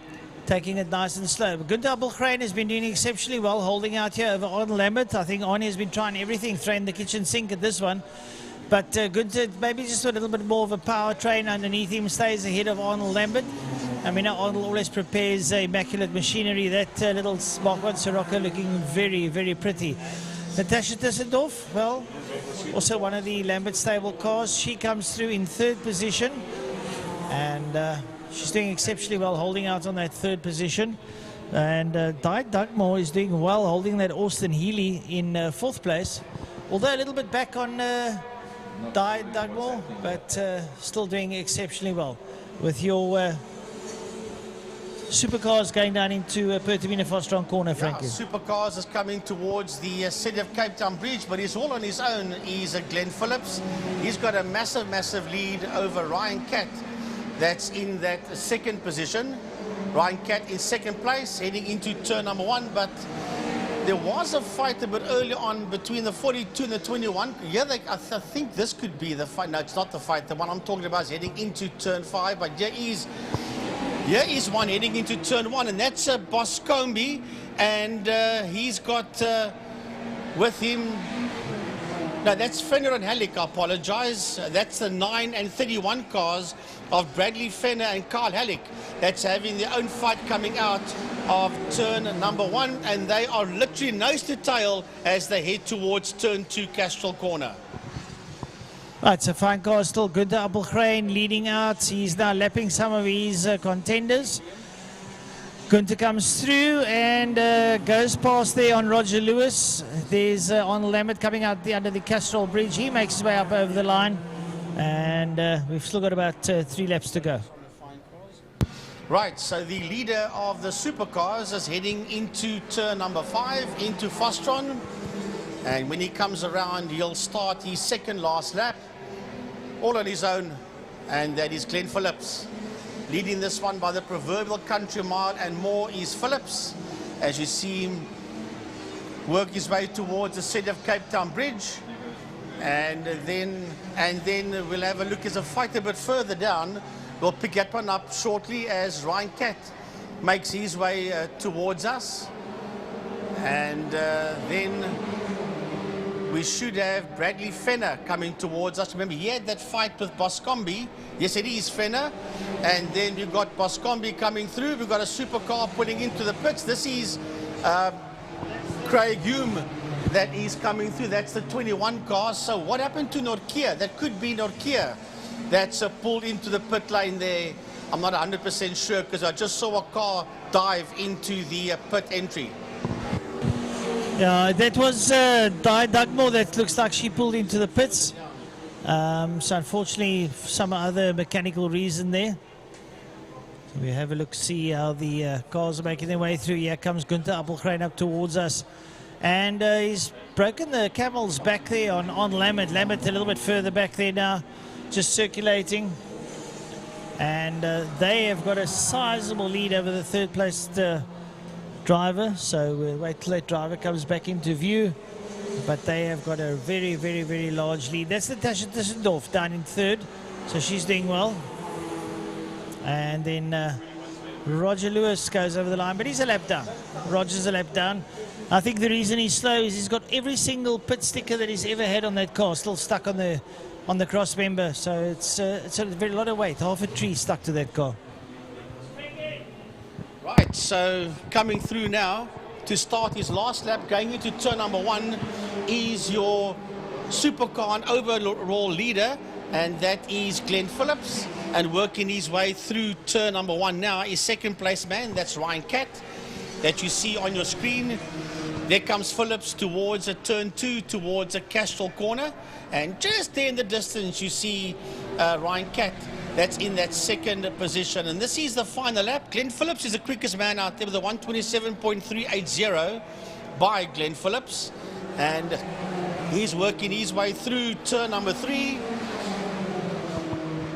That is Interceptor corner, picking up one of the fine car back markers as he heads towards turn 4. But Francois, as he's on his lead lap, here comes the fine car leader to start his last lap.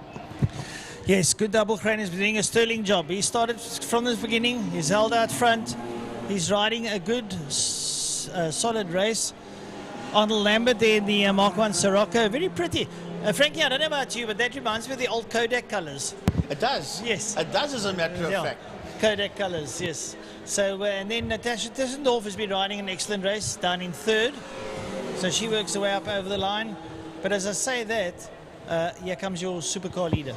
Overall leader and class leader to the checkered flag, and that is Glenn Phillips crossing the line in P1. Going very slow, I must say, because right on his case is Ryan Catt, and right on the case of Ryan Catt is Carl Halleck.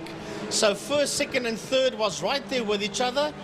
We're now waiting for the next car to come through in their supercars, and that will be Bradley Fenner that is coming through in car number 9.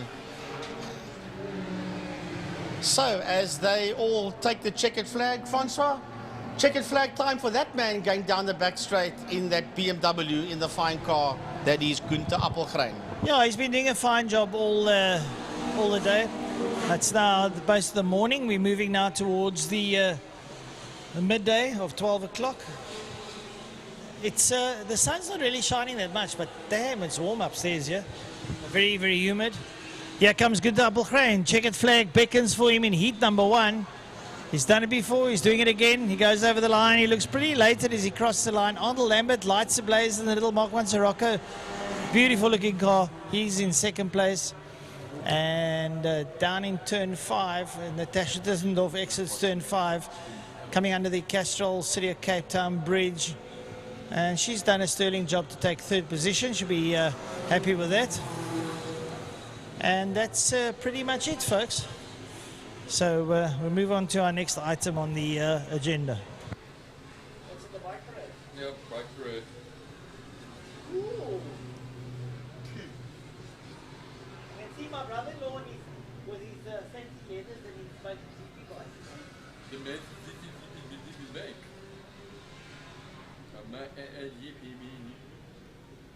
Yes, I do think you should. There's going to be out there. There's at least another 2 times at some point during the course of the day. My streams are blanking out more and more often, so it's obviously picking up static or something or other. I might get to the point where you need to carry on because the gaps is just too big by me.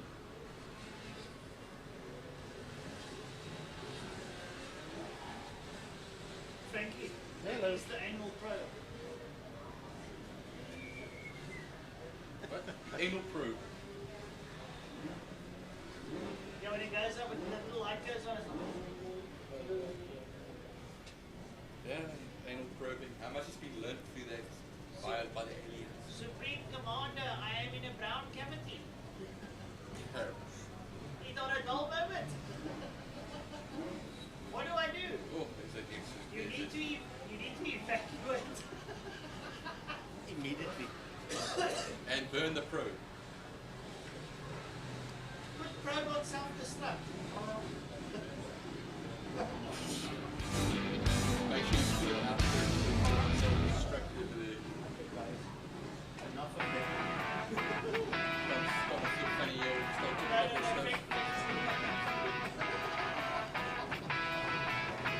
Just want to make sure everything is off here because you folks are talking about all sorts of other things. Right, ladies and gentlemen, something I've been looking forward to all day.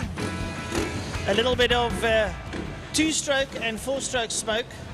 Legendary Bikes, Alan Westman out on the AWR, the Alan Westman rating XT 500 street racer. There's a couple of bikes coming out. I'm going to go through, and in the mix. Sorry, I've got to extend a little bit of pride. I've had my son racing out here before, but here's a new one. A man that hasn't been on circuit now for about, what, 8-9 years.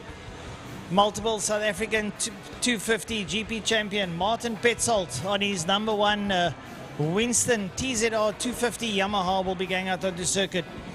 A very illustrious career, one of the few, or one of the only South Africans to stand on a podium at a GP at Kyalami, second to Pierre Francesco Chili in the 250 category. He'll be out in a Winston Yamaha. Listen to that thing, he's totally rebuilt it, and he bought it back from the person that originally bought it.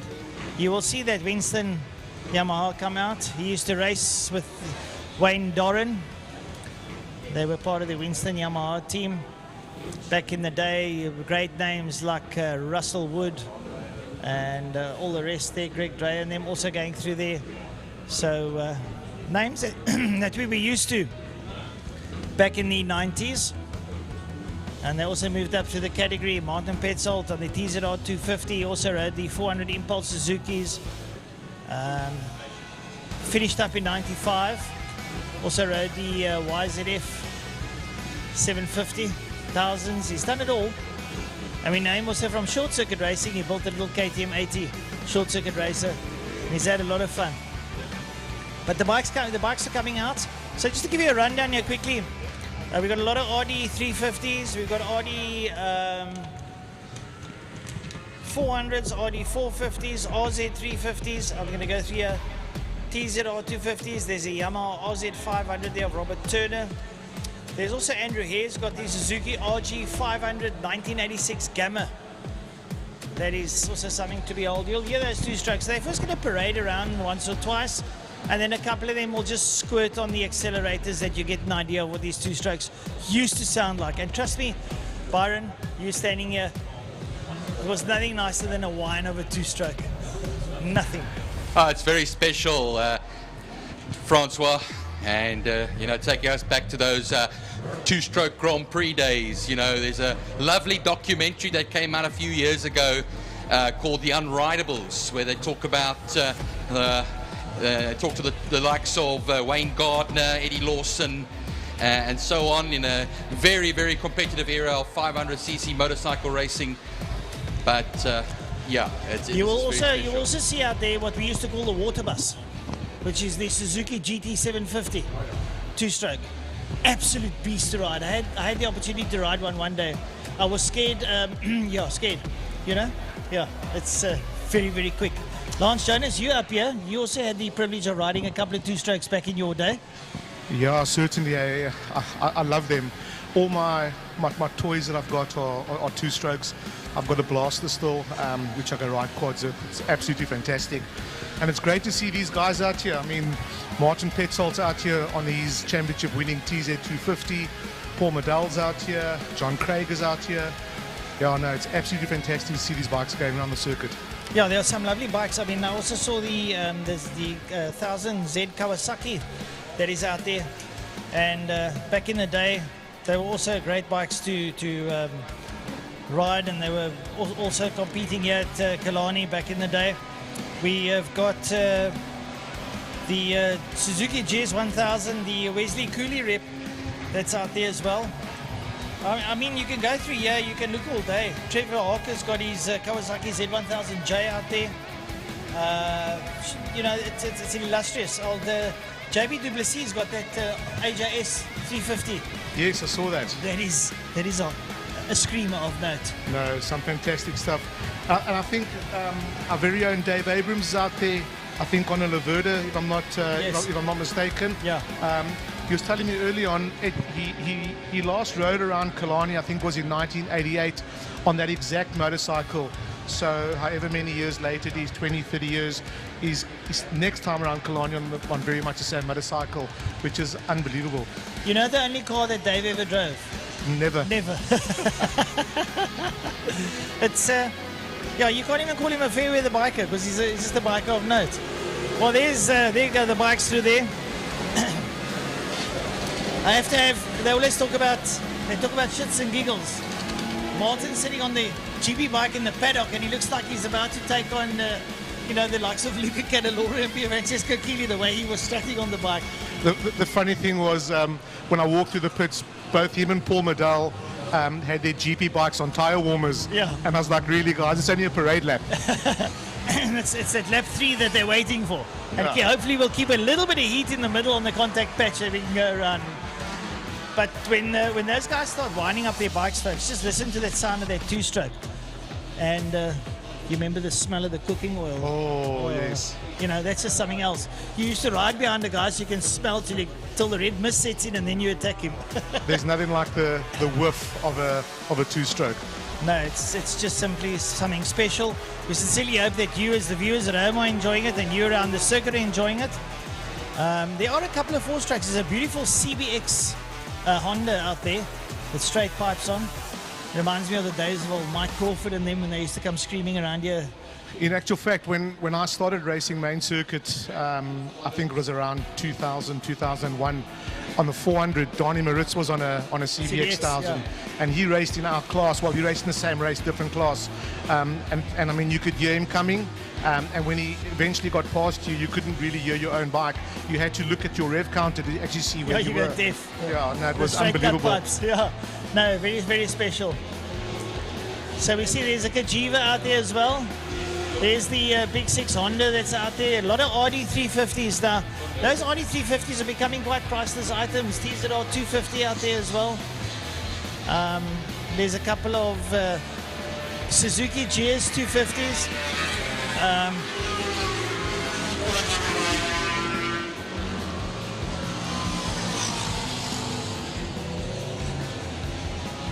Absolutely fantastic. Yeah, no, great to hear them. And I remember back in the day, Lance sitting on the outside here of Castrol Corner, watching those GP bikes come up and attacking turn number 2. Absolutely brilliant stuff. Listen to that Big 6. Yep, talking about the CBX, there it goes.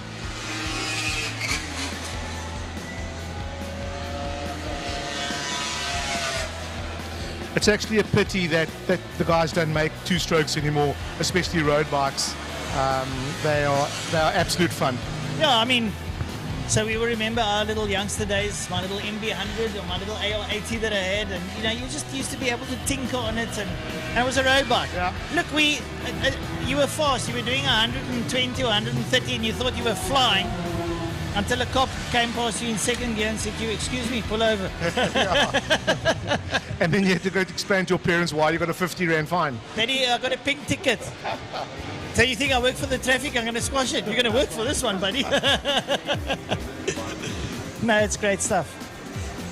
But it's good to see the bikes out there, especially the ones that I know of, where the guys have been building them for the last 2-3 years, and to see them out there running so sweetly, it's fantastic. Kevin Cassie out, or Stuart Cassie out on the GBZ 550. Stuart's out on the 550. Gerrit Visser Senior's out on a GS 550. And there goes Martin on his championship-winning TZ250. And then John Craig on his original LC that he raced main circuit on. He's still got that bike. Fantastic to see him out there. Well, we can see the two Yamahas having an absolute screamer around the track. They were working their way into Castrol Corner. Just listen to those bikes when they come past you, folks. That is just you guys there on the hill. Listen to the way that those two strokes, when they beat up, how nicely they sound. That sweet little kitten purr that they have.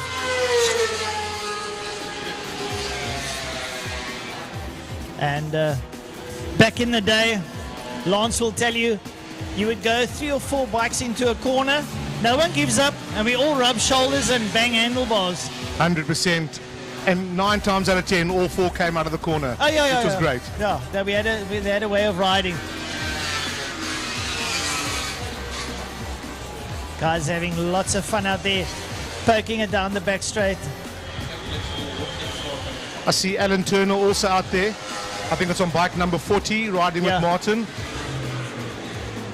You know, and I'm looking at this list of the entrants here, Lance. So many of these guys used to race on the circuit. So many. I mean, you can go through them. I mean, you name the names. I mean, the Stopfords, the Turners, Alan Westman, Andrew Miles, Buddy Ekron. Yeah. I mean, Casey Walters. There's so many names. I mean, John Craig. You choose a name. They've all been out on circuit. The guys have raced over the years. strange enough, I'm actually just looking here. According to this, our esteemed executive club manager Des Easom is out there on a Triumph 900. Yeah, he's on the red Triumph from what I understand. Absolutely fantastic. That's also one of Dave Abrams' motorcycles as far as I know. Dave said he found it difficult to ride both bikes to the track this morning.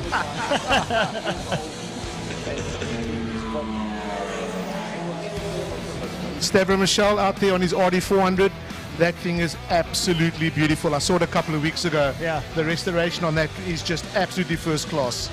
Yeah, he was battling to start it because he set the carbs too rich and he kept flooding it, but he eventually got it right. He got it started and it puffed and wheezed a bit and then fired up and sounded very, very, very, very nice.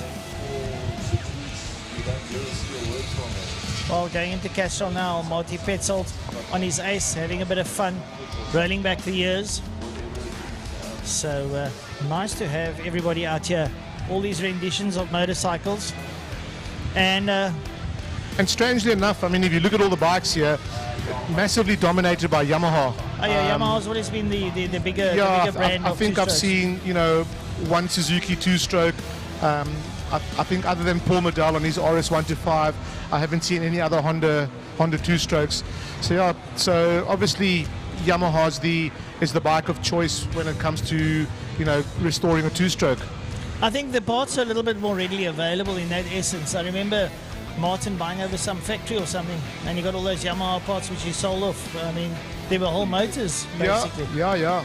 The teaser that he's actually got now, you're showing me he's got a trommel full of parts, barrels, cranks, heads, clutches, carbs. So yeah, he got the full kit with the bike. Yeah, no, that's very nice.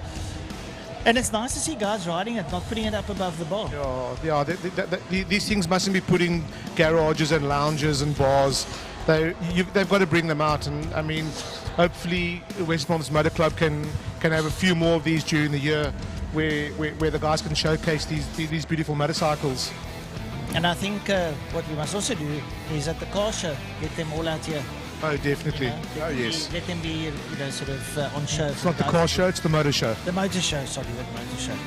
I do apologize profusely, Lance. In actual fact, I was downstairs earlier on, and the original name, I think, for the West Bromwich Motor Club was called METS, which was the Motorcycle and Car Club of Cape Town or something like that. Yes. So yeah, so motorcycles came first. The guys need to understand that. I'm with you on this one. Oh, great. Well, it's nice having Lance showing us up here. It's giving us a bit of insight, etc. And I think we're going to break for the luncheon interval. These guys will come out again later on just to give us another show of all their restored machinery. Lance, I can tell you what. I'm looking down in the pits. The guys are all rolling into the pits. Now you get that jelly feeling in your legs. I went out on my bike, and the chest and the feathers are all fluffed up. And they're going home. Now they're all going to get in the pits. And did you check me going into turn one? Did you see that? Yeah. The stories that will come out after a 2-lap parade race. It's going to be fantastic. Alan's getting off his XT500. I can tell you something. He's probably thinking, I don't know why I parked this bike. What's wrong with me? It's lovely to see. No, absolutely fantastic. And I must admit, a fantastic turnout, huh?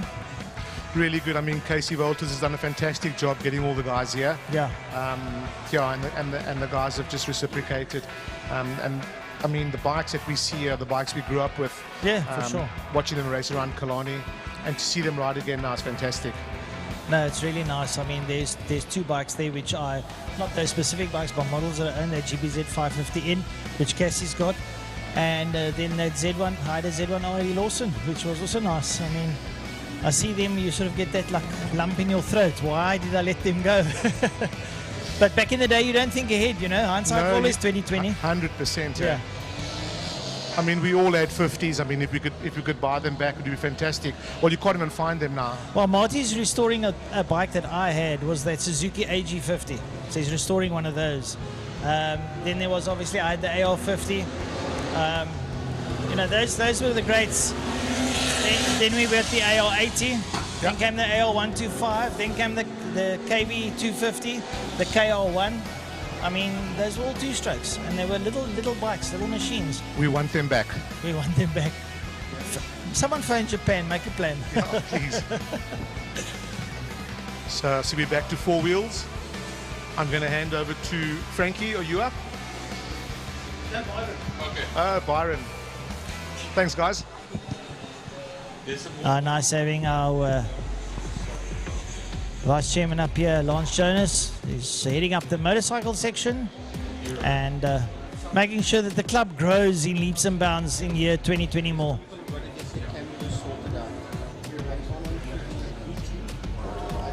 Right, so sports and GT.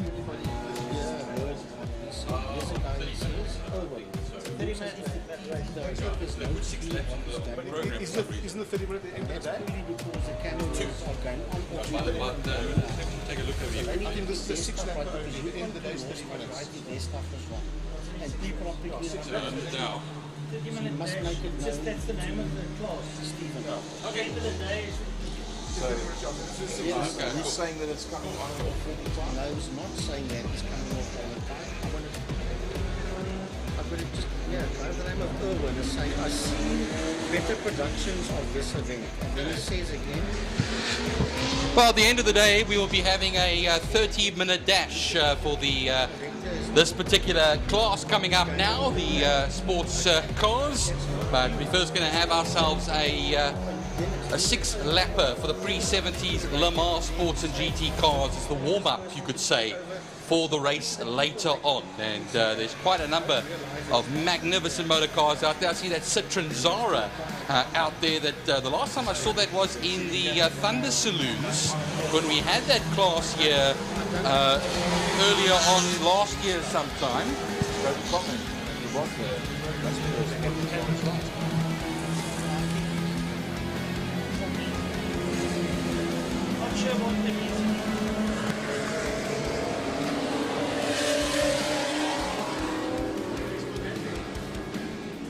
Well, the likes of Swede Kenneth Persson in the McLaren M6B, Mark Tutoy in the Lola T70 Spider, Steve Hart, I saw the GT40 out there, the bright orange GT40, the two Camaros of John Spears and Roland Ward, and then also as well entered under the Mark Tutoy, of course, is the Ford Fairlane, Mike Verrier's BMW Z4, and it's in the NDT racing car, Mansur Parker and Anwar Levy, both in BMW E30s, and then Jan-Willem Andre de la Porta in the Datsun 240Z, Henny Bosman in his Lotus 7, because that's the rotary-engined Lotus 7, Mark Uitenbogart in the Fairmont GT, the Superior Elevators car, and then Martin Bench in his Ford Capri, Mia Bench in the VW Golf, and then Renzo Torrente in the BMW M4. But yes, the Armand Levy Motorsport Jive cars, 58 and 51, the E30 BMWs. It's always great to see those boxy-shaped Beamers in races. There's the bright orange number 25 GT40, the only GT40 here today. The T70 Lola Spider. That, of course, we saw out on the circuit early on, also a bit earlier on in the sports and GT car race, over 10 racing laps, but 13 of them out there in all. Miel Buerta in the 350Z Nissan Precision Wealth car. Our Marshall's doing a great job as always today, yeah, always on point, and standing in the sun and the wind, and living their passion for motorsport. But it looks like that the safety car has pulled off into pit lane, and we are ready to go racing for 6 racing laps for this 30-minute warm-up. It's not the 30-minute itself, it's going to be the warm-up for the 30-minute race. But taking them off, Nian Joy was earlier on out there, and we are ready to go racing now, as we do. Oliver Hinchenhaus also at the front of the field of the E30 BMW of NDT Racing over there as well. Will make his way whole shot into turn 1, and look at the gap already though, that he is pulling over everyone else. Onto the straight is all nice, good, clean starts. The lovely BMs all sitting up there behind him. It's BM 1, 2, 3, 4. Going in there. Hintenhaus is in the Hintenhaus squeezing in. Looks like someone goes a little bit wide. I think it's Mansur Parker that went wide there. And Henny Bosman sitting there in the rotary Lotus 7. He's having a bit of fun. 68 years old. and a real legend as well in South Africa, but he's a noted petrol head. That's why every spare moment he has where he's not breaking planks and breaking people, he's racing against people. Yeah, no, he's racing against people, yeah. These BMs sounding really awesome. A lot of turbocharging in there. And then a normally aspirated rotary. That's it. Oh, there goes the GT40 going through there. And that is Steve Hart. In that GT40 starting to wind up. But look at Neon getting the hammers down here, really pulling away.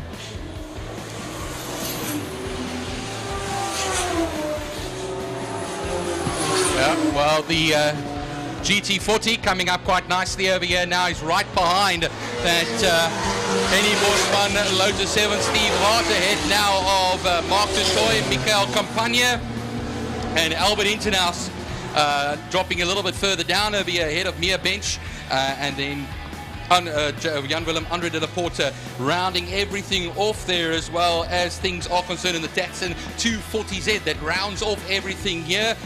Just saw that Citroen Zara that's ahead of Emil Buerta at the moment. That's Michiel Campagne that's campaigning that car. And that bright red car looks just like the one that was being campaigned actually last year or the year before in the Thunder Saloons class here at Kilani. He goes now into that right-hander at turn 3 and now onto the Tiger Lily straight as they run now towards turn 4 for yet another occasion. Byron, something that I'm noting here, having a look at that GT40 of Steve Hart. Look at that, normally aspirated. There's that GT40 I've heard now of Steve Hart is dropping fluid onto the circuit, so he'll be monitored for that. Well, let's hope he lasts because he's doing a sterling job out there at the moment and closing down. Going to be through turn 5 now, Francois. Watch him as he comes now. He's right ahead of that T70 Spider.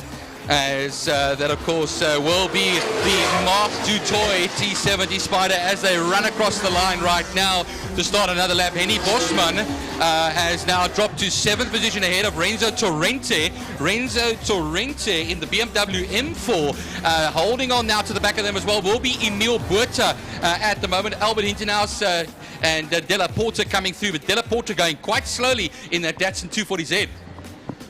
Well, that Renzo Torrente should be a lot higher up with that Zara up behind him. That is a magnificent M4 with oodles of toys and power under the hood.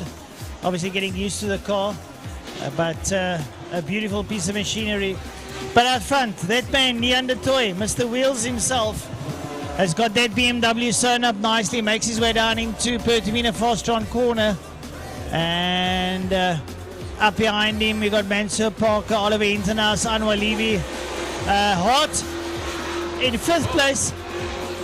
Oh, someone's gone bad. Mansour Parker. Mansour, yeah. That's pulling off onto the side, Francois. He's right by pit lane. But will he even make pit lane? That is the big question here. And it's not going to happen for him, unfortunately. No, he's as stuck. The turn 5 that come out, the GT40 of Steve Hart is still well and truly going, but he has Mark du Toit right behind him there. Yeah, Mark du Toit is riding the old Walls ice cream car. And Walls ice cream is still in the UK. So, yeah, it's still a sponsor to be noted. Mark du Toit doing fantastically well, going there, chasing the GT40. Had a go at him. Very period-specific cars, the two of them. Well, just through turn 2 there, and now towards turn 3, Francois, it looked like that Mark du Toit had a go at Steve Hart. Steve Hart still holds that position at the moment. That's 4th position. 5th position for Mark du Toit. Renzo Torrente has made his way past Henny Bosman in the M4 BMW. Henny Bosman now in 7th position. Remember, they all go one place up now because of the exit of Mansour Parker. It looks like that Datsun, who was going very slowly earlier on, of Jan-Willem Andre de la Porta, is out of the race as well. So we have now 2 cars out. And just apologies for the images over there. I know we're having a bit of a connection problem, but you can see the bumper on that Anwar Levy BMW is askew at the moment. And not sounding too healthy at that, I might say too. Right, having a look here. Here comes the hard working his way through ahead there of Mark du Toit. And we're looking there for Torrente. Here he comes through the M4. Up behind him there is Henny Bosman, still doing quite well. Well, going up towards turn 1 now, Francois, we got Michiel Campagna that will head into turn 1, and on his inside almost was Emil Buerta, who's keeping him very honest over there. So the Citroen just ahead of that 350Z. Look at how nose to tail they are now. Onto the Joubert straight they will then run. You'll see right ahead of them, not quite right ahead of them, is Renzo Torrente and Henny Bosman, who between them have 2 seconds. And going down the back straight now is Race Mace himself, Nian du Toit, almost 7.5 seconds between himself and Ollie Hintenhouse. And look at that, enjoying himself so much, Francois, letting the back end of that Beamer step out quite nicely over there. He wants to have fun, and he's having fun in bright yellow. Well, you know, the last time someone had some fun here, they got into a bit of trouble. So I don't know if you're allowed to have that much fun here. You can have fun, but not too much fun. And having a look, we've still got a lap to go. It's final lap for Nian du Toit. It's 6 laps. Coming through now, Anwar Levy's car, not sounding very healthy and not looking too straight, as you said, a little bit askew.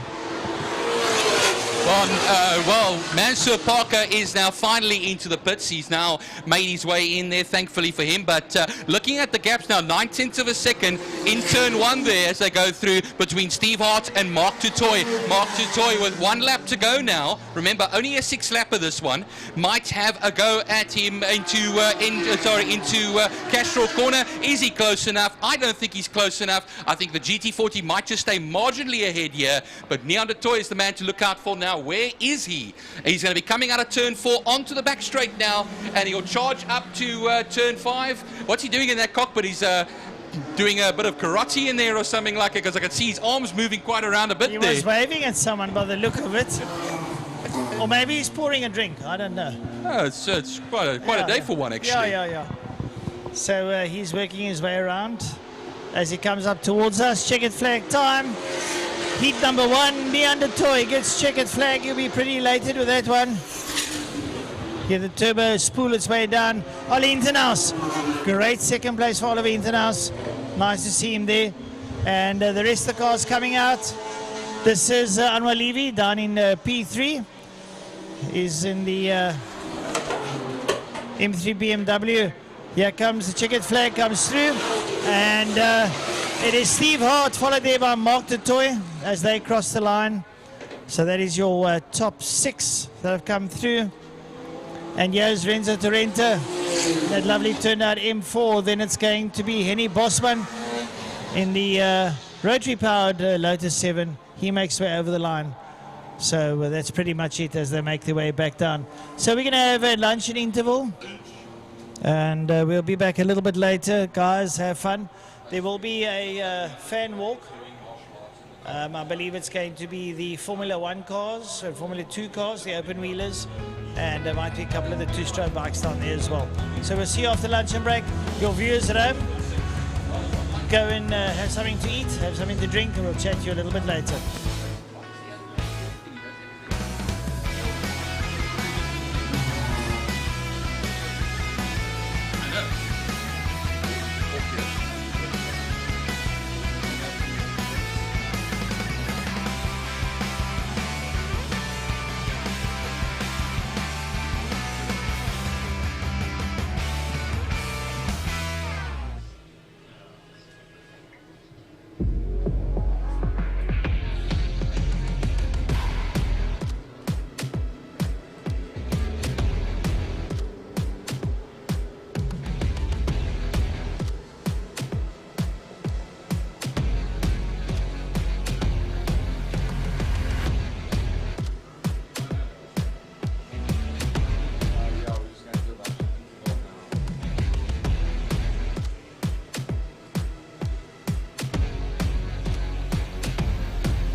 watching on the screen.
Yeah, look here, Gary.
touch. You know I got the juice, and I'm out here making moves. Gonna send you to the moon. I'm just doing what I do. When you see me coming through, everybody make some room. I'm the best, middle finger to the rest. I'm the best, I'm the best, I'm the best, I'm the best. Medals hanging on my chest. I'm the best, I'm the best, I'm the best.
Well, folks, welcome back, and I know I look slightly different. My name is Ernest Page. Dexter Bruce is gallivanting around here somewhere.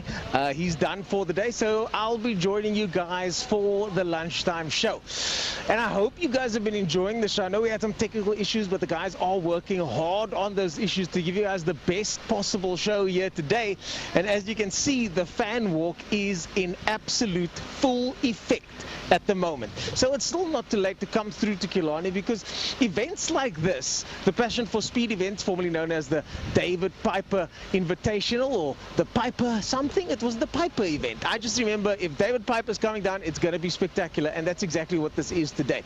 It has been absolutely spectacular, where you can see cars that you will never see on a track at the circuit in Cape Town, again, because a lot of them have been brought from overseas. But I'm here to walk you guys through the results, and hopefully my producer can get us some interviews over here. Maybe we can interview that lady over there. I don't know. That might be something we can look into.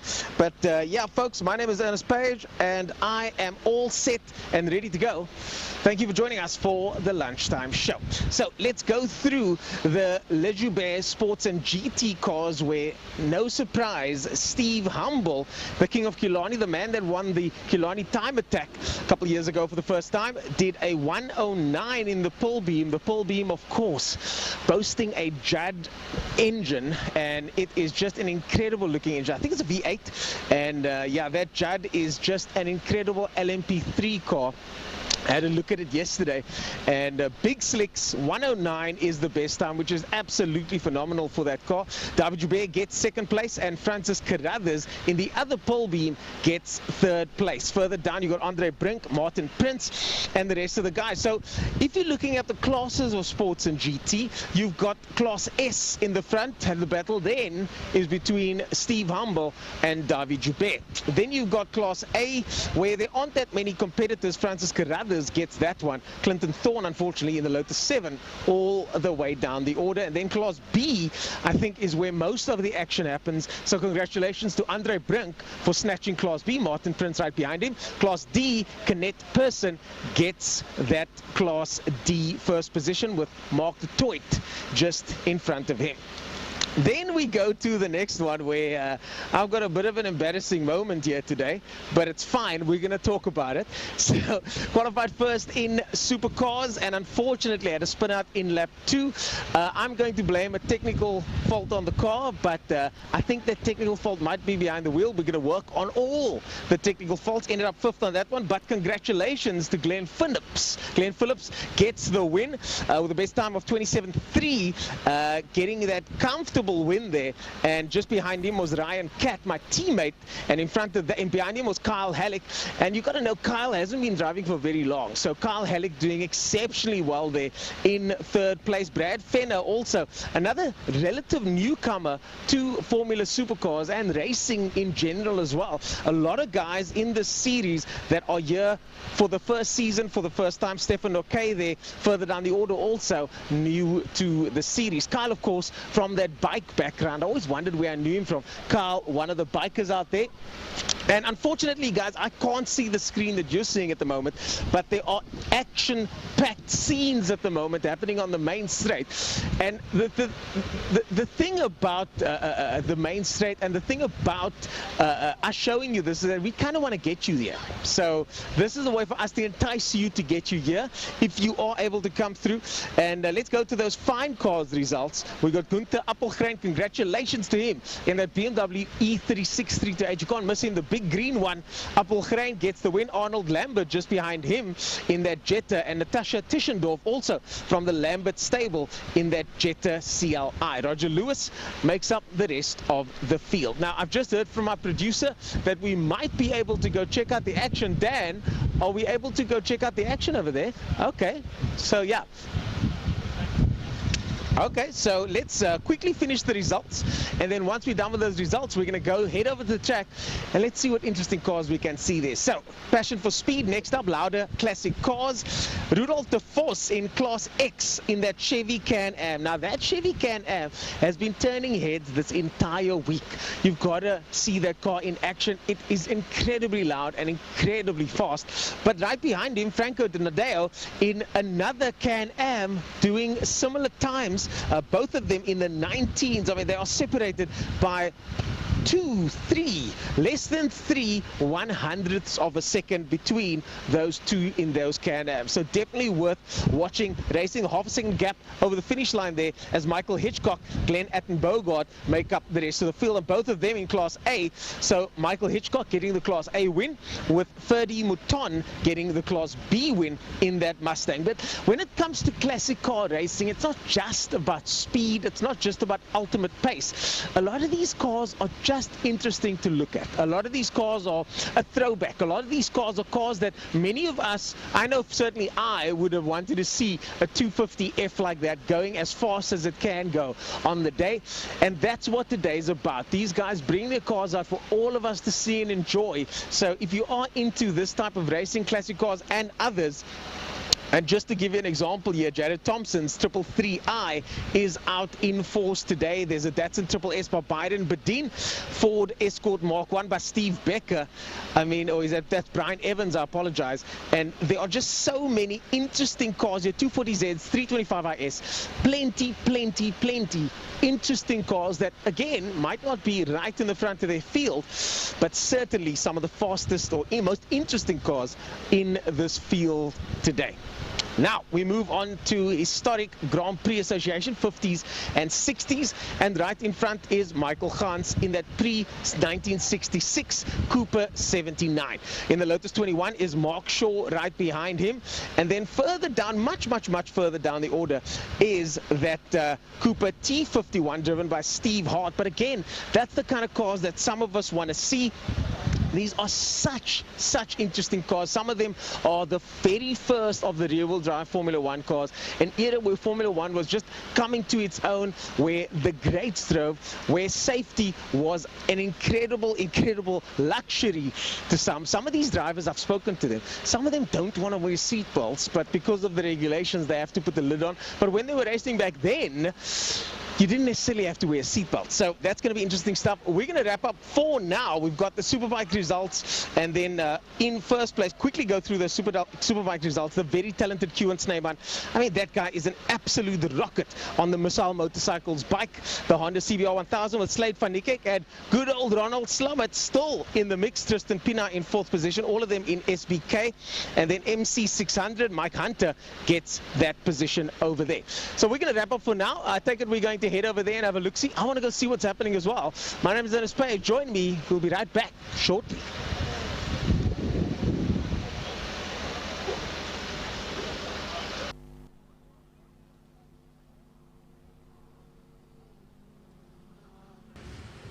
How much range do we have?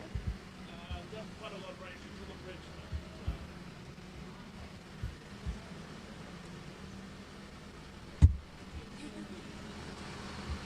Oh, Rocket Rock. Why'd you guys lock the I don't know. Nadia. Oh, okay. Thank you. Okay, go.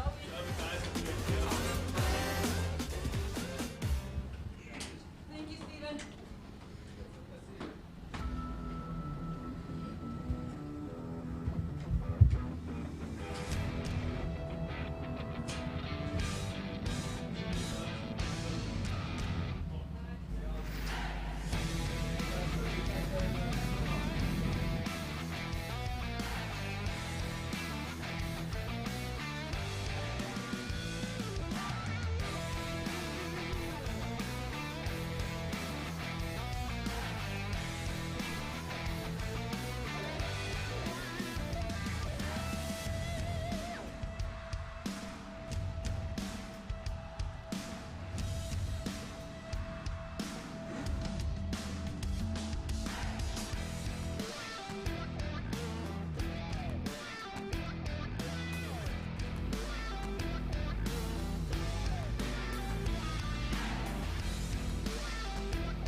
Hi there, folks. I'm standing here with Philip, and Philip is going to walk us through all of these Model T Fords over here. Philip, this is the first time I've seen so many of them parked next to each other, and now people like me can finally know the difference between a 1914 and a 1950.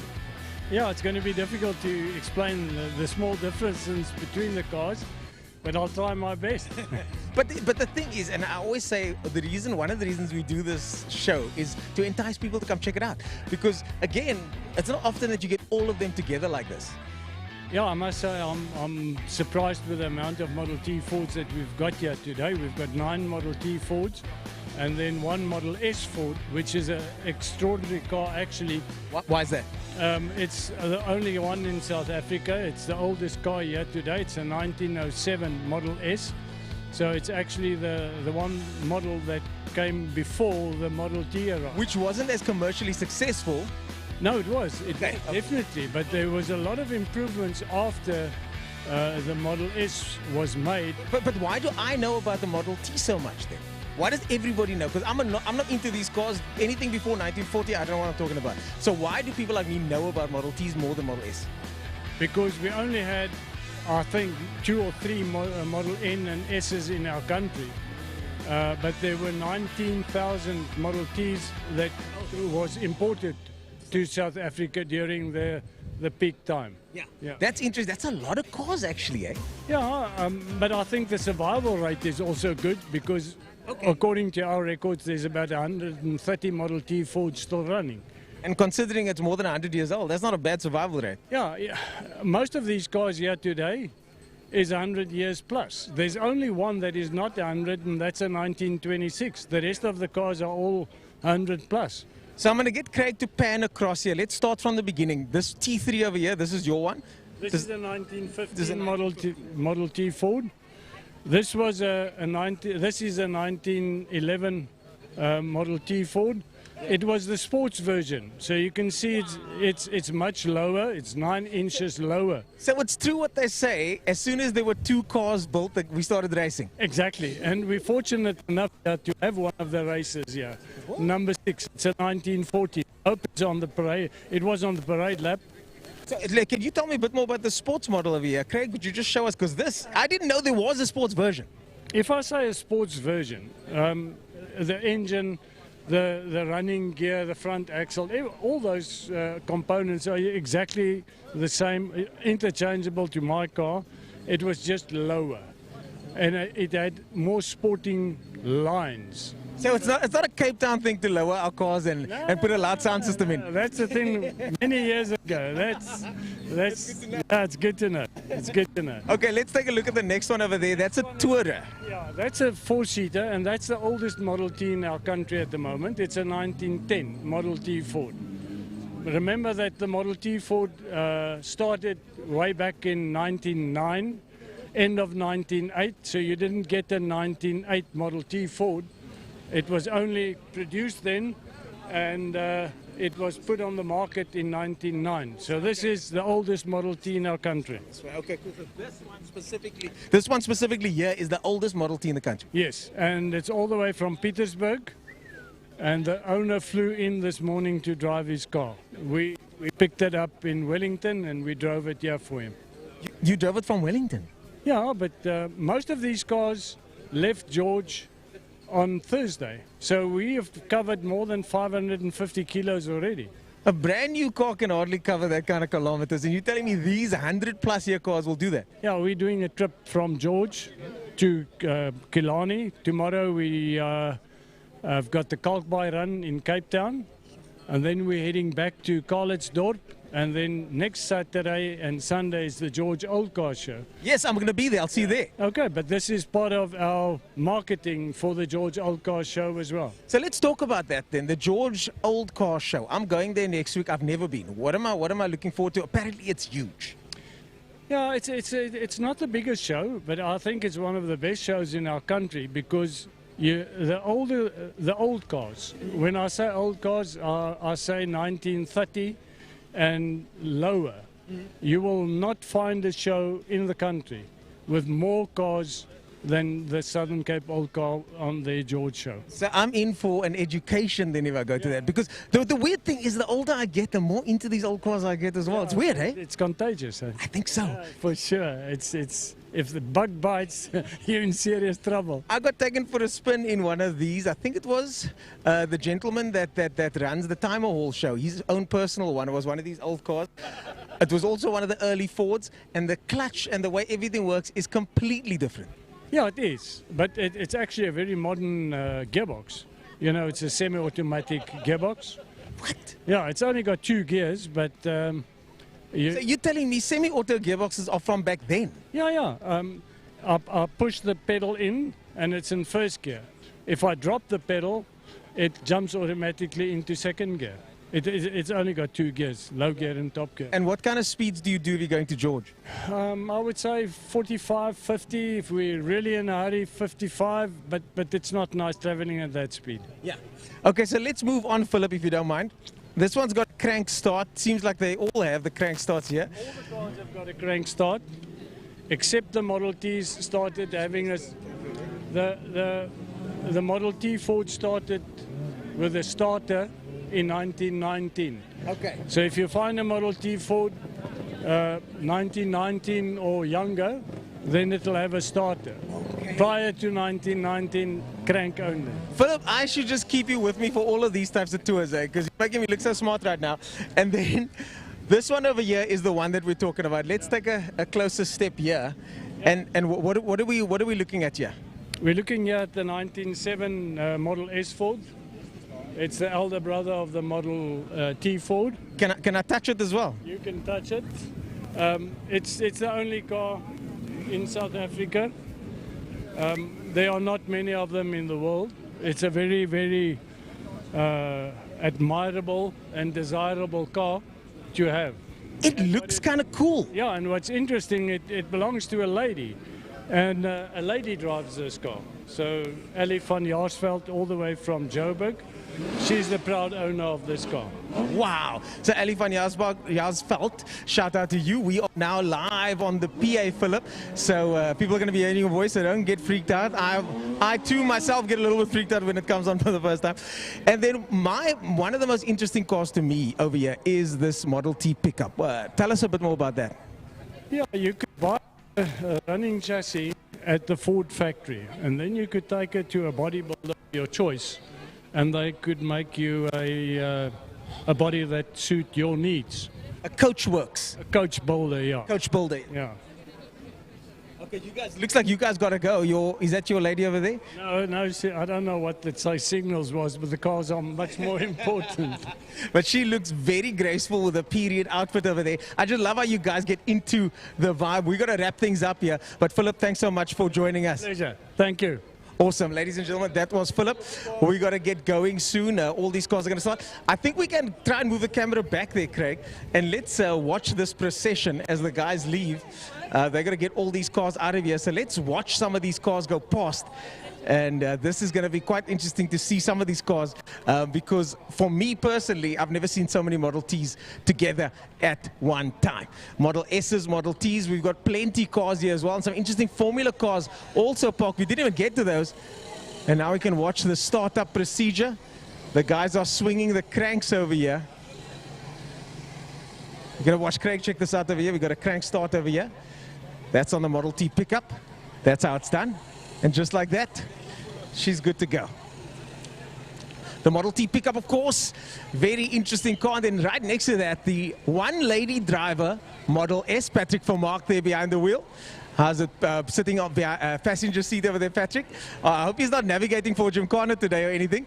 But, one careful lady driver owner, Model S. And she's going to be taking the car for a spin now as they leave. Another crank start happening over here on this Model T Tourer. And that guy, with those muscles, he should be able to start that thing, no problem. One swing, all good to go. So there we go. Model T Ford about to get going. And now they're coming past us. Look at this. The cars are on the go. And of course, this promotion for the George Old Car Show, which I'll be going to next week as well. I hope to join you guys there. It's going to be a very interesting show as the rest of the guys make their way out. The tourer showing the pickup ahead here, and just goes to show, look how reliable these cars are. They just started first time and headed straight out. No issues, no batteries being jumped, anything like that. The tourer making its way through. Hello.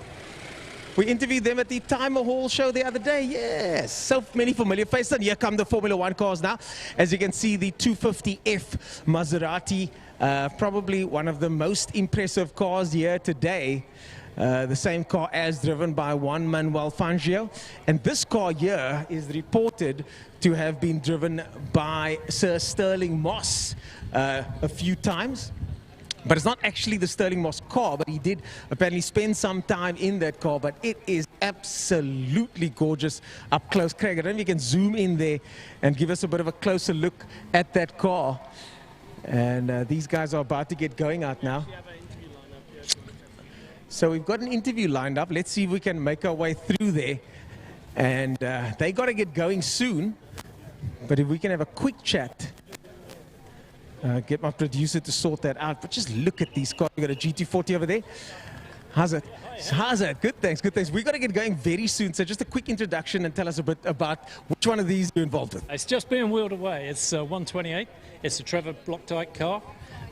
He raced all over South Africa. He's a superhero here. So, yeah, I'm really blessed to own that car and drive it. Oh, wow. So what is the driving experience like on something like that? Oh, it's fantastic. Why's that? It's just... You're just totally connected. You run down that straight there. There's just nothing like it. And how many times have you been to Kilani specifically? So this is my first time that I've raced here. Wow. Oh, wow. What do you think of our club, our home circuit? We love it. It's a great circuit. First time, as I say. Yeah, really good. And just such a great bunch of people, so friendly and welcoming. Yeah, we love it. Love it here. Awesome. And are you going to be racing again after the lunch break now? Yes, I think 325 is race 2. Well, good luck for race 2 then. Would you mind giving us a quick run through of these cars over here, if you know any details of any of them? Look at them. To me, they look very similar. I know what this one is. That's the Maserati 250F, of course. But the rest of them, the first rear-engine Formula One cars ever made. Yeah, that's right. I don't know in great detail, but I mean, we've got 2-litre guys here. There's up in the pits, that guy going back there, 2.7-litre John Love car. Yeah. That's the superstar car here this weekend. Is that the one that if you want to come see one of these cars, that's the one you want to see? He's the guy you want to see, and mine, of course, Trevor Blockdyke. Well, there you go, folks. If you want to come down to the track and come check out some of these incredible cars, thanks so much for chatting to us, man. Cheers. Good luck for race 2. So there you go, folks. This is wrapping up. The lunchtime show is wrapping up. And soon the Kilani officials are going to be chasing me off the track. I can see it happening pretty soon. So I'm going to be signing off shortly and handing it over to the guys in the tower. Thumbs up to you guys over there. Handing it over to the very capable Gaza up in the tower there as we make our way to the second half of today. If you've missed it so far, come pull through. If only to see me spin out in turn 2 again. It's going to be fun to watch. Plenty action coming to you today from Kilani Raceway. This, of course, is the Kilani Raceway race day, and this is the passion for speed.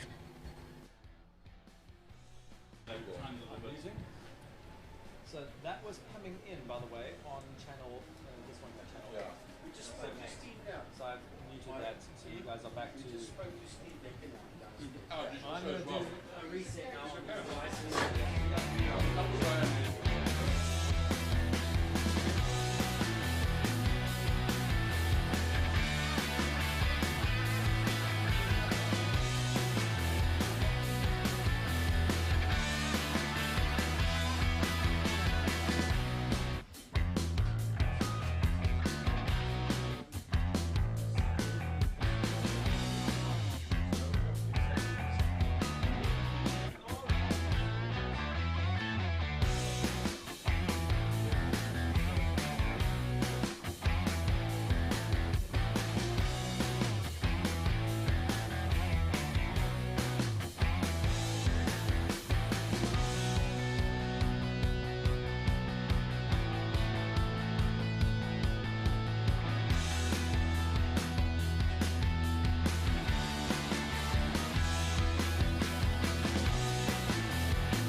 touch. You know I got the juice, and I'm out here making moves. Gonna sing you to the moon. I'm just doing what I do. When you see me coming through, everybody make some room. I'm the best, middle finger to the rest. I'm the best, I'm the best, I'm the best, I'm the best. Medals hanging on my chest. I'm the best, I'm the best, I'm the best.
Right, ladies and gentlemen, welcome back after the luncheon interval. The Superbikes are about to get underway.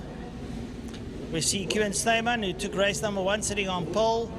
Ronald Slamet comes into number 2. 3 is Fanikak Slades there.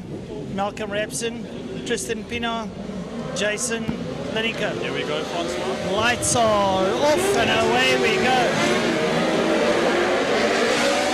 Ronald Slamet does a quick shift and tries to look for the whole shot, but on the inside it's Kilani Changes that keeps them behind him. Plays a bit of barn door tactics on them, and as he works their way out of turn number 1, up the Uber straight, up towards Castrol corner. Changes up on the back wheel. And Tristan Pinot just lights up that $1,000 BMW and just rolls up there behind Slamet, as if Slamet was about to park on the side of the road, and they work their way through the kink down towards Interceptor corner, and working their way out Interceptor now up the Tigerberg straight up towards the double right-hander. Sorrel van der Merwe sweep. They're going to make their way out there now. We'll see them light up the bikes as they come out in 4th gear. They'll shift it up to 4th as Slamet goes there. Slamet, and look at Pinot on the BMW. Well, it's a new ball game. He's right there with Slamet. Well, well, well. The BMW has obviously found something, probably something in the bottom of the Kellogg's box in a plastic packet. And Tristan Pinot's on it. But here comes Changes. Slamet follows suit. Pinot with him there. Have a look down here in 4th place. It's Fanikak. Then it's Lineker. And then Rapson as they work their way through. Up behind Rapson, Quinton Weening. Then it's Michael Hunt on the 600. Gerard Frey, Brad Bodsworth, Wayne Orense, Wes Hendricks, Leighton Thomas, Daniel Frost, and Evert Koorts. I don't think Evert should be out there. He had a bit of a knock. And sorry, JT, I see you've got the mic in hand. Why did you just let the people know what's going on? No problem, Francois. I see Tristan Pinot's in a much better position than he was in Heat 1. Obviously got himself a bit more comfortable on the bike. I see the other 2 young guns, Stijn Fanikak and Jason Lineker, also very close behind and still getting up into their own positions. Still a couple guys running at the back, still finding their way around. I do see that Evert Koorts is out of the race after his first heat incident. Oh, there goes Tristan Pinot on the inside of Ronald Slamet into turn 5. And I think he holds the move there. Yes, he sticks it, and they're now exiting turn 5, coming down the main straight. And Ronald Slamet's going to be on his tail all the way down the main straight, coming into turn 1. And Tristan Pinot holds it. I see Slade Fanikak holding up to those 2. Jason Lineker's been passed by Malcolm Rapson coming down the main straight. And these battles should be getting a lot more fierce in the coming lap. Well, going out of Castrol corner, Kilani Changes lights up that CBR 1000. And I tell you what, there's a bit of a play coming out of Tristan Pinot. That BMW has suddenly come into its own right. And Ronald Slamet's thinking to himself, you were there last night, you here. I'm going to have to change my strategy. What it's going to be, we don't know, as they work their way out of Sorrel sweep. Hit that double right-hander apex in 4th gear. You shift it up to 5th. You want to come down to 6 as Changes on the back wheel. Pinot, he's got Slamet in his draft. Slamet might look up on the inside, try a proverbial shutout, going down into Pertamina Fostron. But Pinot hangs around the outside like a washboard and keeps him close up on the inside. Are they coming up towards us under the City of Cape Town Castrol Bridge? Changes comes over the line. He's absolutely pedaling, and Pinot has definitely got it going. Let's have a look at the times. It's a 1:12, a 1:13, and a 1:13.8 coming out of Slamet. Changes, the quickest man on the circuit. So it's between 1:12 with your slows right on, and 1:22. That's Danny Frost. And, well, Brad Bodsworth and Michael Hunter, the 1000 and Aprilia is playing around with his 600 Honda, so that's a pretty good little bit of scrap there. Someone I am surprised with, JT, is Jason Lineker. Yeah, absolutely. I mean, after his step up to the 1000, I can see he's already comfortable, and he's picked up the pace. Someone has stopped there on the far side behind that white SUV. Yeah. Left of the Motorsport building. Can't quite see it. He's pushing his bike there. Oh, I can't see that. Yeah. I'm not sure who He's that hiding. is. He's in hiding, it's fine. I don't see anyone dropping down the times at the moment. Right, so we're going down towards Pertamina Foster on turn number 5. Now against the wall. I'm not sure who that is. Coming down turn number 5. Here comes Kilani Changes up over the line. Boom! Over the line he goes.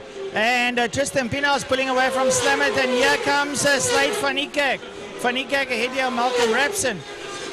Then it's Jason Lineker sitting there in P5. Lineker looking quite solid there in P5 as he works his way over.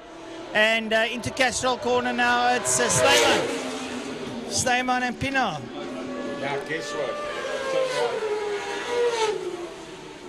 Pina leading out on Slamet. Slamet trying his utmost to stay ahead there of Slade Van Niekerk. Van Niekerk is tuning that ZX10 in and he's closing down on the back of Slamet. I see the number 21 bike of, who's that? Gerard Frey has pulled off to the side just outside of turn 1. Obviously some sort of problem there. I saw him throwing his gloves around, so he's obviously a bit upset about that. But back down the mid-pack, there's a big battle between Wesley Hendricks and Leighton Thomas. And I see Brad Bodsworth and Quinton Weening are having a battle on the R1 and the Aprilia RSV4. So this is getting hairy all over the place. Well, here comes Kilani Changes up over the line. Let's have a look, see what time he posts. He's back into purple sectors. He does a 112.5. That is pretty nimble around Kilani. I reckon your average speed's about 170 somewhere. So with corners included, he is pedaling. Yeah, definitely. I see Kilani Changes is just getting faster and faster every lap. And I see now the battle. Tristan Pina has pulled a bit of a gap to the front 3 and 4 positions of Ronald Slamet and Slade Van Niekerk. Slade Van Niekerk's right on the tail of Ronald Slamet, coming through the kink towards 3. And I won't be surprised if he can make a pass down the back straight if he's got a lunge. And another big battle between Wesley Hendricks and Leighton Thomas as they come into turn 1. Right, so Snowman down the back straight down towards Pertamina Foster on corner. Up in second place, Tristan Pina. He's really hooking up that BMW, but have a look there. It's Slade Van Niekerk. He's looking up on the inside of Ronald Slamet. Van Niekerk late on the brakes and slides up on the inside and says to Ronald, thank you very much. Not diving too deep into turn number 5. He's able to return and stay ahead there of Slamet. So now the dice is on. Can he go and fetch Tristan Pina? The ZX10 there of Slade Van Niekerk. He's starting to get it into his own. Pina's ahead. What can he do? How many laps has he got left? He's got 3. There's 3 laps to go. Well, we might have a fight on our hands for second place. It's going to be very, very close. If Slade has passed Ronald Slamet, and I'm sure he will be trying to catch up and get on the tail of Tristan Pina. With only 2 and a bit laps to go, it's going to get even more hairy now. I see Brad Bodsworth and Quinton Weening still battling it out. But the gap between Kilani Changes is absolutely astronomical as Kilani Changes now comes to turn 5 as the other 3 youngsters and or other 2 youngsters, Ronald Slamet, sorry, are just going halfway down the back straight. JT having a look down in 5. Kilani Changes, rock solid ahead. He's actually moving away from them. He's doing fantastically well as he comes up over the line. Boom, man, look at this margin he's got over Tristan Pina, the whole length of the straight. Here comes Pina on the 1000R BMW. And Slade Van Niekerk is closing. Van Niekerk is closing. Ronald Slamet, he's got no retort. He doesn't know what to do. I saw earlier this morning during qualifying, Ronald Slamet had a bit of an issue coming in and out of the pits once or twice. And I wonder if there was a little bit of an issue with his bike. Obviously, he's a national champion and he knows how to ride a ZX10, that's for sure. But I see Slade's getting his own on the ZX10 after stepping up from his 600 from last year. And he is now right chasing down on the back of Tristan Pina coming through turn 3. Slade Van Niekerk's got all the tools to do the job there as he sits up behind Pina. Pina lights up that 1000R, makes his way up the Tigerberg straight up to Sorrel Sweep. It's that double right hand. You come in there at about 4th gear. You lean it over, you go up onto the curbstone, you run it off, and then you bang it into 5. You work your way down the back straight. Then bang up to 6. As you work your way down towards the corner, you hold on to that throttle as wide open as you can. You see that 150-meter mark, and then you lay on the brakes. And Slade van Niekerk just tours in behind Tristan Pienaar. And that battle that they've had since they've been riding 150s now ensues in the litre category. And what can Pienaar do? He's going to start his penultimate lap as he crosses the line. And Slade van Niekerk is there. Slade is with Tristan as they go into turn 1. And now as they cross the line, Slade van Niekerk is on his tail as they come down the Jubes straight. It's going to be close into turn 2. A late dive and a lunge from Slade van Niekerk coming outside turn 2. No, still on his tail.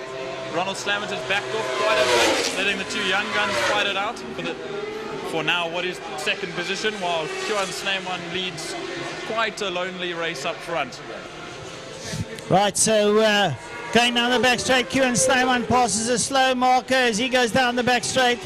Looks like it's Slade van Niekerk. Yeah, coming out now is going to be it's Tristan Pienaar, and Slade van Niekerk sits up behind him. Tristan is holding on to the handles of that 1000R, rocking it down. Slade looks to dive up on the inside. Pienaar closes the door in his face and says, you stay there. Keeps him brutally honest as they work their way. Checkered flag beckons. Kilani Changes takes heat number 2.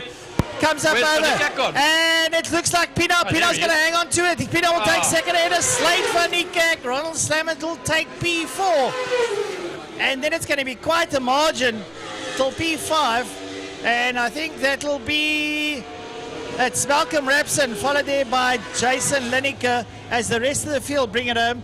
And JT, it's the excitement we've been waiting for most of the day. It's actually come to the fore. Oh, absolutely.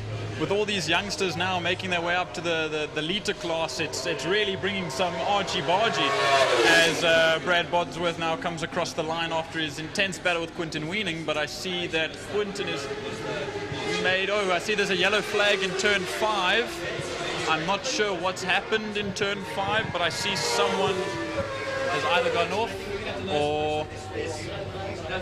I'm not sure, I just see... Okay, now this race comes to a close. Just waiting for everyone to cross the line. Oh, here comes 2 more riders. This is a final dice to the line, and it's Wesley Hendricks over Leighton Thomas just coming to the line there. Of a gap of almost just under a second.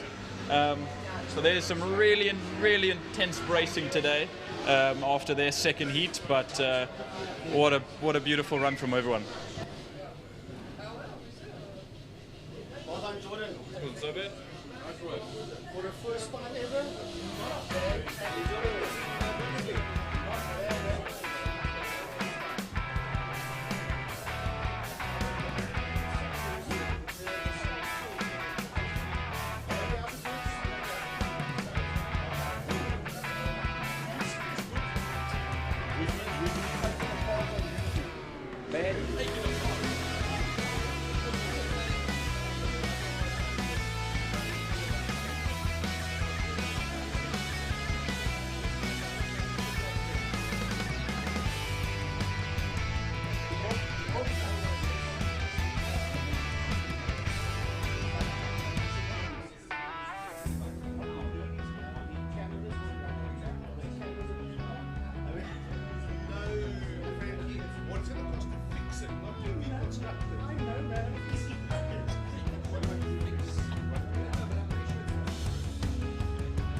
Right, folks, so we continue the 2024 Passion for Speed Festival at Kilani International Raceway, and the next class up is the Le Hubert Sports and GT, including the Pre-77 ISP prototypes and Transam Sports and GTs. Race number 2 coming up, and it's going to be awesome stuff. It's going to be brilliant stuff. Remember, Steve Humble and Davy Hubert going one-on-one, and Pitty had a retirement. Byron, Gary Kieswetter was just one of 2 front runners that was a retirement in the opening race. Let's have a look, see what's going to happen in the second one. I just had a quick... Guys, can we just have Guys, there's too much noise. Guys, please, we need to go soft. It's going out on the line. We can't see out the windows, guys, please. Thank you, gentlemen and ladies. I was speaking to Gary Kieswetter briefly downstairs, and it was a shredded tire that he had that put him out on the apron on the runoff at turn 2, and of course the coming together with someone else was the cause of that. And well, he's back in race 2 in the GT Cup Porsche, the GT3 Porsche. But the 2 pull beams go out. It was a 109.185, the fastest lap for Steve Humble in race 1. That gives him pole position for race 2. His overall best time for qualifying was a 108.5. And that was more or less what Craig Jarvis did. That's more or less what Craig Jarvis did when we had with the Janetta. Did a 108 odd, but the quickest lap time is Stewie White in that same car, 106 odd. So to go do a 108 in practice and a 109 in the race, Steve Humble with that pull beam, that's low flying, and you're sitting basically right on the tarmac. So I'm almost certain the track makes a V in front of you if you're going down the back straight between turn 4 Saddle Sweep and turn 5 Pertamina Fostron. Well, that will mean, of course, Francis Carruthers will be at the sharp end of the field once again. And if you look at it, it's 4th position on the grid. Clinton Thorne and Davy Hubert will be, well, alongside in Clinton Thorne, Davy Hubert on the row ahead, sharing that row with Steve Humble. Yeah, they all come through the Exige for Davy Hubert that he's campaigning. I see Sandra Vicari back out there again, of course, suffering a misfire in race 1. So you would have got that sorted during the off time, and he starts in 6th position. Mike Verrier on the next row, of course, row number 4, with Martin Prince alongside him. It will be a rolling start that they will do. The Nissan, and will be taking them around as the safety car, most likely driven by Phil Herold, who's our traditional safety car man on race days. But yeah, they all come now down the straights. Sandra Vicari, Mike Verrier in that BMW Z4, Kenneth Pearson in the McLaren, Oliver Hintenhouse in the E46 BMW. Yep. And they all are there. And they will now pick up the safety car that's rolling into turn number 1. The safety car taking them through turn 1. And then behind that safety car will be Steve Humble with the pull beam. Clinton Thorne with the Lotus 7. Just ahead of him is Davy Hubert in the Lotus Exige. Then the other pull beam of Francis Carruthers, the Porsche of Gary Kieswetter, and then behind Kieswetter as they roll into Castrol Corner will be the Juno of Sandro Bakari, and then behind Sandro Bakari there's a whole lot of Porsches out there, of which one is well, there's 2 Porsches ahead of, before we first got the Z4 BMW of Mike Verrier, and then we've got 2 Porsches of Martin Prince and Andre Brunk, and Oliver Hintenhouse is in there as well. Then we've got Kenneth Pearson, Kenneth Pearson, sorry, with the McLaren, and then we've got Mark de Toy with the Lola Spider, and I see behind him is the Elf of Eric Salomon, and then there's about 3 or 4 cars still behind that lot that's heading into turn number 4 into Saddle Sweep. As you see the cars on your monitor roll up the hill, the Tigerberg Straight, into Sarl Sweep, the double right-hander. Turns 3 and 4 are very tricky corners at Kilani. Turn 3 closes up on you, and turn 4 is a double right-hander. There's only one line through turn 4, so 3 and 4 is a little difficult. You've got to get it right, otherwise you'll find yourself in a spot of bother. Right, Byron, as this group of sports and GT cars, the Le Hubert sports and GT cars, work their way out of Pertamina Fostron. The lights on pit lane are on. We've got 5 lights on, and when those 5 lights go off, it will be 10 laps of action. Well, let us first take a breath. 10 racing laps lie ahead, Frankie. We're about to go racing now. Steve Humble looks like he'll get the whole shot into turn 1. Hubert will filter in right behind him. Gary Kieswetter, 3rd position now. And coming up, Mike Verrier into 4th position. Yes, it looks like it. Francis Carruthers in 5th position. But look at Sandra Bicari boxed in there alongside that Brink Porsche, but on the inside into turn 2. Yeah, I had a misfire out there in race 1 with a Juno D de Bacari, but he seems to be okay now. Sits there behind Carruthers as they work their way through the kink and into Interceptor corner. There's Kieswetter going through. There are the rest of the cars going through. That's the Underbrink Porsche you see on the screen at home with Oliver Hintenhaus just in there behind him, and the Porsche of Martin Prince. So down the back straight, down the back main they go. Into a turn number 5, into Fostron corner, and it is all about Steve Humble, and right behind him the Wild Rose Gin Lotus Exige of Davy Hubert. Another rocket start there from Steve Humble. Steve Humble will run down to the line now underneath the city of Cape Town and Castrol Bridge and record the first complete lap in car number 91. 1.7 seconds between himself and Davy Hubert. Clinton Thorne actually having lost out, of course, from 3rd position. Kieswetter in 4th position, leads Class A. Carruthers 2nd, 1.6 seconds back. Mike Verrier currently leads Class B at the moment in the BMW, ahead of Bicari. Kenneth Pearson in 8th position, of course, got that McLaren up there ahead of Martin Prince. Here they go now towards Castrol corner, and ahead of them all there in that 3rd position is Gary Kieswetter. Watch a gaggle of cars coming out of Castrol. It's a Kieswetter behind Gary Kieswetter. We've got Carruthers on his case. We have got the BMW of Dr. Mike Verrier into Interceptor. He goes. He's been attacked there by Sandro Bacari as they race towards turn 4. Sandro Bacari was right on his heels. There's Sandro just in there behind him, behind the Z4 of Dr. Mike Verrier. Well, he'll be in the slipstream now. Down the back straight, they'll then run. There they go towards turn 5 now. Pertamina Fastron. Is he close enough to make a move? No, he's not. It looks like the measure on the straight at the moment is in the advantage of Mike Verrier at this particular moment in time. Crossing the line, though, it is Steve Humble. Steve Humble, a 1:10.633. His fastest lap. He's double his advantage now more. It's now 3.5 seconds between himself and Hubert. Here comes Kieswetter and Carruthers. Then it's going to be Verrier Bacari. But right behind him, look at Kenneth Pearson coming through in the McLaren. Now, if you watch these Nissan ZX Z350s have a go at each other, but where are the leaders? The leader is making his way into turn 4. The leader's going to turn 4 into Sarl Sweep. That double right-hander, there he goes. That is Steve Humble coming through. Then Davy Hubert. There's Hubert going into that double right-hander. Down the back main, there's Davy Hubert. We'll pick the rest of them up as they race down towards turn number 5. Gary Kieswetter, 3rd place man. Sorry there, Frankie.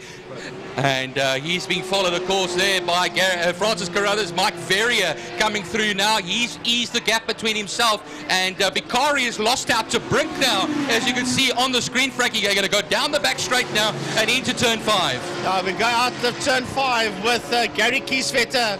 And there's a lot of cars that's behind Gary Kieswetter as we watch them go now into... That's Martin Prince.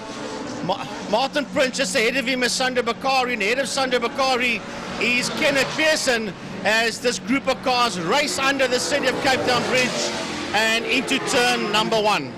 He's slowing down there, is Sandro Bicari. He's losing out place after place after place there, Frankie. They're going to turn 1. Martin Prince has made his way around. The next man behind him will be Oliver Hintenhouse, who's now the Class C leader at the moment. Second place in that class, all the way down in 13th, is the 23 of Eric Salomon. Henny Trollope is in 17th and 3rd in class at the moment. 7 laps to go, including this very one that they are on. Turn 5. The leaders are making their way out of turn 5, out of Fostron corner. Here he comes.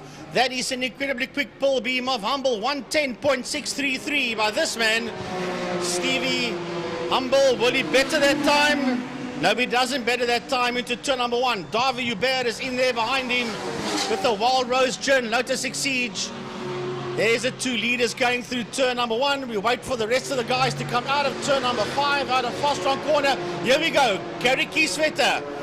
And hot on his heels is Francis Carruthers as they head into turn 1. But there's a lovely fight, Byron, coming out of turn 5 behind the BMW of Mike Verrier. Yeah, Kenneth Pearson is right over the back of Brink. And here they come to the line right now. Pearson and Brink, 6th and 7th places respectively across the line. They will then run. Prince will follow suit. Going off the racing line there is Sandra Bicari, and Hintenhouse might have a go at him a little bit later in the lap as well. They'll all go into turn 1 now. Martin Prince keeping very close to Kenneth Pearson, a little bit wider through the corner, not as tight as the man behind him through that corner. Yeah, they all charge up now to Castrol corner, under braking. He closes in. There is a slow moving Clinton Thorne on the back straight, Frankie. Leader coming down towards us now. He's got a lot of back markers ahead of him, and that is Humble. Now Steve Humble races into turn number 1, and he's going to pick up at least 4 back markers. As we see going through the screen there was David Hubert, but the leader is heading towards turn 2 to Castrol corner and is picking up a lot of back markers as he works his way into Castrol corner. We'll watch this group of cars coming towards us. This is a lovely fight on screen heading into turn number 1, and that's Gary Kieswetter and Francis Carruthers. They're having a lovely fight, Byron, out of turn 1, out of holes. Yeah, they'll go through turn 1 right now, so it's nose to tail between them onto the Joubert straight as they do run now. But go back now to the main straight over here. We still got Martin Prince that holds it ahead now of, he actually holds it ahead of Pearson, and ahead of him is Brink at the present moment. Here is Oliver Hintenhouse coming through now on Sandra Bicari, and then right behind him will be Dutoy as well. Sandra Bicari has picked up that misfire as they go into turn number 1, and that Juno's not sounding healthy at all. The leader coming towards us now under the City of Cape Town Bridge. David Hubert is in turn 5 in Fostron corner, and he's got a whole lot of back markers that he must circumnavigate his way around, which he successfully does. He crosses the line. Then there are 4 back markers you can see on screen there just behind him as he works his way on into turn number 1. So they kept right out of his way, and they allowed the Lotus Exige, the Wild Rose Gin Lotus Exige through. Yeah, that's that gaggle of cars there, which include Buerta and Penev Farnham in that group as well in the Lotus 7. But coming across the line now, Gary Kieswetter is now only a half a second between himself and Francis Carruthers, with now 4 laps left to go in this race. They go through turn 1 now, and on the main straight, of course, here comes Dr. Mike Verrier crossing the line to start another lap for him. Right, we go to turn 2. Castrol corner, and still this fight with 3.5 laps left through the kink, and towards Interceptor continues between Gary Kieswetter and Francis Carruthers. Remember that Kieswetter got a DNF in race number 1, and now he leads Carruthers up the hill and into turn 4, Sarl sweep. That's a heavy misfire on that that car of Sandra Bicari's, of course, that's coming past here. So 2 races in a row there. But meanwhile, on the screen, though, here comes Gary Kieswetter. Here comes Francis Carruthers all the way down to turn 5. Pertamina Fastron now. He's not close enough to launch any sort of a move here, is Francis Carruthers, and they'll both go a bit on the wide side. Maybe a later apex there for them. But on the main straight, they'll then run now. Maybe he can get close enough to run in the slipstream there and have a go go into turn 1. He'll be side by side with Gary Kieswetter surely over here, but Kieswetter will have the advantage into turn 1, and the Porsche will remain ahead and in third place for the time being. Well, this fight's not going to be done until the checkered flag comes out between these two. The pull beam versus the Porsche. Carruthers in the pull beam, Kieswetter in the Porsche as the leader works his way towards us through turn 5. He goes Fostron. The two Porsches are coming past us, Andre Brunk and Martin Prince, and here comes your leader towards the City of Cape Town Bridge. That is Steve Humble. He's put a lap there on Kenneth Pearson. He's put a lap on Oliver Hintenhouse, and Mark Totoy has also put a lap on Carruthers as we see second place man coming into view, racing towards turn number 1, and that's the Lotus Exige of Davy Hubert, and that's Davy just there behind the Juno, ailing Juno of Sandro Bakari. Well, that's a big gap then until we have the next runners over there, Mike Verrier and co. And that is Henny Bosman that comes across the line in what will be 12th, 13th place. And Eric Salomon coming right off him here as well. Look at now into turn 1 as the back markers play a factor over here, because now I see Gary Kieswetter. Yeah, he's cleared them. Yeah, but I don't see Carruthers. Well, we'll have a look-see. Carruthers has stopped. Carruthers has stopped on the kink, Frankie, just before getting onto the main straight. He stopped on the kink there on the side of the Joubert pits and out of the race. Well, the two Porsches racing into turn number 1, and they've just been overtaken there by your overall leader, Stevie Humble. There Humble goes, and that's the Andre Brunk Porsche, and the orange Porsche just there behind him. That is Martin Prince. As going into turn 1 now. Oh, that Spider, the Lola. He's completely out of shape of Mark Totoy. Just ahead of him, you see the McLaren of Kenneth Pearson, and ahead of him is the man in second place. Well, first the BMW of Hintenhouse, and ahead of Hintenhouse going into Castro Corner is second place man Davy Hubert. One last lap we are on now, Frankie, and of course yellow flags were waving in turn 5 for Carruthers. No passing under any circumstances in that corner. So what happens is it means only 4 corners you can use to do real passing as Carruthers gets going again. Yeah, Carruthers, the leader's making his way out of turn number 5, and this is the flag lap. This is the checkered flag lap as the race leader comes towards us. He's just behind Mike Verrier, but it will be 2 out of 2 for Steve Humble. The two Porsches cross the line, a lap down, Andre Brunk and Martin Prince. And then on the lead lap will be this man, Byron, the Lotus Exige of Davy Hubert. Yep, Davy Hubert comes to the line in the Lotus Exige, and he finishes second, 15.3 seconds off of the winner. And then Ollie Hintenhouse will be a lapped man. Kenneth Pearson will come through in the McLaren as well. The Lola of Dutoy will come through to finish in 9th position. We wait now just for Gary Kieswetter as he comes into turn 5 now. Pertamina Fastron. And he brings that Martini Porsche home in 3rd position then. And towards the line underneath the City of Cape Town and Castrol Bridge. He will then run down to 3rd position, whilst Mike Verrier, after a few other lapped runners at the moment, Henny Bosman comes to the line. Eric Salomon being lapped, and now we have a 350Z of Penev to the line, and he's having a challenge, Penev, from Malden, and Malden does not get him on the line. And right there with him was Ray Farnham, and behind Farnham just the rest of the field working their way through. But well done there to Steve Humble, Davy Hubert, 1st and 2nd in their class. Gary Kieswetter coming home in P3, but winning his class. Mike Verrier coming home in P4, but he is the winner of his class. And Albert Hintenhouse finishing in 7th, but he is the leader and winner of his class as well.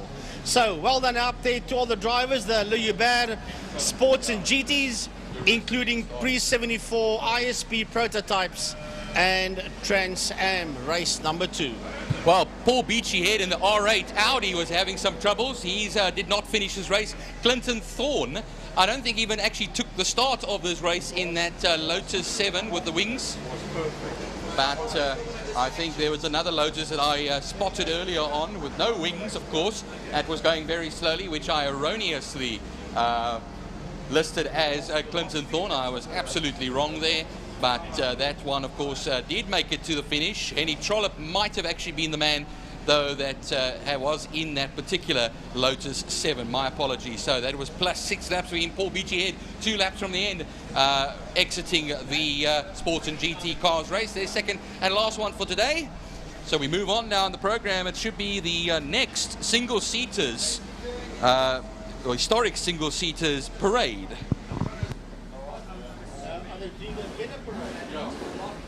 Only the singles, not the Model Ts.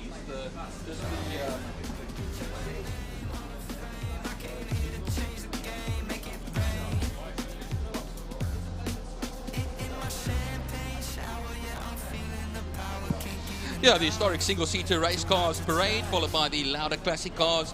The historic Grand Prix Car Association, which of course features Grand Prix cars from the 50s and 60s, both Formula 1 and Formula 2 cars. The Caltron Formula Supercars and Fine Cars. The two-stroke and classic motorcycle parade. And, well, then the 30-minute dash, including the pre-70s Le Mans and Sports and GT cars, will end off the day.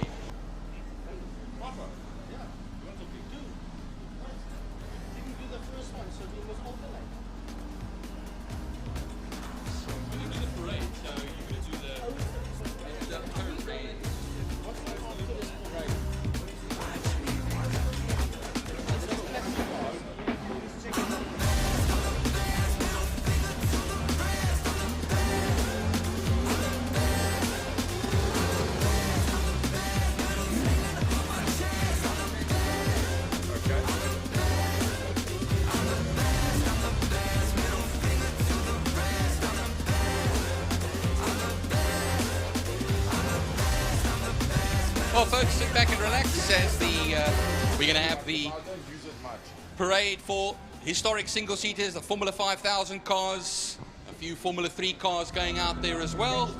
And that will be how it looks for the second of the parades. Bike parade a little bit later on, just to space out the racing a little bit. I only see the Formula 5000 car going out there so far. Mocco Formula 3 going out there, Hawk Formula Ford, and Martini Formula car as well, going to be heading out there.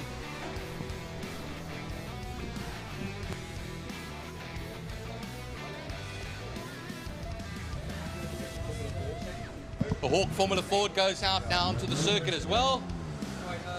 Give me 5 minutes, I can just watch it. If it happens again, then just watch that video. Okay. Take me about 5 minutes. Okay.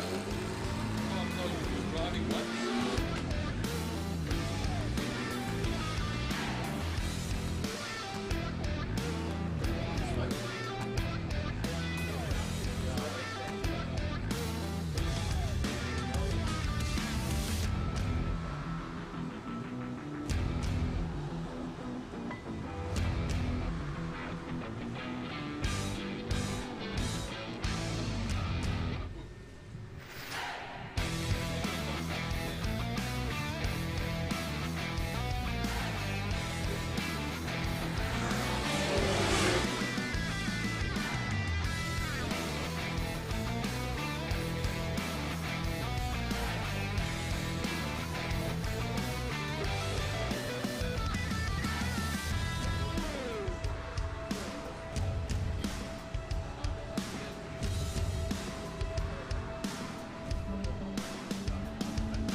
know, Francois, these cars all dating back to roughly the 70s or even late 60s, depending on which ones you look at.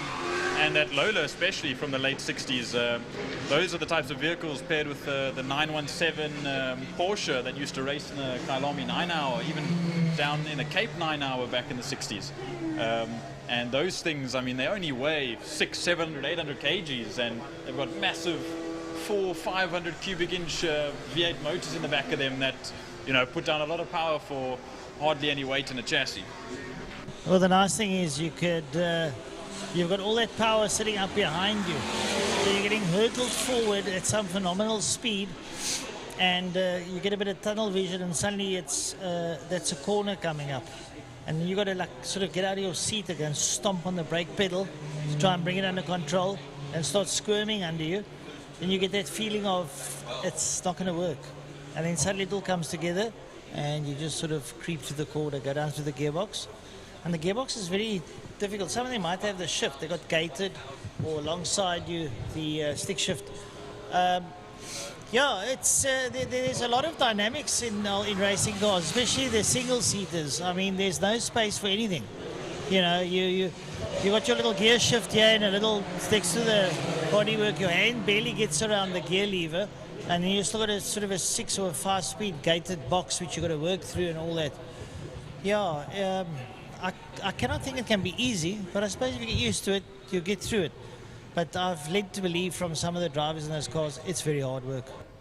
I'm sure these things back in the day were obviously a handful because, I mean, as you say, with it being such a tight space, and I mean, in this Lola, you could probably fit 2 people in there, but with their little monocoque chassis and things, and having these tiny shifters next to you, I'm sure these guys are fit enough to feel no cramps the whole day after sitting in a tight cockpit and in sweaty leathers, and you know. Well, the thing is now they're doing a parade lap, so they'll be very relaxed. That's the nice thing. It's, you know, you're idling around, so it's nice. But during a race day, I mean, I can imagine doing a Le Mans 24-hour. Your right hand has got to steer. Your elbow's up because you've got a console that sits this high up next to you, and you still got this little gear knob you've got to play with. It's all stuff. It's not movements that your body wants to do. And then you get out like after 2 hours in that car and you can't understand why you can't lower your arm because something has gone into spasm in your shoulder because the shoulder's been up all day. Yeah, it's difficult and it's cramped. You know, you sit in a very sort of semi-elevated position. Your feet are constantly playing pedals. I mean, I play pedals for 8 hours a day, and at night then I get this delirious cramp in my calf, and my foot wants to do a twist on me. And I can imagine, like you say, fitness was obviously cardinal to these guys when they went racing. I don't think the man on the street realizes how fit a racing driver has to be. You go and look at Formula One or at karting, what the rigorous training they go through. It takes a lot out of you. It really does. Yes, the thing is you've got to create muscle and cartilage memory, so that when you do perform these actions, that your body doesn't reject the action and you then later on start cramping and stuff. And you've also seen from football and stuff, doesn't matter how fit you are, the body rejects, it rejects. You can imagine doing 220 down the Valzaan straight. There's a beautiful right hand on the way to you and you know, now what do? You've got to sort of get through it, and they do. And that's the nicety. Having a look at these cars out here, Formula 2, Formula 3000, Formula 5000. I reckon in the day, it must have been difficult. Yeah, we see cars coming up here and so we're having a little bit of... Look at the screen.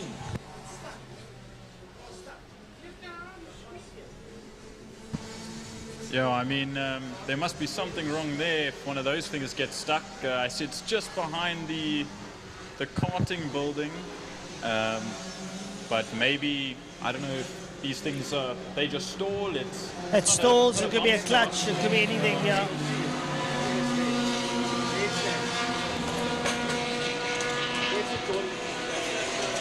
So there's a car stuck behind the FTW building coming out of the exit of holes. Sit on the shot here. and it's stuck straight in the middle. Fortunately, the guys coming around the corner can see it and take evasive action, and they're not hurtling at top speed, so they've got time to react and avoid that stricken car standing smack bang in the middle of the circuit. Some lovely cars out here today for you people to have a look at and enjoy. It's not something you see every day, and like we said earlier, checkered flags come out for this presentation lap, exhibition lap, whatever we want to call it. We're very blessed and fortunate to see this. Not everyone has the privilege of seeing these kind of cars every day. Yeah, I believe it's that classic Formula Ford, the wingless one. I think that's an ex-Jan Lammers car. Could be, you know, a clutch issue or just maybe the car's just died, but it's in a bit of a dangerous position. But I see they've just thrown out the checkered flag for this parade. So everyone will make their way slowly back to the pit lane, and I'm sure they'll get that sorted out before the next race.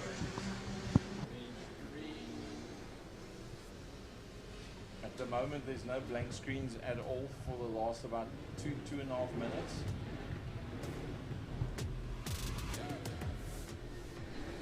You know, Francois, I want to ask you a question on sports cars compared to Formula One cars. I mean, especially of the day. In a Formula 2000 or 3000, even Formula One car, back in the 60s and 70s, you probably raced for about 70 laps or 80 laps or whatever. That would accumulate to about 2 hours or so. But if you compare that to the Lola or even the GT40 that's in the classics, that used to run in the 24 hours of Le Mans and Daytona and Spa and everywhere around the world, do you think that the fitness and the ability to drive over a long period of time actually, do you think they're similar, or do you think one actually overcomes another series? I don't particularly think so, because if you have a look at a 24-hour race, most drivers are anything between 90 minutes and 2 hours. And like you say, Formula One's 2 hours. If you have a look at Formula One, when they get out of the car, they go with their wet towel and their ice water. Their recovery is pretty quick because they're fit, their fitness, they recover quickly. And if you chuck them into a car 2 hours later, they probably drive exactly the same. So I don't think it's that level of fitness. However, there's one factor in a 24-hour that tends to bite you where it doesn't want to bite you. It's called sleep. Your concentration levels go. That's where you're going to have the fight. Not so much the physical level. The physical is easy. You can maintain the physical level. But that concentration level, you're tired. You're going out of a sunset into a dark evening. Now you've got to contain lights. You've got car lights in your rearview mirrors. You've got lights, red lights glaring in front of you. So your whole dynamic changes now. Now you're going into night. You've already been on the track for 12 hours. Or let's call it maybe 8 hours. Because they start at 10. 6 o'clock it gets dark. Now you drive through the night. You might have had a nap from late afternoon into the night. Now you wake up, you've got to go drive at night. You've got to suddenly start concentrating. You know, it's a different mindset. And then you come out in the morning and the sun starts coming up and you're driving down Mulzane Straight and you're looking smack bang into the sun. That's not going to be easy. Even if you do have a tinted visor. You understand? So I don't think it's so much the physical level, more is what it is the mental level. And I think that's where endurance racing comes into its own. I mean, one thing that amazes me the most is even down here locally, we've got our short circuit 8-hour endurance at the end of every year. And I mean, those guys run 2 to 4 riders on a team. And I mean, if you're racing over a total period of 8 hours, I mean, your body takes some strain, especially on a bike, because you're throwing it corner to corner and braking and accelerating. It takes a lot of the body. But I know there's some series even over in the UK and other parts of Europe where they ride bikes for 24 hours. And yeah, that's the Free Tech 150 stock 24-hour endurance race that they have. Yeah, I've spoken to a lot of those people. I know a lot of those riders, and they tell me the following day they are absolutely toast. They are toast. Again, it's about the concentration levels, and so much as what the fitness levels are there.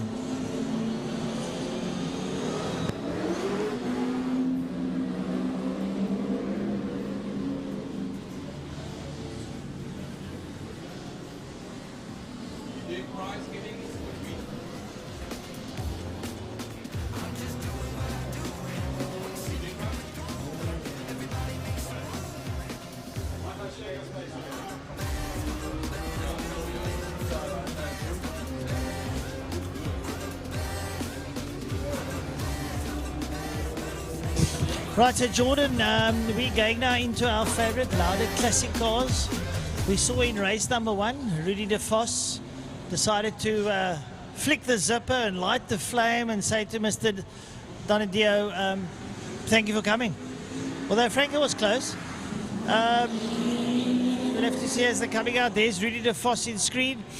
There's the Lafayette, the big Ford that's out there. Fairlane. There's Ferry Maton and Hitchcock. They're all out there.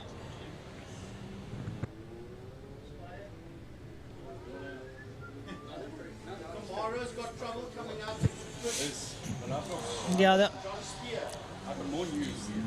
I see now Francois leaving the new pits. There's, I believe that's John Spear in that Z28 Camaro, having some trouble just exiting the pit lane. he had a little bit of mechanical trouble in the first race. He actually pitted and came out again. So I think he might have an electrical issue or maybe intermittent fuel issue or something that he can't get to grips with.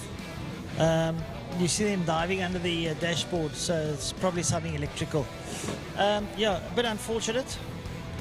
So out there in the Ford Granada, we've got Glenn Ayton Bogard, we've got Michael Hitchcock in the Mustang, Arnie Neveling in the Shelby Mustang, Mark Ayton Bogard in the Ford Fairmont GT, that's the gold one.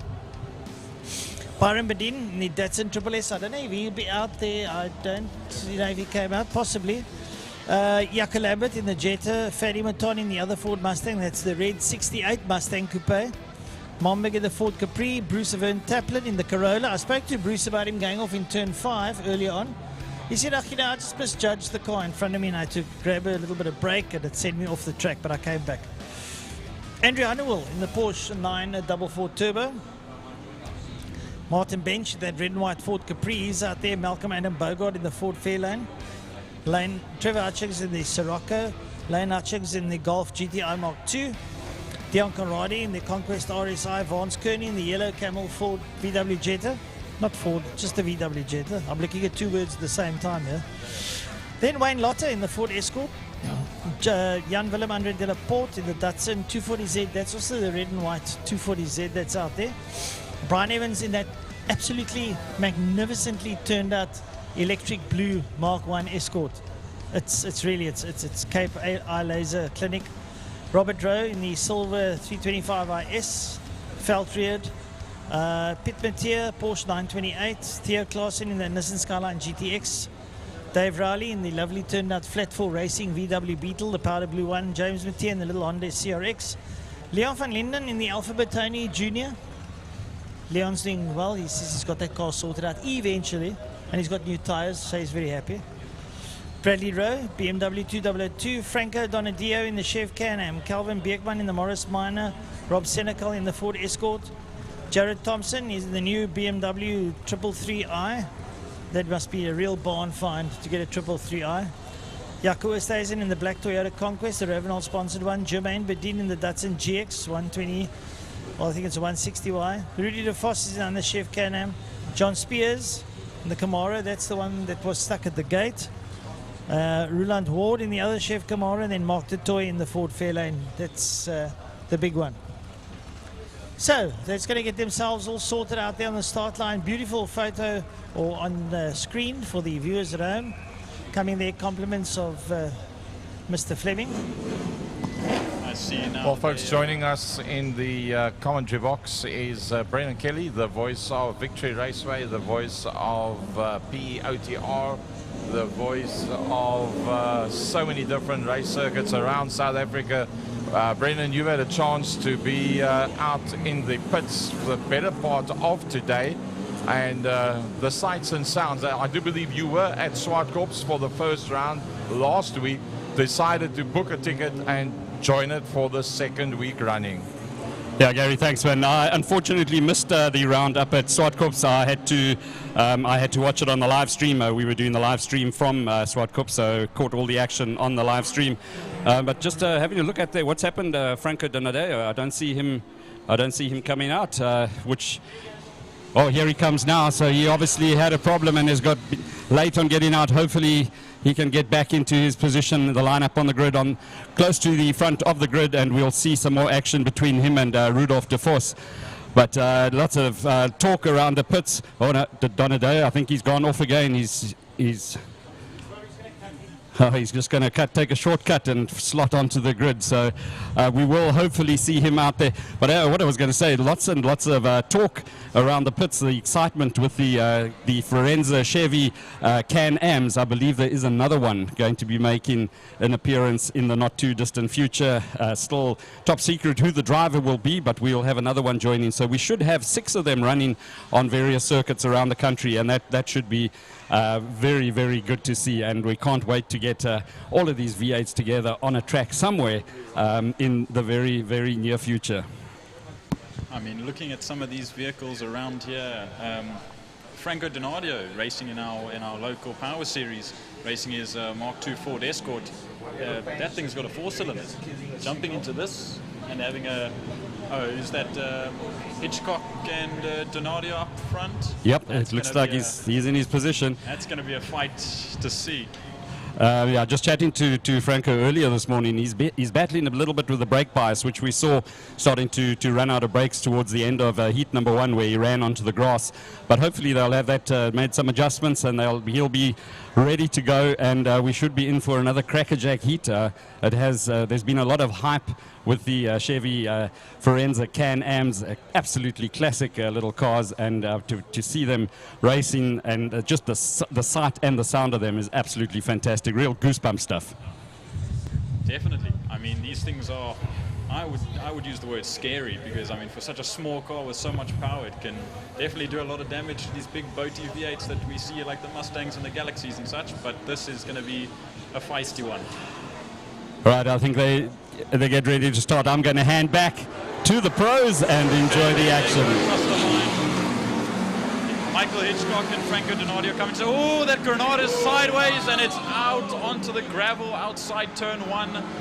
Must have been hard on the brakes and a big snap coming. That's Ethan Bogart in the Granada, unfortunately. Having a look there now, Franco Donadio up on the inside of Rudy de Vos, tries to force him wide. A bit of a shutout coming there now as he pursues the back of Michael Hitchcock. They're tripping each other up, is Donadio and de Vos, giving Hitchcock a bit of breathing space. Trevor Momberg finds himself in 5. Ferdy Maton, the cat is amongst the pigeons there. And have a look at this, the Jaco Lambert sitting with a little VW up there, causing a stir.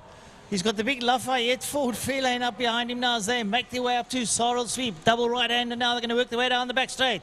And Michael Hitchcock comes under pressure there from Franco Donadio.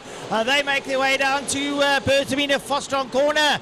Donadio's up on the inside. There's no retort coming from Hitchcock. De Vos says, you go, I go. Do they do it? Yep, they keep Hitchcock wide. Donadio's through. Rudy de Vos is in there. Oh, the man down from the south reckons he's in the house. And time to get some steam through the kettle. Here comes de Vos up alongside Donadio. He's on the outside. He's got the outside line. If he can hang around the outside, he'll have the inside line. He's in. He's in. He's done it. Into holes. Rudy de Vos, early days now as he cranks that 5-litre V8 and makes his way up now up the Hubert straight down into Castron corner. You can definitely see, oh, Franco Donadio is having a snap coming into turn 2, but you can definitely see how both of them are peddling those pieces of metal around this track with all force and all firing cylinders going at it. And I see now de Vos is now pulling a little bit of a gap on Donadio, and Hitchcock holding back a little bit, trying to find a way back up to the top 2. Right, so Rudolf de Vos making his way now out of turn number 4 down the back straight. And he's going to have Franco Donadio right there with him. Oh, the Vos just winds up the volume button as he goes down towards Perdamina Fostron corner. Lovely to see all the crowds on the balconies and stands as they're up on the edge of their seats. They're going to come out of Perdamina Fostron corner. Turn number 5, Rudy de Vos will find himself in 3rd gear. He will get on the hammer now as he works his way under the cash. A bit of sideways drift as he comes out there. Bam, down into 4, into 5. And makes his way now back onto the brakes. Donadio is up for the task. And not too far off them is Michael Hitchcock in that 67 Coupe Mustang. 5 litres of V8 muscle. And not been able to do too well. Trevor Momberg in the Capri staying ahead of Ferdy Maton. That is a good drive. But the man that's really surprising me is young Jaco Lambert sitting up there in the VW Jetta. Absolutely, that little Jetta is fighting with a big V8 all around the circuit, really showing what a front-wheel drive has got against these big rear-wheel drive V8 motored cars. Lower down the field, we've got is that Trevor Hutchings fighting with oh, there's a Capri as well. Oh, and that 2002, I saw that a couple laps ago, had some braking issues, running a little bit wide into 2, but now he's on the back of that Capri of who's that? Oh. Yeah, that's Robert Rowe in the 2002. Rob can also pedal a car. He's sitting up behind Martin Bench in that Capri, and then he's got Lane Hutchings for good measure. Vance Kearney's in there as well. So a nice little mixed bag there, working their way through. I see that Piranha Granada of Glenathan Bogart's back on, but here come your leaders, Rudolph de Vos under the City of Cape Town Bridge in that Chevy Forensic Can-Am, followed there by Franco Donadio. About 2.5 seconds back is Michael Hitchcock. Michael Hitchcock was pretty used to leading races here last year, but hello, new cars, new power. I mean, definitely so. I mean, that Mustang is fighting 2 big motored V8s. Okay, now coming out of turn 5, I believe that's the fair lane of Oden Bogart. Just crossing the line now with the Galaxy. That is... Oh.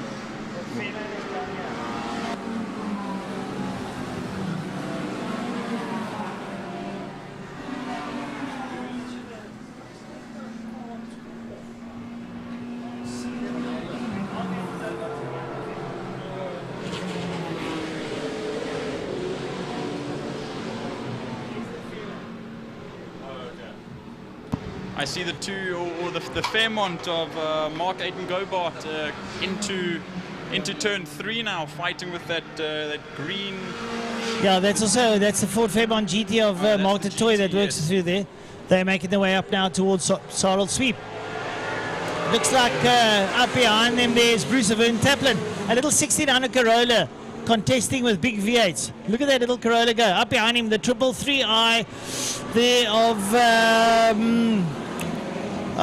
you know, I hate it when my brain goes and gets some fade. I'm going to get a blood nose for this. Sorry, guys. My mistake. I believe that is the car of Jared Thompson. Jared Thompson. Sorry, how could I forget? No, Jared Thompson, that 333i, absolutely in mint condition, and he's contending there with him. These big muscle cars come along here, and to think that a 333i can't pass a 69 Corolla. Now, Bruce Van Taplin is ex-Toyota Works dealer team mechanic, so he knows Toyota is upside down. And Jared Thompson sitting with him. Up behind them is Wayne.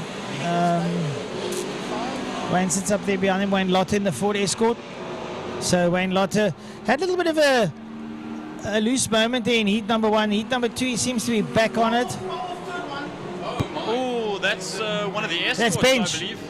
Oh, no, sorry, that's the Bench. Capri, Martin Bench. Martin Bench. Oh, he must have locked up the brakes pretty hard and gone straight into the tires. I believe he's out the car. I can't see from where we are. Yeah, Martin's getting out the way. Yes, he's out the car.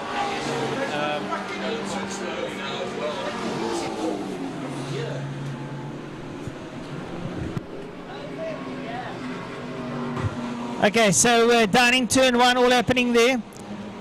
Bench stuck in there, now go down towards turn 5. There's Detoy having a work his way. Coming into turn 5, there's a slow Escort of I just want to get the number here. Getting very slowly on the apex, coming through 5. It's going to cause a bit of a stir for all the leaders coming through. I hope he can get off the racing line, if not pull into the pits. Right, so we're coming under the bridge now. Wayne Lotter, he's following a whole gaggle of cars now down into turn 1. They go, and have the little Sirocco there, although that's actually the Datsun of Bedin that's working his way out now. Bruce Van Taplin gets through, Mark Toy gets through. Then it's Jared Thompson. The little Datsun goes off in the middle of the track, and it looks like the big Lafayette Ford is having a bit of issues there. Aiton Bogart closing up on him. And the Sirocco coming through. Cars coming down the main straight as well here on your picture. Down into turn number 1. That's your leader, Rudy De Vos. He goes past Yaku there, and up behind him there's Franco Donadio working his way through. James Attia going through there as well. Right, so up they go towards turn number 2. Rudy De Vos has now eked out a bit of a gap there over Franco Donadio. Rudy De Vos keeping it all together as he works through. Franco Donadio getting there past Yaku Oosthuizen. Franco Donadio working his way through. Now it's Rudy De Vos, and lovely dice is happening there. I see the car of Jermaine Bedin has gone off the 146, but it has been safely pulled off. I'm not sure what corner that is. But it is out of the way, so we should have no yellow flags wherever that is. So Rudy De Vos go down to turn 5. We'll see, there we go. We'll be coming through turn 5 now. See that mighty... There's a car spun around in turn 5. Oh, it's is it De Vos? It is De Vos. It's Rudy De Vos. He spun out on the inside of 5. With 2 laps to go, now 1 lap He's trying to go. get back on the circuit. He's taken the lead. He's sitting in a bit of a ditch there, trying to get back on the circuit. So Donadio is ahead there. Yeah, is that De Vos coming out? He's off. I think he's got a puncture. That car seems to be hanging to one side. There must have been, I don't know, maybe some contact of a back marker coming into turn 5 and through turn 5, because that seems like a very not so normal mistake from Rudy De Vos there. Straight into the pits. The car has been pulled into the pits now and is retired with now 1 lap to go. Right, so we're going to start our final lap now as we watch the cars coming towards the start-finish line there. And the leaders, well, they shouldn't be too far off. Down the back straight. Franco Donadio works his way down the back straight. He's going down towards turn number 5. He's got a whole gaggle of cars up ahead of him now. Does Franco as he works his way into Perdamina Fostron. Wayne Lotter comes out at turn number 5. He's got to do another lap. Here comes the fair lane there of Mark Aiton Bogart, or the Fairmont, I should say. Then it's Trevor Hutchings. Then it's the Ford fair lane of Malcolm Aiton Bogart. Robert Rowe. Here goes Donadio over the line. He gets a checkered flag. You see it waving your screen. And now I see a 15-second gap to the Mustang of Michael Hitchcock. So obviously he pulled back a little bit coming to the line. Still a great start of the race for him, but he now cruises to a safe 2nd place for the day. There goes the Corolla of, I believe that is Jaco Oosthuizen, who's made his way up from fine cars now to classics, running that nice RSXi. Well, you know, it's the excitement, unfortunately, waned off on us. Poor Rudy De Vos, I think it looked like a puncture. Brendan Kelly, nice seeing you, buddy. Drive safe, be safe, all the rest. Chat to you later. I believe Frankie just said to me that the 74 of Lane Hutchings is parked outside the exit of turn 5, obviously having an issue on that last lap. And it seems like he's not going to be able to cross the line unless he can somehow get that car started and pulled over this line here. All right, so that's your second heat of your classics. We're going to have a bit of early 50s, middle 60s, late 70 F1s come out, and I think Byron and Frankie will do that. I'm going to have a biological break. I see after all these classics, there was quite a lot of argy-bargy all over the place with both those Chev Can-Ams, and I even see Wayne Lotra with a little bit of damage on the front of his Escort. So I wonder if maybe he got into a little bit of trouble with someone. That went off in turn 1, driver says he had no brakes. That car that went off into turn 1, I believe that was the Capri of Modern Bench, and we are hearing now through comms that he had absolutely no brakes going into turn 1, so that must have been quite a hit. That gravel doesn't slow you down that much coming into 1, especially when you're going close to 180, 190, 200 down the main straight. So I'm glad to hear that he's okay jumping out of the car and walking around, but I'm sure there's a little bit of extensive damage on that Capri.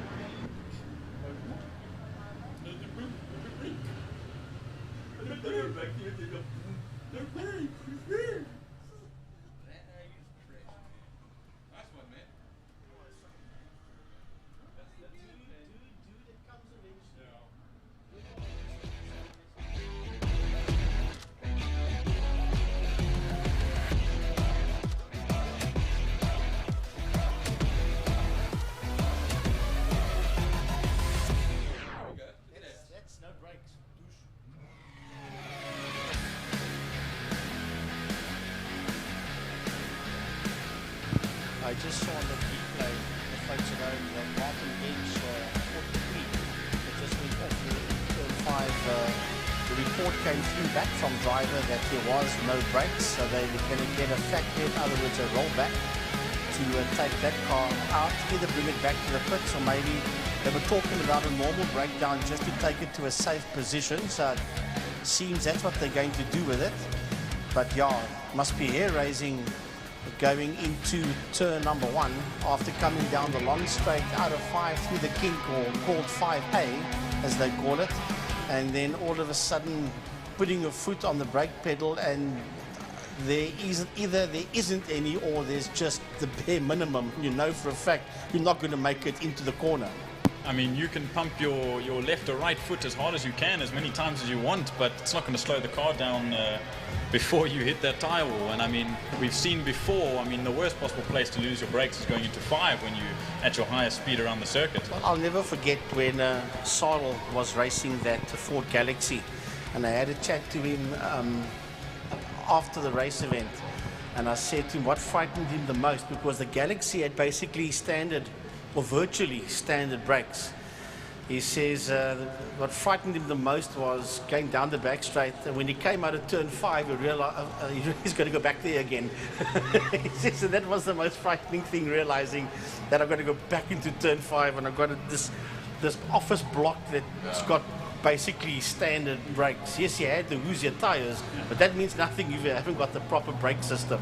I mean, they basically, like Frankie said now, running what is basically a land yacht around this circuit, and when you are going at close to 200 kilometers an hour, even maybe more in those big V8s, there's nothing that'll stop you besides the gravel in the wall if you lose your brakes like that. Well, once again, you saw the replay there of that Capri going off, so the WPMC marshals will just get that car to a safe place, and then we will continue. But there are other cars that went off as well. Byron Badine's car went off, Jermaine Badine, both Datsuns that went off that had problems out there. The one is here on the, just before the stock car oval. That is the one Datsun that went off there. So yeah, all sorts of drama. So Lane Hutchings was the 74 car that went off. They're bringing that car back to the pit area. He has lots of dices with his dad, him and Trevor. Lane and Trevor, lots of dices out there in Class C. Lane in the Golf 2, and of course Trevor in the Sirocco. I mean, having a father-son battle in the same class, I mean, it must be a fight for the family title, if you will. I mean, I'm sure the dinner table is an interesting place to hear what they have to say at the end of the day, but youth does prevail at the end of the day, and I know Trevor's been racing for longer than I've been alive, I'm sure, and Lane's probably been close to it as well. But father-son battles, sibling battles, we've had mothers and daughters here before. It's a family affair, and it's definitely a sport that takes a lot out of you, and it's unfortunate, but that's racing for you. Jared also commentated here at the motocross. Jared has also said a lot of potential, so he's working there.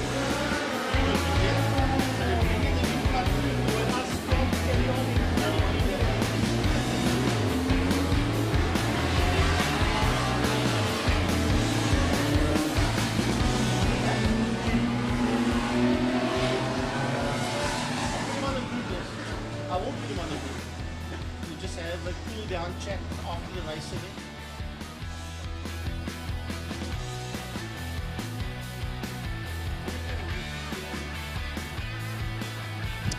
The historic Grand Prix Car Association's 50s and 60s historic Grand Prix cars, Formula 1 and Formula 2 cars, going out for their second race of the day. And we've had a few of them come out at the moment. A whole good bunch of Coopers, a BRM, some Lotuses in there, and of course the 250F Maserati. Which actually, I was talking to Dave Abrams earlier on, and he mentioned that's a 1954 250F that was raced until 1957 and finished third in the 1957 Monaco Grand Prix with Swede Joe Bonnier behind the wheel of that machine. By many considered to be the greatest front-engined Grand Prix car of all time. Of course, the Coopers came, and they really kicked off the rear mid-engined revolution with those cars. The T51, the 1959 championship winning car, the T53, the 1960 championship winning car, with Jack Brabham in one, who won both those championships, and Bruce McLaren, who became at the time the youngest Grand Prix driver to win a Grand Prix at 22. I'm going to ask you a question now. According to you, what do you think is the best F1 car between 1950 and now? According to you, what you think, your opinion. I mean, everybody's got their own opinions of what they think. Oh man, now you're getting me. I'll tell you the prettiest car. Yeah. The Jordan. Lotus 79. Okay. JPS liveries are always a big thing for me. But the Jordan that Schumira 90, the Jordan, what was the make of that one? The 191, the yes. green, the 7-Up green Jordan. The Leighton House was also very nice looking motor With the car. turquoise, yes. Or it was more marine, like a turquoise marine blue. And then another car that was also beautiful looking motor car, but it never really took off because they never really had the funds.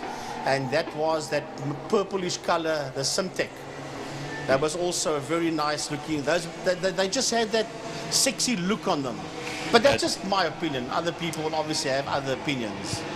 When you go for greatest Formula 1 cars of all time, you know, there's so many to pick from. MP44 from 1988, 15 out of 16 Grand Prix won that season. If you're taking a look at the MP4, the first carbon fiber monocoque to race in Formula 1.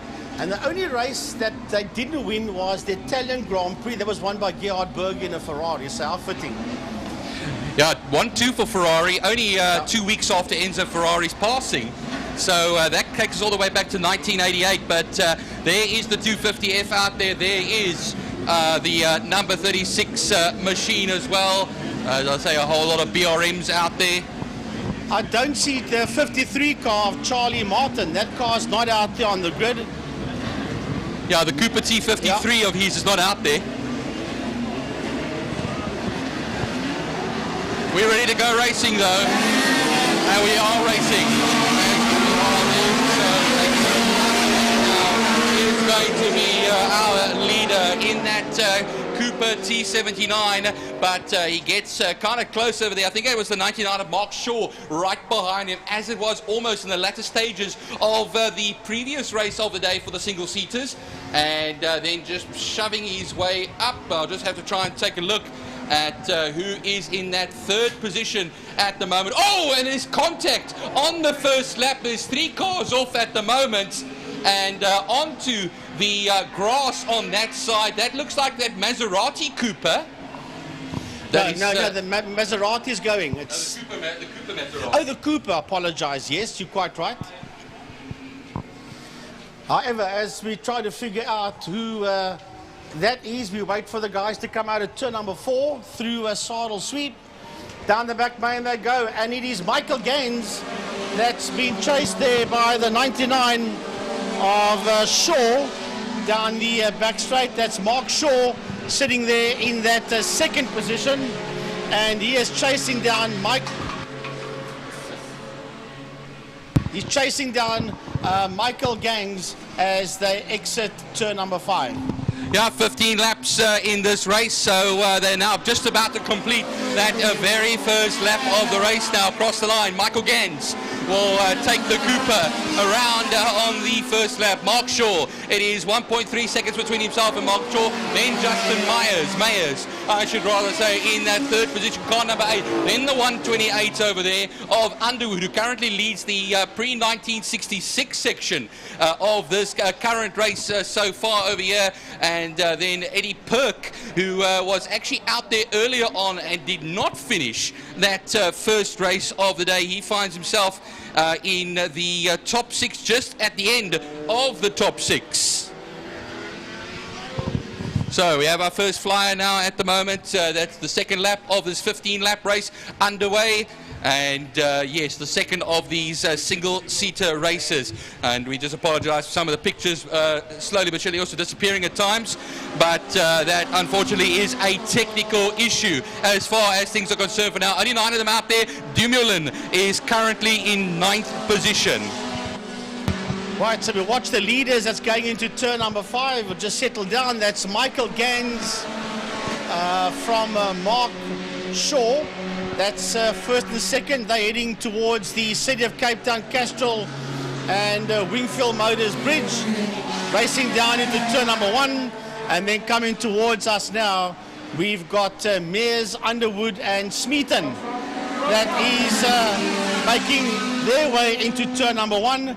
And that's that lovely fight there for 3rd, 4th and 5th, and a lock-up as they work their way out of turn number 1, out of Holzoek. So these guys are having a full-on war for 2nd, 3rd, and 3, 4 and 5, going into Castrol Corner as the 2 leaders are working their way into turn 3 Interceptor.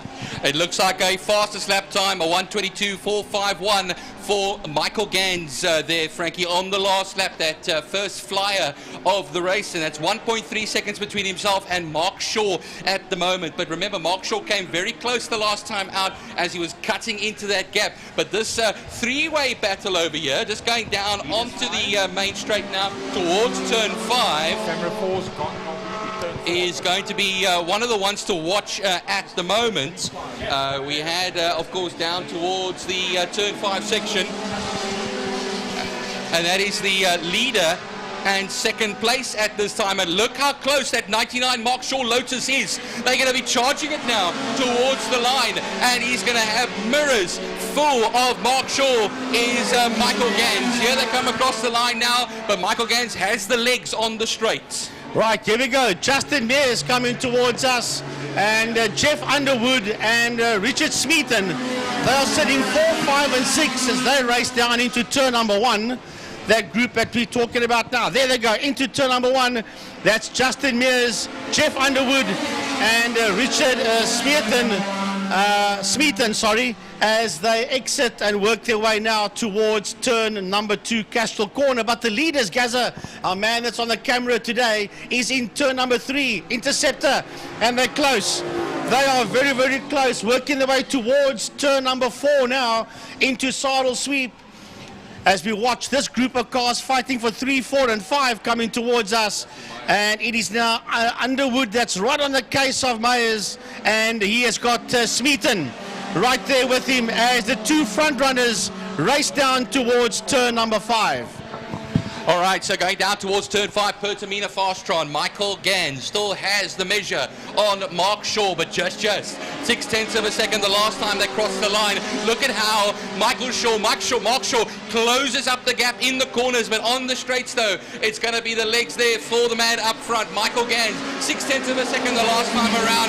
It is going to be 0.8 now. He gains that 0.2 of a second on the straight as he does. Then there's a mighty gap here until we have Justin Mayers and then Jeff Underwood that's right behind him there. Jeff Underwood just keeping him in sight, and right behind it is Richard Smeaton at the moment, Frankie. Yeah, they're racing into turn number 1. They're fighting it out for 3rd, 4th and 5th, these 3 cars.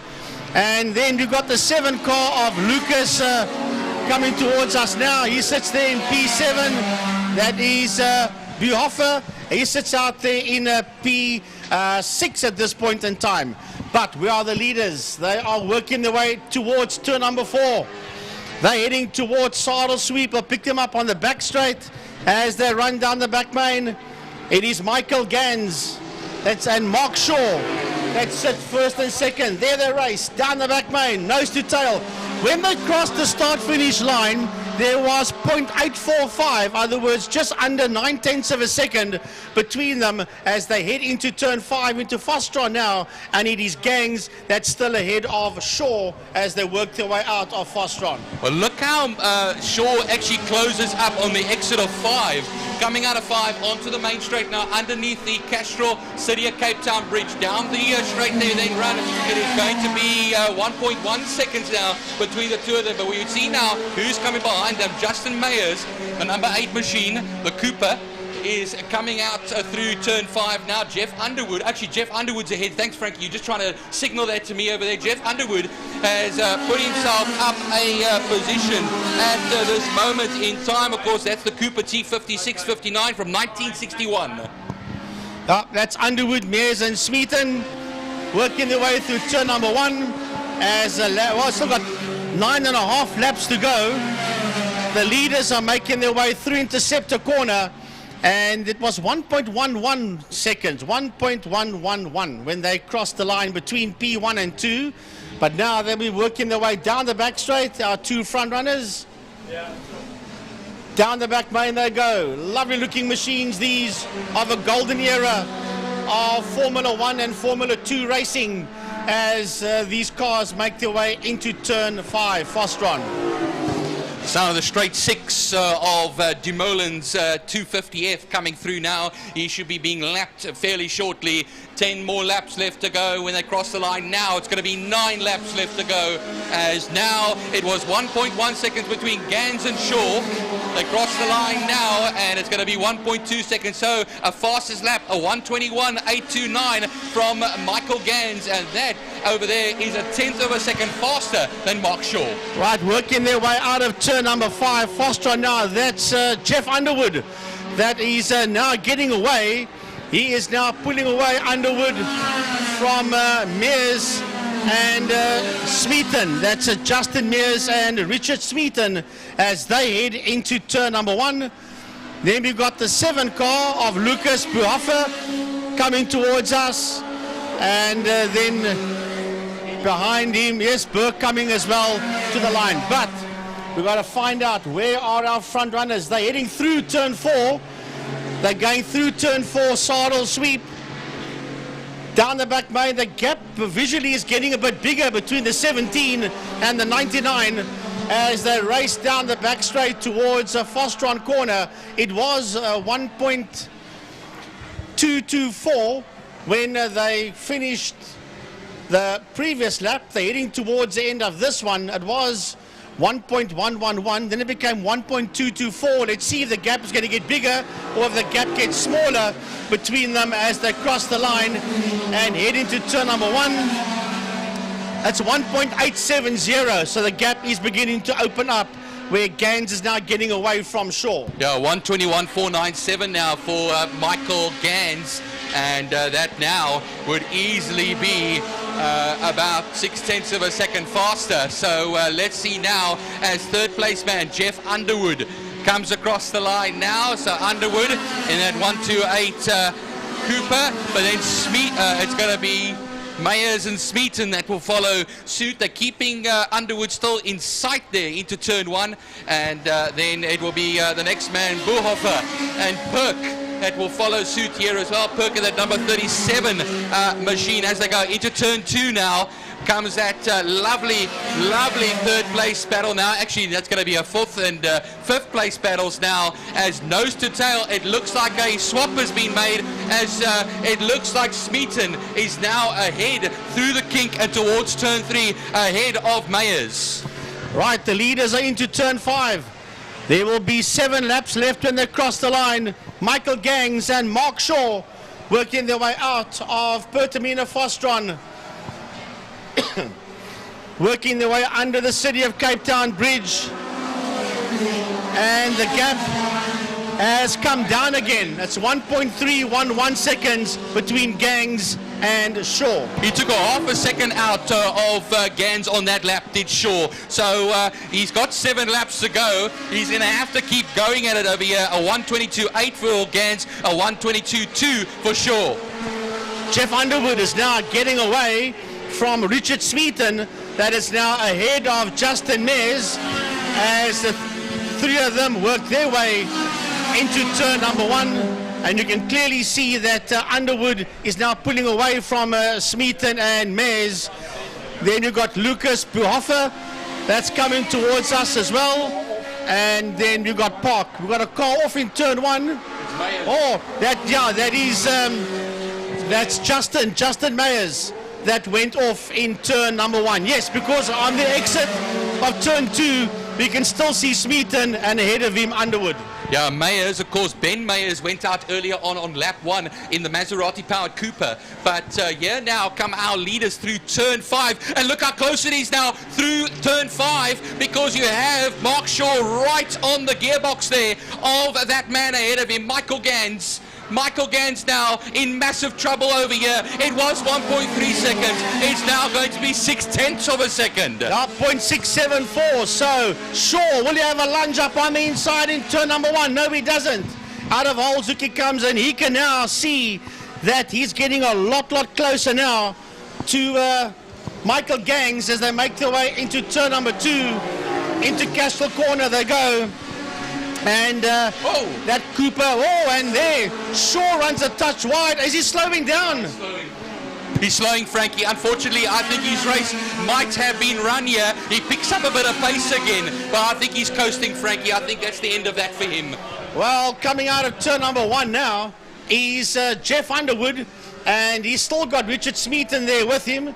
And they remember that Justin Mayers is done. So that means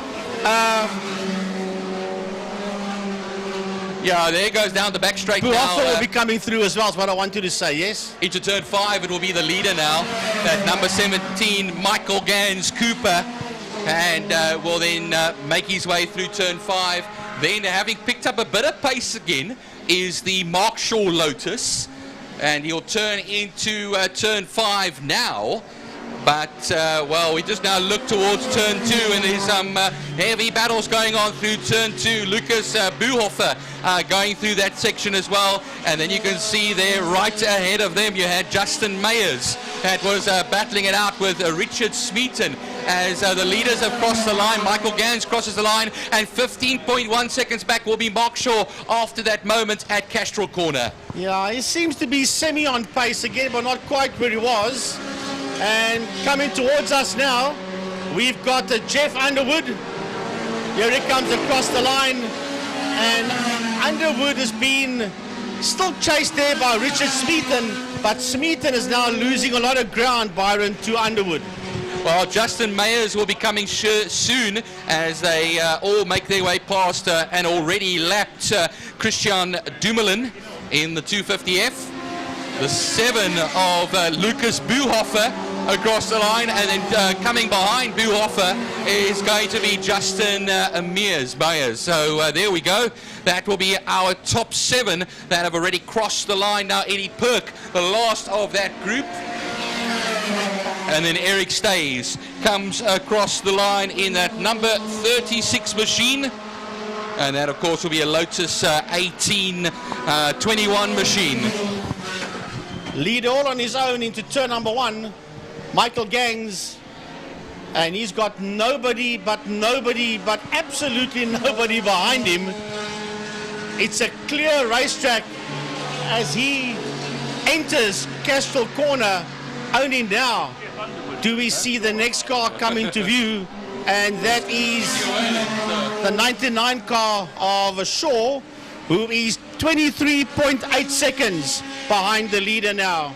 He sits in P2, Shaw from Gangs. Yeah, he's going through turn 1 now, Frankie, so basically has to settle for the best of second position for the day, and he gets onto the Joubert straight now, and then he'll run up to that Castrol Corner, the Castrol hairpin, and turn 2 otherwise, that number 19 Lotus, and he'll then make his way through there on the 4th last lap of the race, and then come into the kink and turn 3 at the moment. Meanwhile, the leader goes out into turn 5, and that will be Michael Gans, who's put in the fastest lap earlier on of a 121.497. The last time around was a 122.496, and now 3 laps left to go when he crosses the line, as he does now. Well, I'm watching the dice going into turn number 2, Castrol Corner, and that is between Eddie Park and, is it Perk or Park? Perk and Justin Mears. That's about the only real fight out on track, and they're going through the kink and working their way towards turn 3 Interceptor. So Justin Mears is on the comeback trail, and he's chasing down the car ahead of him, been driven by Eddie Perk. Well, Eddie Perk has currently got only 0.2 of a second back of him is Justin, as you were saying, Frankie. So that is probably the closest battle on the circuit at this moment in time. Jeff Underwood crosses the line in the 1000cc class. Of course, that is in the Lotus. Then Richard Smeaton comes through, only 5.6 seconds back of him. Buhoffer will be the next man to come around that will be on that particular lap. Here he comes now, the number 7 car.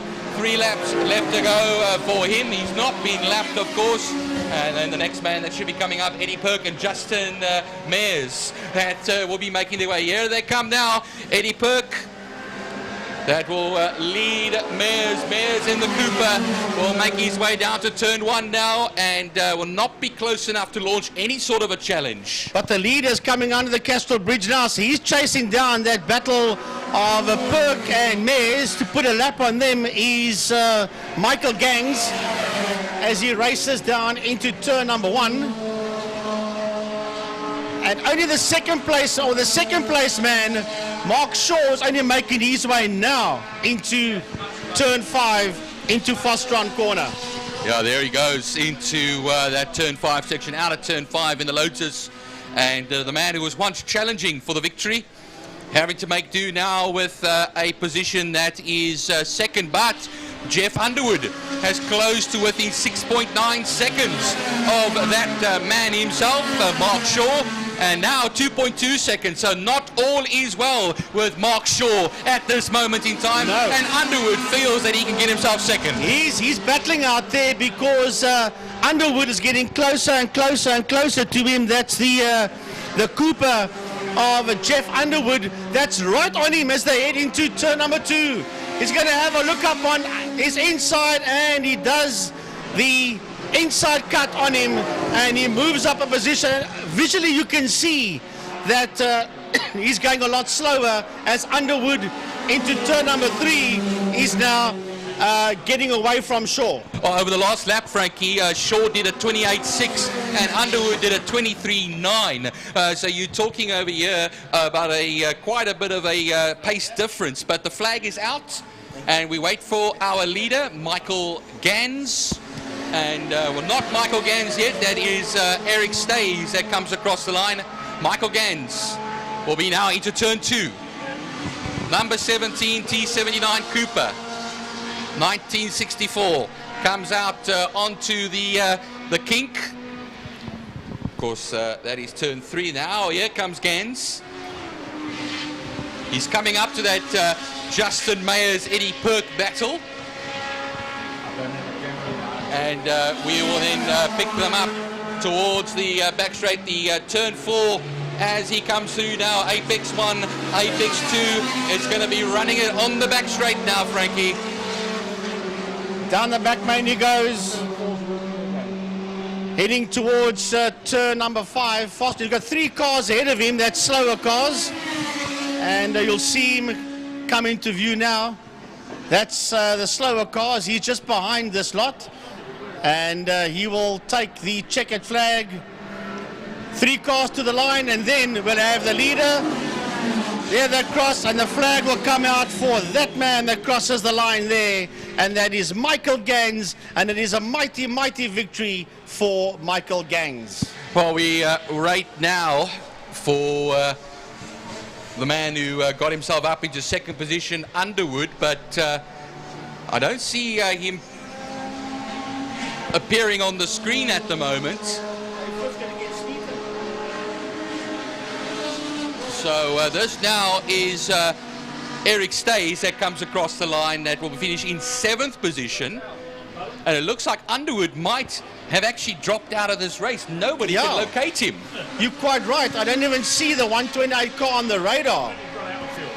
So he must have dropped out on this final lap, definitely for sure. Because here comes the Shaw car across the line, and then Smeaton crosses the line there behind the Shaw.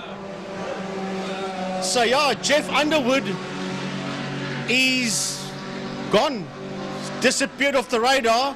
Here comes Lucas Buhoffer across the line in the 7 car, and he will finish in P4. Well, that's a turnout for the books. I think there's a bit of speculation up here. He might have short-fielded, but it's not to be confirmed, of course. That is to be confirmed. I can't tell you that is the case, but he just ground to a halt somewhere. And Justin Mayers, he'll get that 5th position. Christian Dumoulin will come across the line in the 250F. And then Eddie Perk is the only man that's still out there. That is currently running in 6th position. Everybody behind him, everybody ahead of him has all finished. So Eddie, I think, might be making his way somewhere around here. Unless he's also decided to stop somewhere. Oh. No, that's not. That's something from the parade. Yeah. This is quite true, Byron, because we've been watching the leaderboard here, and as you can see that Eddie Perk has not got the checkered flag behind his name. So yeah, real issues out there for Eddie, and he did extremely well in that fight between himself and Mayers. However, that was the Historic Grand Prix Association, 50s and 60s, pre-65 I think it is. Yeah, pre-65 Historic GP Association.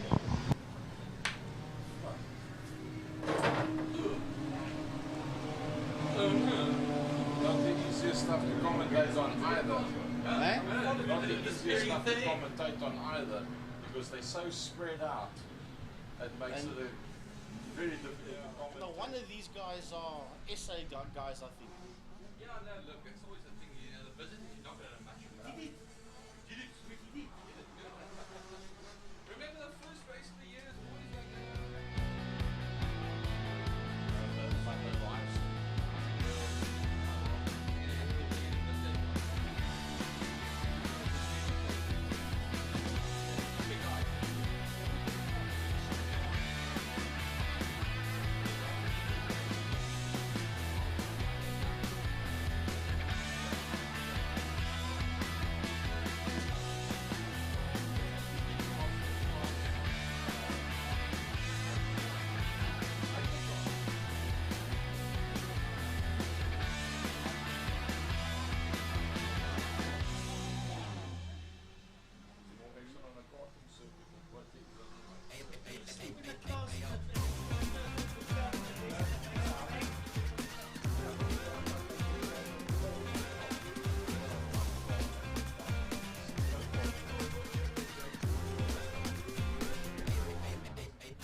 Keltron Supercars and Keltron Fine Cars on the track for their second race of the day.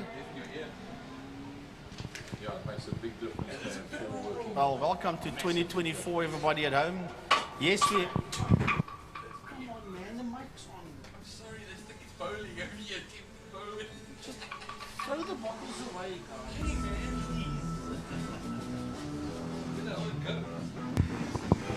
Well, Jordan, we've had a little bit of teething problems today with the camera system, of which we do apologize to the folks. I remember, I think the last time we had a race event here was the beginning of December when we had the Cape 3 hour. So this is the first time that we actually got a main circuit event. And you've always got your teething problems at the beginning of the season.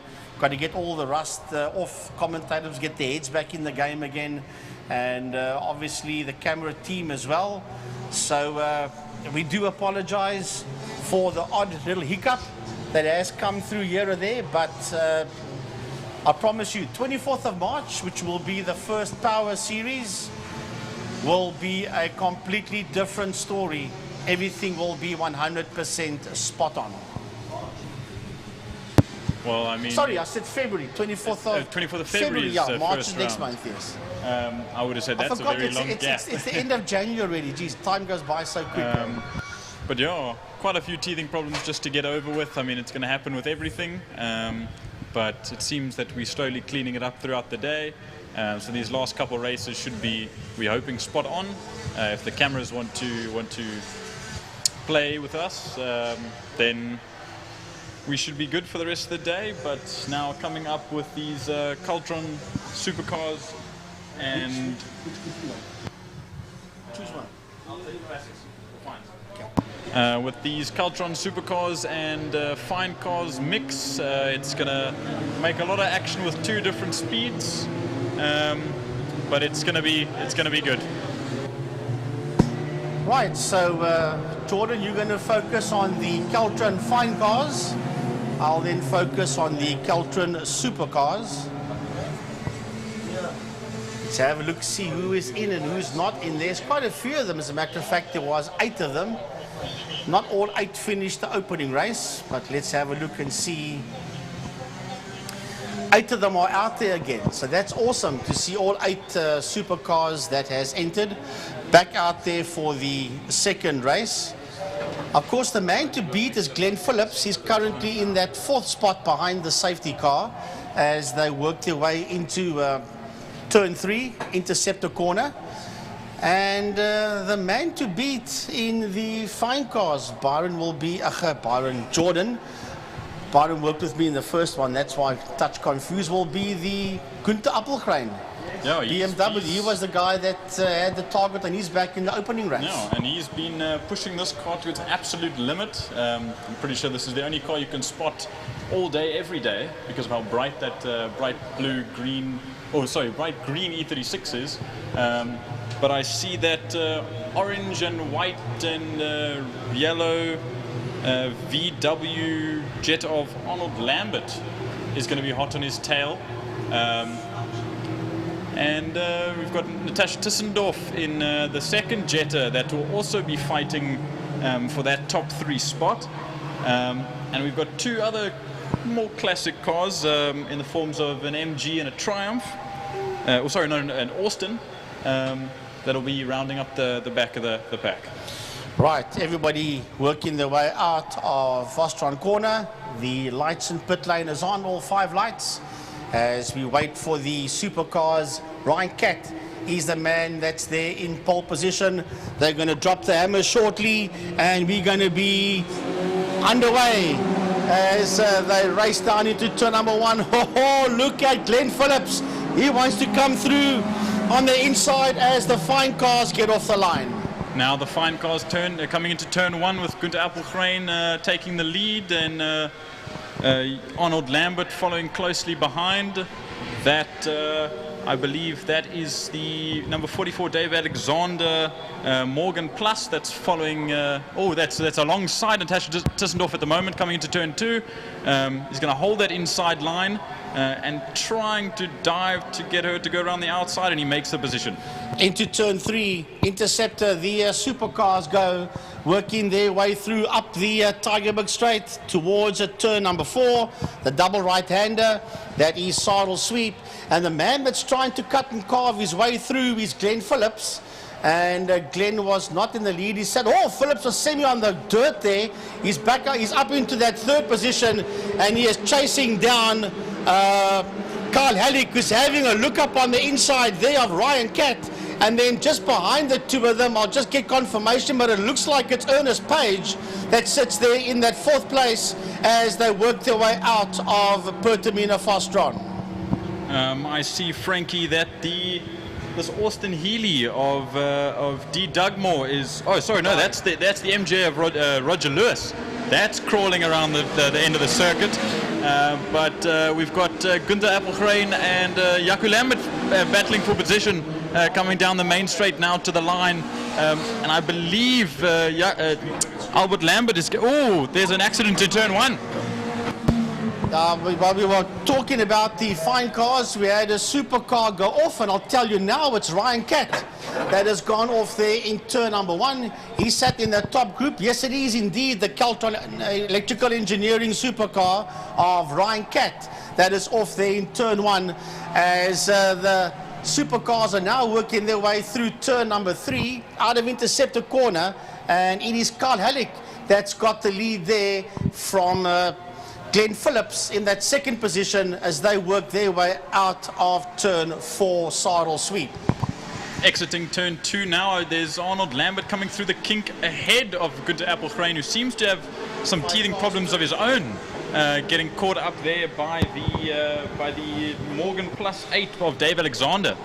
And the Jetta of Natasha Tissendorf also following very closely behind as they come into turn 4. But it seems that Arnold Lambert is slowly pulling ahead of Gunther Appelgren in that green E36. Right, supercars heading towards us under the City of Cape Town bridge. Here they come, and it is Phillips that has got his nose up front. Eventually Glenn Phillips got his nose up front. Now remember, no overtaking here by Mr. Halleck. We've got yellow flags as the Ryan Catt car is still stuck there in the kitty litter on the exit of turn number 1. So there was no overtaking. Halleck had a look. He had a look. He wanted to have a go at him and then realized, but he can't get through. Somebody's going off. Got a car that's going off there into the pits on the exit of turn number 5, 5A. As that car comes into the pits, there's a 3-way dice to the line coming into turn 1 now. That is Dave Alexander fighting for the lead of fine cars, but everyone having to slow down now due to that car stuck in the gravel trap. But Dave Alexander takes that opportunity before they get to the yellow flag, and he leads now out of turn 1 with Gunther Appelgren still in 2nd, and Arnold Lambert dropping to a respectable 3rd place for now. Yeah, just ahead of Natasha Tissendorf, but the supercars are heading down the back straight, the Kilani Straight as it's also known as, into turn 5 into Fastron corner, and it's all about Phillips. Remember, he won the opening race, did Glenn Phillips, sitting out there in P1 with Carl Halleck in 2nd and Ernest Page in that 3rd position. Bradley Fenner should be in P4. He's going towards turn 5 now as Fenner, as the 3 leading supercars work their way under the City of Cape Town Castrol and Wingfield Motors Bridge and work their way into turn 1, into the only left-hander that is Holzhoek. Coming down the back straight now, it's the 44 of Dave Alexander leading Gunther Appelgren coming to turn 5. But it seems that Gunther's got a bit more speed than Alexander, and I think he's going to take a dive now into turn 5, sticking it on the inside, and you believe he's going to hold it. And yes, he does. He takes over and he will lead out of turn 5. But I also see, Frankie, that the number 1 MGA of Roger Lewis has pulled off the track somewhere. So that's his end of day. Well, that's the end of that for Roger Lewis, but into turn number 3 goes the supercars, racing up the hill out of Interceptor corner towards turn 4 Saddle Sweep, as we're still watching your fine cars that's going into turn 1. Lead. Alexander now takes back the lead from Gunther Appelgren after coming out of turn 5, leading now out of turn 1. Gunther Appelgren still on his tail with a reasonable gap to Arnold Lambert and another gap to Natasha Tissendorf. Supercars heading into 5 into Fostron corner. And Glenn Phillips just pacing himself out of Fostron. He'll have 4 laps to go when he crosses the line, with Carl Halleck in second, Ernest Page in third, as they work their way under the bridge and head into turn number 1. Under the bridge they go into turn number 1, with Bradley Fenner still sitting in a lonely 4th position as we see the Supercars head into turn number 1. Here comes Fenner towards us now. He's all on his own in P4.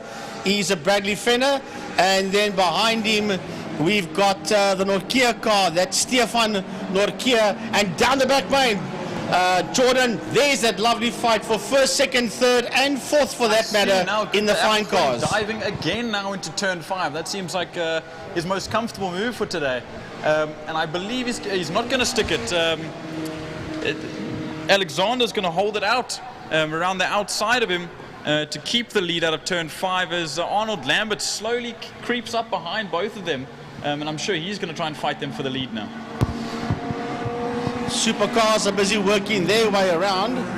As a matter of fact, they're going down the back straight of the Supercars, and they're going back into turn number 5 into Fostron corner, and there's not much between these three. As a matter of fact, Ernest Page has learned very quickly how to drive the Supercars, and into turn 5 Fostron, he is right on the case of Carl Halleck as they exit Fostron corner. So Halleck can't worry too much about Phillips that's ahead of him. He's going to try and keep Ernest Page behind him as they work their way into turn number 1 with Bradley Fenner in P4 and Stefan Norkia in P5. I see Frankie now. Gunther Appelgren has just taken the lead out of turn 2. That's Dave Alexander. Now they're all coming into 4 at the moment. Arnold Lambert right on the tail of Dave Alexander, coming through the double right-hander onto the back straight. And I stand corrected again, Frankie. The number 1 of Roger Lewis is still out on circuit, but he seems to just be puttering around. Now coming into turn 5, Gunther Appelgren is a healthy lead with 3 laps to go. And Arnold Lambert looks to be making a move on that 44 of Dave Alexander. I'm not sure if he's going to hold it out. He's still on the inside. But Dave Alexander's keeping hold of that 2nd place coming out of turn 5. Down the back main goes the Supercars. Glenn Phillips in the Jetmaster car, sitting all on his, well, not all on his own, because that fight is still going on pretty much between the 3 of them as they head into Fostron corner. Quickest man out there is a 127.303. That is Glenn Phillips, overall leader and class leader, working his way out of Fostron corner towards us. But I'm watching Ernest Page. He's got missile lock here under the bridge on Carl Halleck, and he's having a go up on the inside. He's having a go on the inside. They are side by side. He's got the line. That thing is squirming underneath Ernest Page, and Ernest makes the move stick there through turn 1, moving up to P2. Now coming up to turn 3, this battle for 2nd place in fine cars is heating up, with Arnold Lambert just getting past Dave Alexander coming through the kink. With Gunther Appelgren still having a good enough lead to hold them away for a little while. Coming through turn 4 now, with 2 and a bit, or 1 and a bit laps to go, sorry. It seems that this gap between all of them, with Natasha Dissendorf sitting 10 seconds behind, she will take a little bit of time to catch up to them, but I see Gunther Appelgren now 1.5 seconds ahead of Arnold Lambert coming into turn 5, with a healthy under a second between Arnold Lambert and Dave Alexander. So down the back main they go, and now it is Halleck. It's having a look back up on the inside there of Ernest Page. Halleck does have the line 4-5 for Fostron. Will Ernest have the guts to run around him on the outside and stay there? Well, he never gave in that easily. Eventually the line did go to Halleck. That has moved up into that 2nd place once again. But as they do this, they're going to come around and start their last lap. 1 more lap to go for these 3. Now, will Ernest have a lunge up on the inside, or is he close enough? No, he's not close enough to have a look up on the inside of Halleck into turn 1. Well, Frankie, jumping back to fine cars coming out of turn 2, Arnold Lambert is sitting on the tail of Günther Appelgren once again. I'm sure he wants to make this last pass for the lead with a lap and a half to go, or even half a lap to go by the time that these supercars cross the line. But coming through 3 now with 4/10 of a second between the two. Now Dave Alexander falling back a little bit, and Natasha Dissendorf falling even further. Coming through for Günther Appelgren is pushing as hard as he can to get to keep Arnold Lambert behind him, with that pace of that BMW a lot faster in a straight line than that VW of Arnold Lambert. And right behind them, as they go into turn number 5, Fostron, the supercars are also down the back straight. They're also heading towards turn number 5. This is the last lap. This is the fight for the checkered flag, and it's on for second and third.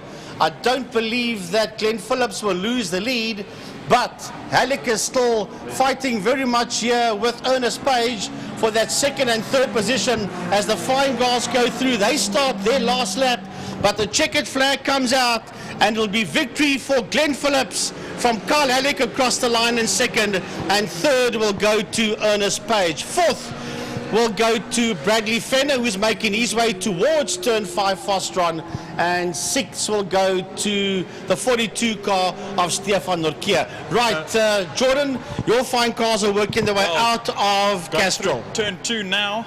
Günther Appelgren still ahead by 0.2 of a second, coming through the kink with Arnold Lambert behind him.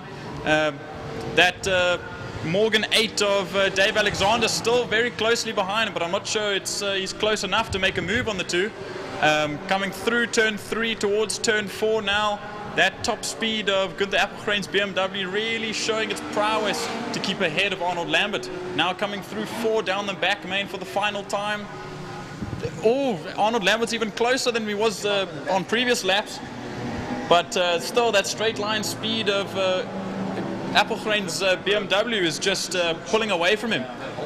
It's now down to the last corner to see who really has the shoes on them to pull around. Now coming through turn 5, Arnold Lambert on the outside, holding. He is ahead, just coming out of turn 5 now through 5A towards the line. I don't know if Appelgren's going to have the top speed now with the Dave Alexander coming right close to the line. Oh, it's good, the Appelgren just crossing the line. Under 1/10 of a second. 900ths of a second. 900ths of a second. And 1/10, 0.15 seconds between the top 3 on that final lap coming to the main straight. That was a dice. That was one of the best dices that we've seen in fine cars for quite some time to the line. So well done to the 3 of them, Appelgren, Lambert, and Alexander. No, those they're not the fastest cars in the world, but they sure know how to battle each other around this, I believe, 10 laps that they did.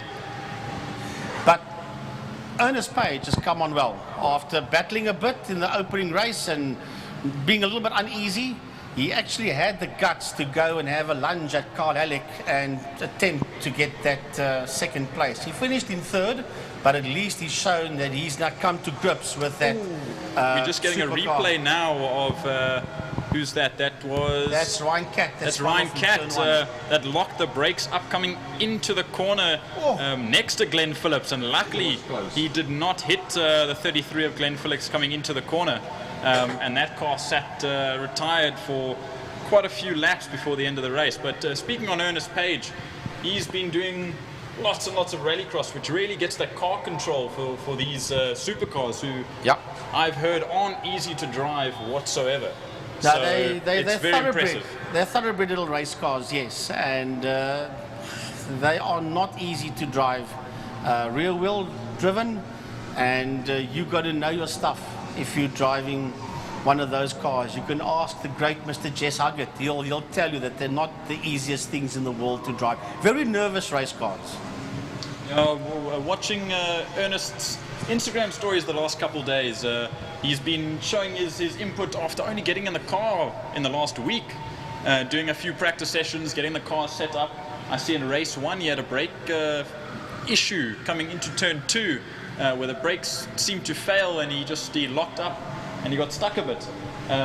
but now it seems after this Heat 2 he's done much better, and he's looking very impressive for the rest of the season. Can't see from this side.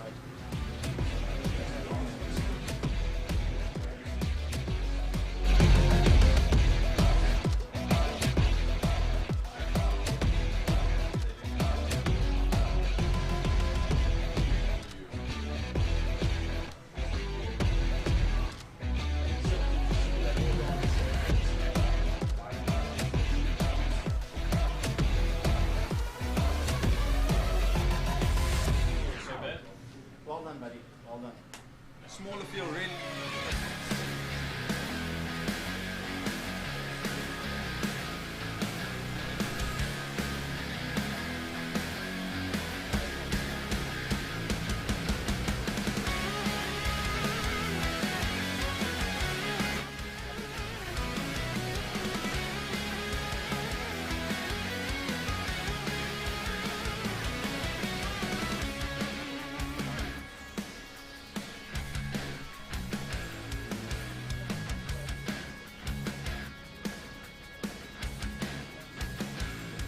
Hello.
Got a comedian. They paid for.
Dave was one with Dave on it.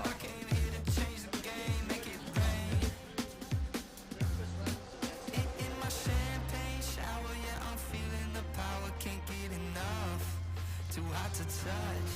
You know I got the juice, and I'm out here making moves. Gonna sing you to the moon. I'm just doing what I do. When you see me coming through, everybody make some room. I'm the best, I'm the best, I'm the best.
the day will be coming up, and that is the half an hour sports and GT. It's basically all comers enduro coming up, and that will be the final race of the event. 5 hours. Well, just think, if we all duck and we give it to him, he'll have the equivalent of experience of 4 races in one go. We don't want to chase him away. We want him to No, but think how much he can learn in that half an hour if he's all by himself. The race is going to start and I'm going to go. All right, so the pre-70s Le Mans Sports and GT Car Dash show for 30 minutes. The last race of the day. And it looks like, well, these are the entrants. Neandertoy will be out there after having recorded a 1:18.653 in the E30 BMW. That yellow one that we saw in the pits with a few camel stickers on it. Beautiful motor car. We always love our boxy shaped beamers here at Kilani. Mansur Parker out there in his beamer. Oliver Hintonhouse, Mark Tutoy. That's out in the Lola. I saw the Mikael Campagna Citroen Zara coming out of pit lane. There's Eric Salomon in his trusty Elf, of course based on a Lotus 23 sports car, also in those Lotus colors, green and yellow. But like I said, we had a 6-lap race earlier on, which was basically the warm-up for this 30-minute event.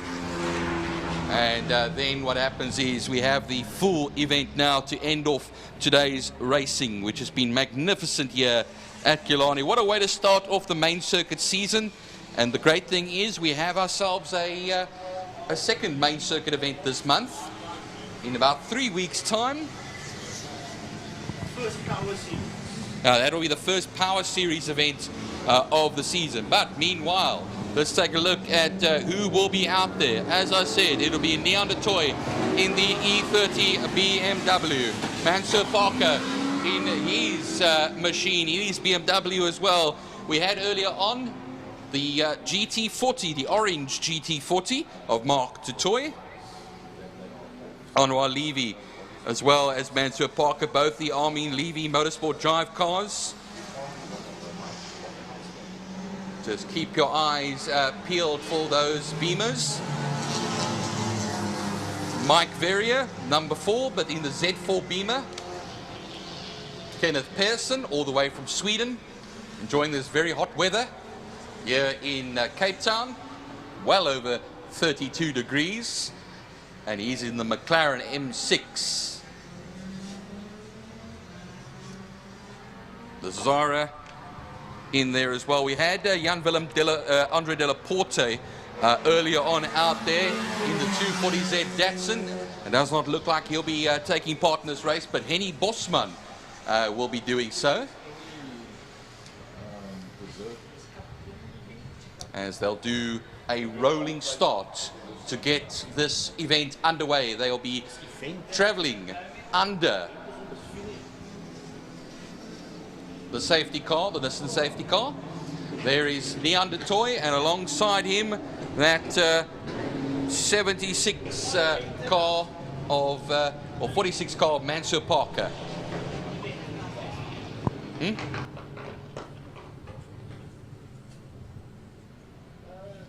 was talking about the event within the events.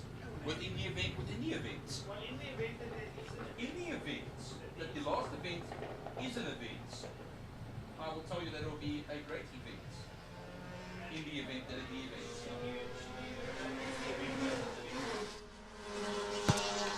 All right, so we are ready to go racing here for 30 minutes. So it's going to be Neandertoy, Mansur Parker, Oliver Hintonhouse, Mark Tutoy, all up there at the sharp end of the field. Lights are on. When they go out, we'll be going racing as we do now. And it looks like going towards turn 1, it will be Neandertoy Mansour Parker in second, Kenneth Pearson in third position, and is that Eric Salomon in fourth position? It looks very much like it, as Mark Tutoy is currently in fifth. Mark Tutoy will be, well, not Mark Tutoy, he's in sixth actually at the moment, and then the GT40 will be right ahead of him there, and that of course will be Steve Hart in the GT40. You'll see Mikael Campagna that is being passed there. I think that's by Levy. Levy will be pushing through, but Campagna will be coming back in the Zara. And everybody gets through turn one nice and cleanly and starts off this race of 30 minutes as they go through now the turn 3 section. And that E36 BMW in that section as well. M4 Renzo Torrente. Down the back straight we then run. Neandertoy from Mansour Parker. Mansour Parker ahead of Kenneth Pearson's McLaren. Yeah, Clinton Thorne looks to be coming out of the pits now. You can see in that Lotus 7 with the front wing. But Neandertoy comes across the line. Kenneth Pearson up into second position now. And that means that they're battling there with Oliver Hintenhouse, excuse me, in that third position at the moment then. So that is Steve Hart, that's in fifth position in the GT40. But the top three running quite closely together over here. Kenneth Pearson will be under pressure from Oliver Hintenhouse in the BMW E46. And well, they see him go through the kink now towards turn 3 when he'll run. But here's Campagna that's battling it out at the moment with what looks like, I think, Mia Bench. And I speak under correction over there. Mia Bench, she's actually supposed to be out there in the VW Golf. Yes, that's it, Mia Bench. And then right behind Campagna, I think you have the likes over there coming through. I'll try and pick up who that actually is. We're supposed to have the two Camaros in there as well, of John Spears and Roland Ward, but I do not see those two machines in the 30-minute dash. Kenneth Pearson is going to make a move on the main straight now, underneath the city of Cape Town. Wingfield Motors and Castrol Bridge towards the first turn they'll come, but Neandertoy will keep his lead for now ahead of the McLaren. And then Oliver Hintenhouse will hold it in that position as well. So we're going to have the GT40 of Steve Hart coming through in the fifth position. But a 1:20.384 is the fastest lap of the race there from fourth place man Kenneth Pearson, or actually not fourth place man, third place man Kenneth Pearson. On the sheet in front of me, it shows Clinton Thorne at the top, but Clinton Thorne came out of the pit lane and is at the tail end of the field at the moment in that Lotus 7 of his. At this time though, when they crossed the line, it was about 0.06 of a second between Neandertoy and Kenneth Pearson, with Oliver Hintenhouse almost 2 seconds back. Steve Hart in that fifth position, Mark Tutoy in the Lola. And down the straight now, Kenneth Pearson will breeze past the BMW of Neandertoy and take the lead of this race into turn 5. He will then run to turn 5. The McLaren, will Neandertoy try and have a stab back? I don't think he can. And then look behind them now as it's Oliver Hintenhouse. Onto the rumble strips for him. They've left behind everybody else's. Clinton Thorne is the man that's about to be lapped over here. Kenneth Pearson, a 1:23.23, his fastest lap. So one fastest lap after another. You can see here that Steve Hart and Mark Tutoy are together as well. 1.1 seconds between the two of them. Into turn 1, they will then be running. Renzo Torrente will be in the BMW in what is 8th position at the moment. 3.2 seconds off of Eric Salomon. Eric Salomon doing a mighty job over there as well now, as Jaco Lambert and Mikael Campagna come in. Oh, Mikael Campagna locking up there ahead of Jaco Lambert. So Jaco Lambert really hanging in there as well, and was not on the initial list for this event, Jaco Lambert, but a late addition he is at the moment. It's again Mikael Campagna locking up quite a bit there, and he's got Henny Bosman hanging in there ahead of Mia Bench. The bias on that Zara seems to be high. The bias on the Zara Brake bias. Yeah, so it looks like we could have a bit of a brake bias issue on that Zara. That's why you have the locking up happening so often on it. You'll see them as they come around. There goes down the back straight now towards turn 5 will be the number 28 Michiel Campagna Zara, and he's still keeping it now ahead though of Jaco Lambert. But anyway, as the GT40 runs into the first turn now ahead of the T70 Spider Lola, and now onto the Joubert Straight. They will then run nose to tail with each other. The battle to watch at the moment, as we have 24 minutes left to go in this race on the inside, and it looks like it's going to be Mark du Toit that will come up into 4th position. Steve Hart down into 5th.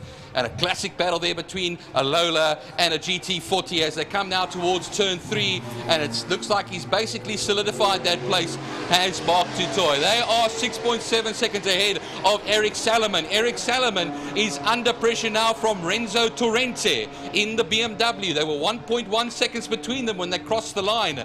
We look down the back straight now, the leaders coming through, and it is Kenneth Pearson that holds it by a bit of a gap, 3.5 seconds ahead of du Toit. Hintenhouse, though, has closed up the gap to the back of that boxy-shaped Beamer. Onto the main straight they'll go, and Leon du Toit will go defensive over here. He'll be on the outside as Oliver Hintenhouse. On the brakes they are now, and it's Leon du Toit that will hold that second place, but look how nose to tail they are coming through that section. Meanwhile, Mark du Toit, Stephen Hart come through. That's the battle for 4th and 5th positions. And then after them, 6th and 7th, Eric Salomon, 0.3 of a second between himself and the Michiel Campagna, of course, over there as well in that particular section. Renzo Torrente. How's it, Byron? I'm going to jump in with you. These cars are just getting faster and faster. I mean, for a 30-minute dash, most of these cars only do 8 laps. As I see, the Zara actually comes into the pits. Yeah. It seemed like it was having some issues during its first couple of laps, and I think he's just decided to call it quits for the day. Not happy with the brake setup on that machine, I think, as well. Lots of lockups happening as he went through the lap there, Jordan. And I think, well, calling it quits is probably his best bet at the moment with about 22 minutes left to go. I see now coming down the pit lane. It's better to just call it quits if you've got a brake issue. The leader comes across the line, Kenneth Pearson, the man from Sweden, who likes to visit South Africa.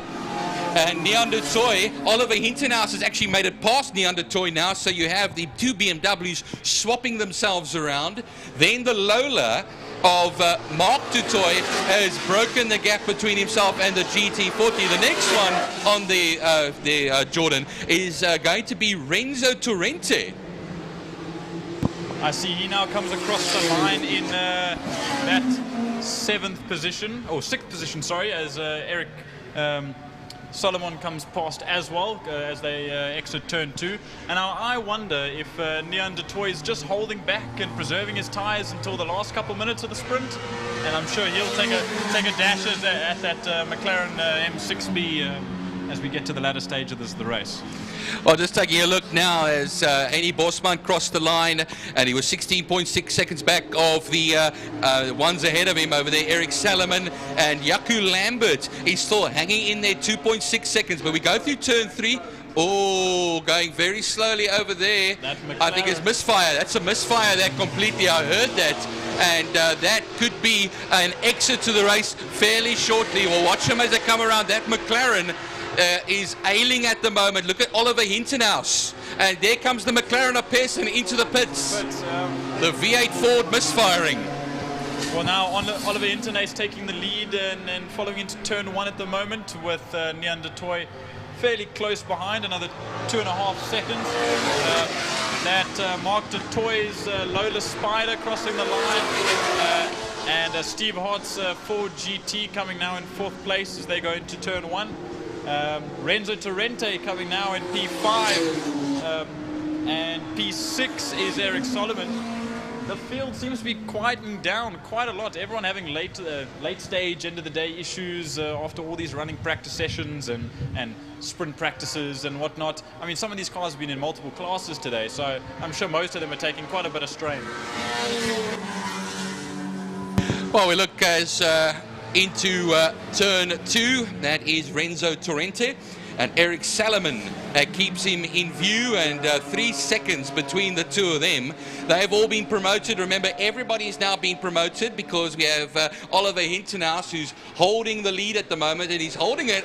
The last time would have been 2.7 seconds as they cross the line. And looking at the times of 132.533 compared to the 122.533 and the 124.138. There comes Neander Toy now, but Neander Toy, he's going to have to, like you say, maybe play a waiting game over here, maybe conserve the rubber, and then when the time is right, he opens up the taps and hunts down that Oliver Hintenhouse Beamer. Mark du Toit in the Lola comes through in 3rd position. Here comes Stephen Hart, basically going to be on his own now in the GT40. Then we have Renzo Torrente and Eric Salomon, but everybody the gap's starting to spread a little bit now.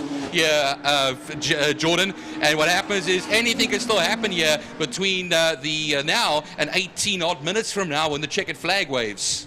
Oh, I mean, even the last 5 minutes of a race, even the last lap of a race can mean something to someone.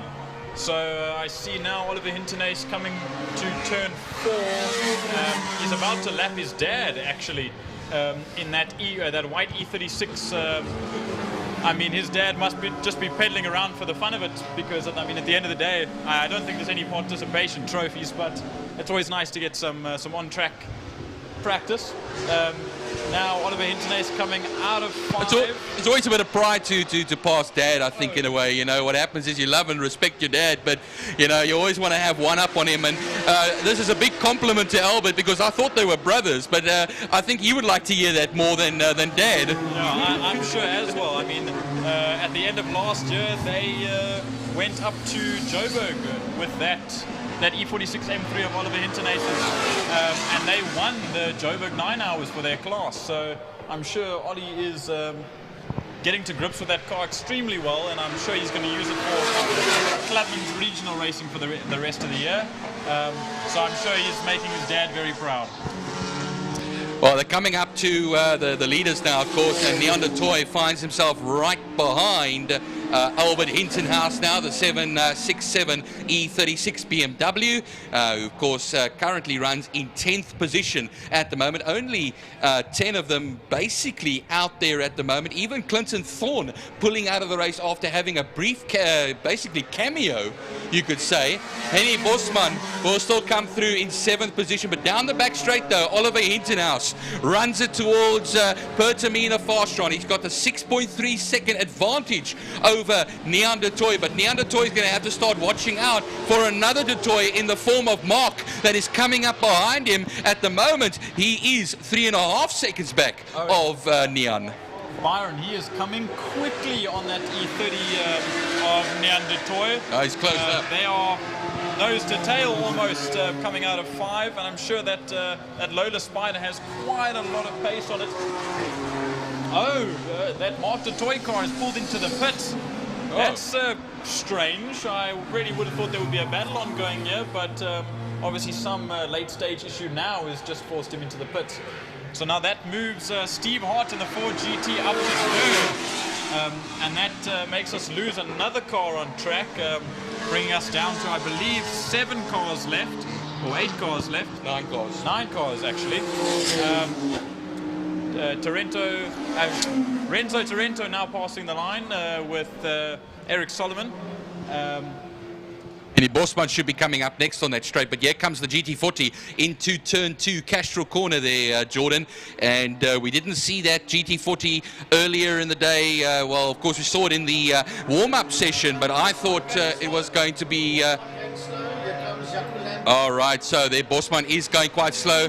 has the rotary engine in that Lotus 7 had enough? That's the big thing over here, because he's got Jaco Lambert right on the back of him there through turn 1 now, nose to tail over here. And oh, did I see a puff of smoke there maybe as well?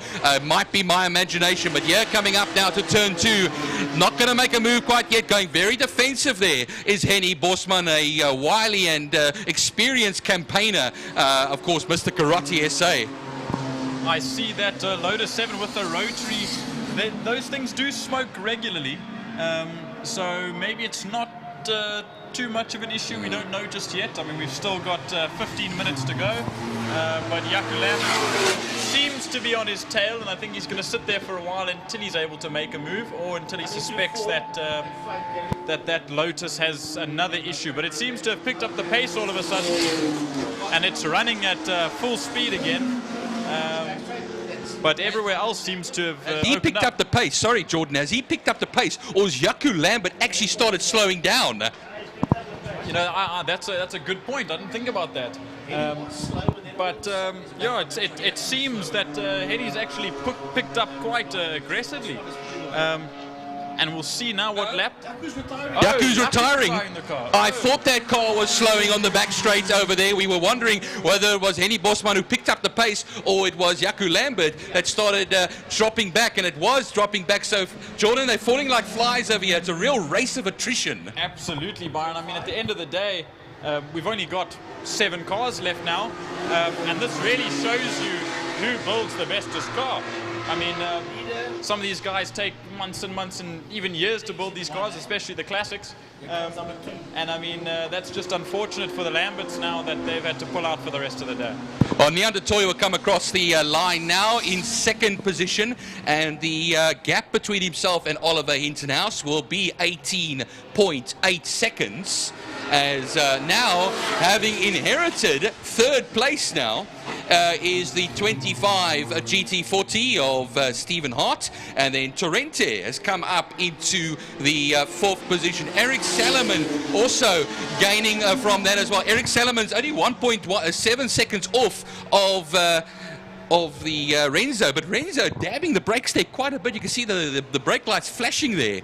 So I don't know if he's pumping the brakes there a little bit. You know, I see he hasn't been in this car for very long. It's quite new for him, so I'm wondering if he's still working through his own teething problems just to get comfortable in the car. But I see that Eric Solomon is on his tail.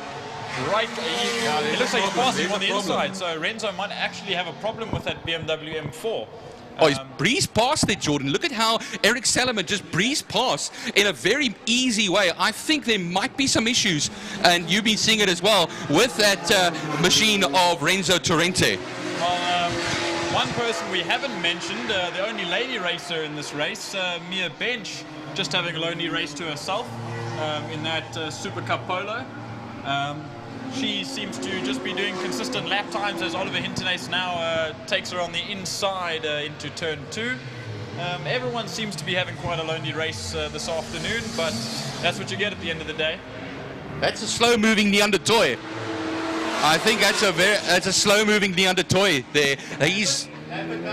Lambert is back out. Lambert back out, so obviously they're going to go and test that car and see what is happening over there. But I'm seeing that Neanderthal BMW is not running very well here and going into that second turn, and that's going to allow the GT40 just to close up the gap there to him now. Right behind him, of course, about a lap down now is going to be the Jaco Lambert. So we do have only a handful of cars still left out in this race of the original 19 that was due to start. Well, it seems, Byron, that that orange GT40 of Steve Hart is just getting freebies this whole race. Time after time, he's trying to battle for position, and they just drop out. So maybe they're all just getting a bit scared as he closes up in their rear-view mirrors. But Neanderthal now coming down the back straight, and this GT40 is closing with speed. It seems Neanderthal does have an issue, and Mia Bench is pulling into the pits. So it seems like everyone is just pulling out now. But that Steve Hart GT40 is now right on the tail of Neanderthal coming out of 5. Oh, and Neanderthal is slowing. He's slow. And There's he's something into wrong. the pits. And that means that up into second place goes the V8 Ford of Steve Hart, and means Eric Salomon in the Lotus 23 replica, or Elf, will come up a position, and he's made his way, of course, past Renzo Torrente, who's not 100% happy with that BMW of his. So Eric Salomon, all his Christmases coming at once over here, and finds himself in that third position at the moment. Still running out there is that Jaco Lambert machine, so seems to be running, getting some good track time. Oh my! I see that Renzo Torrento M4 is struggling even more now, so there must be some sort of issue that he's facing. Going slow. Is that Hintenhouse going? No. Yes. That's Albert though. But hang on, it's not. Here comes the lead now. Yeah, here comes Oliver Internes coming across the line. That's Torrento, yes. We're within to the last. We're now 9 minutes to go, so within that last 10 minutes now.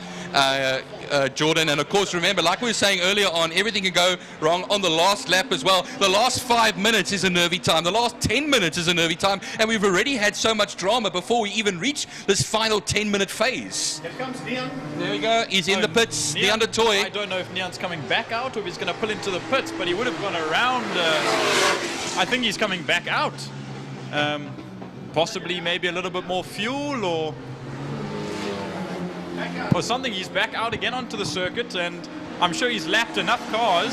I mean, he's still ahead of Albert Hintenez, so maybe he could possibly make up a few positions if he still has time. Oh, he's actually going to come out in what will be 6th place, looks like. And like you're saying there, Jordan, look at the gap that he has. Of course, then, okay, Hintenhouse will come through.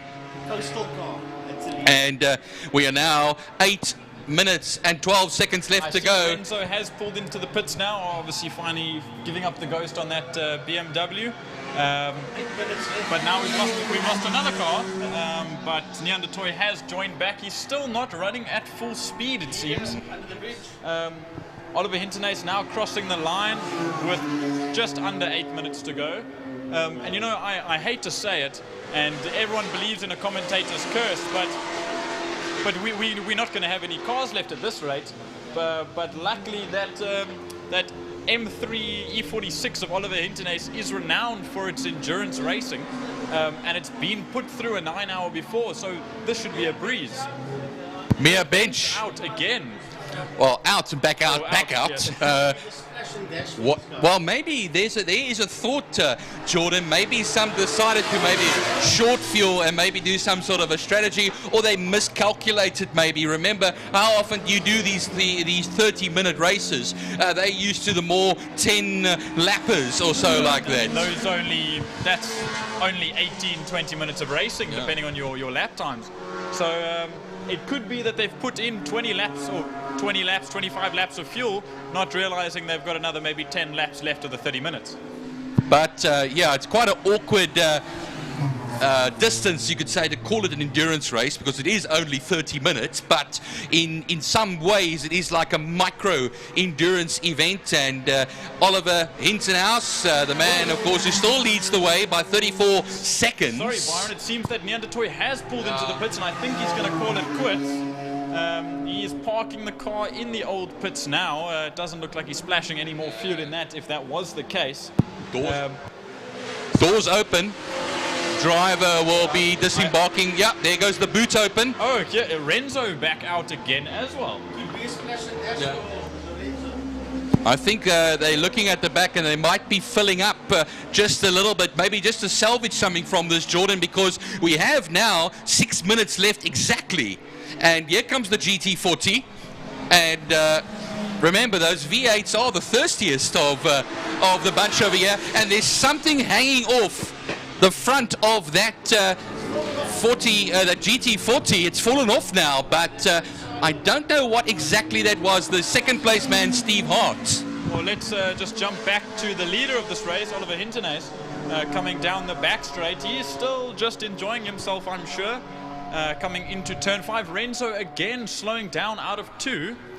So I'm not sure if they did splash and dash and if it's worked, but it seems everyone's having a couple problems this afternoon.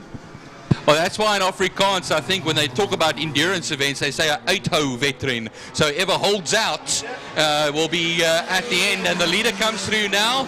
5 minutes and 6 seconds left to go. Oh my, Salomon is off at turn 2 now at the moment. Just next to the Rallycross jump there. So the yellow flag is out into turn 2. He's jumped out of the car, so I believe that car does have an issue.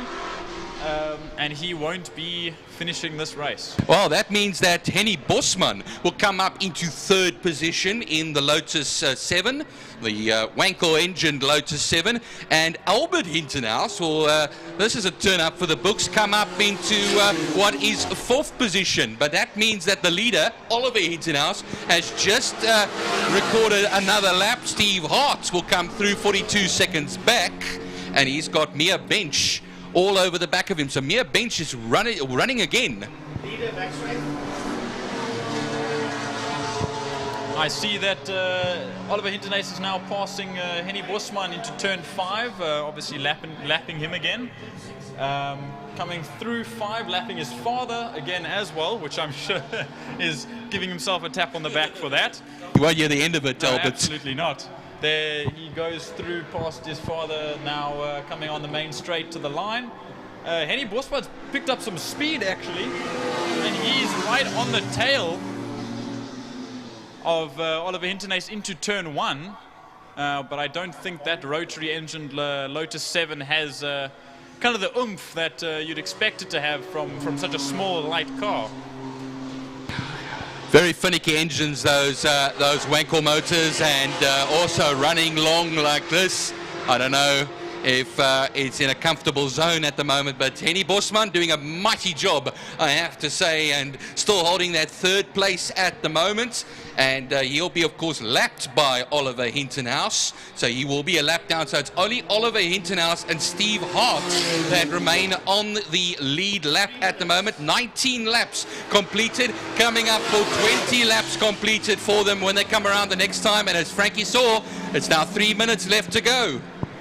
Oh, this might get a little dicey. We don't know what's going to happen in this last 3 minutes. Renzo Torrento is back out and running laps. Mia Bench is back out and running laps. Jaco Lambert's out. On track, sorry. So, I mean, I think now everyone's just wanting to take it to the end. I see that that Steve Hart car is about to get passed by Jaco Lambert, so But it's not the same I know there he's picking up the pace again, so maybe it just doesn't have the corner speed as some of these winged and spoiled cars do. I think it's just a good bit of fun over here, and I think it's in the best interest of Steve Hart just to let that car through. But pride is a big thing in motorsport, and I don't see him doing that very easily, but he could be doing it as they go through turn 4 now, and onto the back straight, nose to tail with each other. And no, you'll speed away quite quickly over there. No, absolutely, Byron. That GT has quite the legs on it to get down that back straight. And now coming into turn 5, I see the leader going through turn 3 now, Oliver Hintenhuis. Still very comfortable, no issues with a minute and a half to go. So we should get about one more lap out of this. 2 even if we add another one. And there, 1 to go. Oh, sorry, 1 minute left to go. So we will probably get a lap, maybe a lap and a half left. Now you'll complete number 21 and then possibly number 22, which I would not bet against now, as we now go towards 1 more minute left to go, 9 seconds to go till 1 minute to go. And wow, goodness, look at turn 2 now. Jaco Lambert is on the rear of that 4GT and he's trying to pass him around the outside into the kink. That was quite a move. Should be a flag being readied downstairs. Right, yes, it is being readied over there. Oliver Hintenhuis now exits turn 1 to complete his final lap. Quite comfortable, I'm sure. I'm sure he's got a big smile on his face at the moment with only 4 corners left to go. Yes, there we go, through turn 2 for the last time today for Ollie Hintenhuis. And Ollie, he's been the survivor today. I don't want to speak too soon. We've still got quite a bit of a lap to go here. Anything can still happen, but he goes through turn 3. He'll run onto the Tygerberg straight for the last time and into turn 4. And then it's only the straight and turn 5 and a bit of the main straight to go. I see now as Steve Hart and Jaco Lambert come across the line. Oliver Hintenhouse now coming down the back straight towards turn 5. Time is up. And last lap it is. We'll be coming to the line now. Renzo Torrento now does pull into the pits for the final time, so he won't finish this race. As Mia Bench crosses the line to do one more lap. Oliver Hintenhouse now coming through 5A, the main straight kink, to the line. And he will win this 30-minute sprint.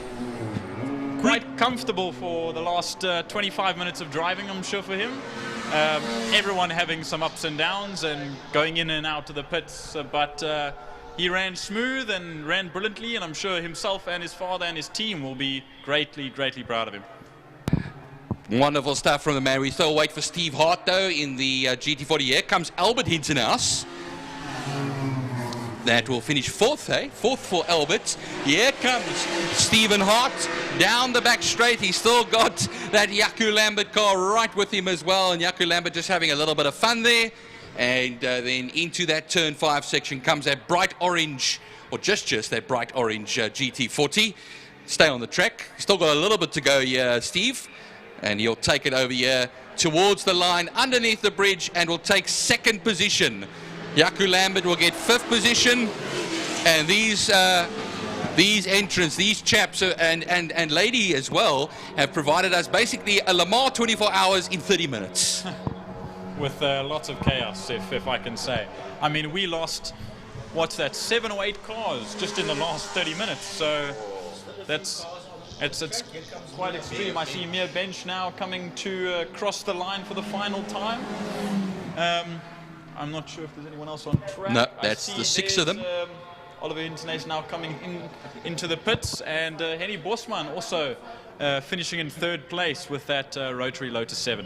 Yeah, that's the 6 of them that remain there. Jordan and Mia Bench rounded that all off. Some good mileage there for Mia Bench. She's been coming up through the ranks over the last year or so.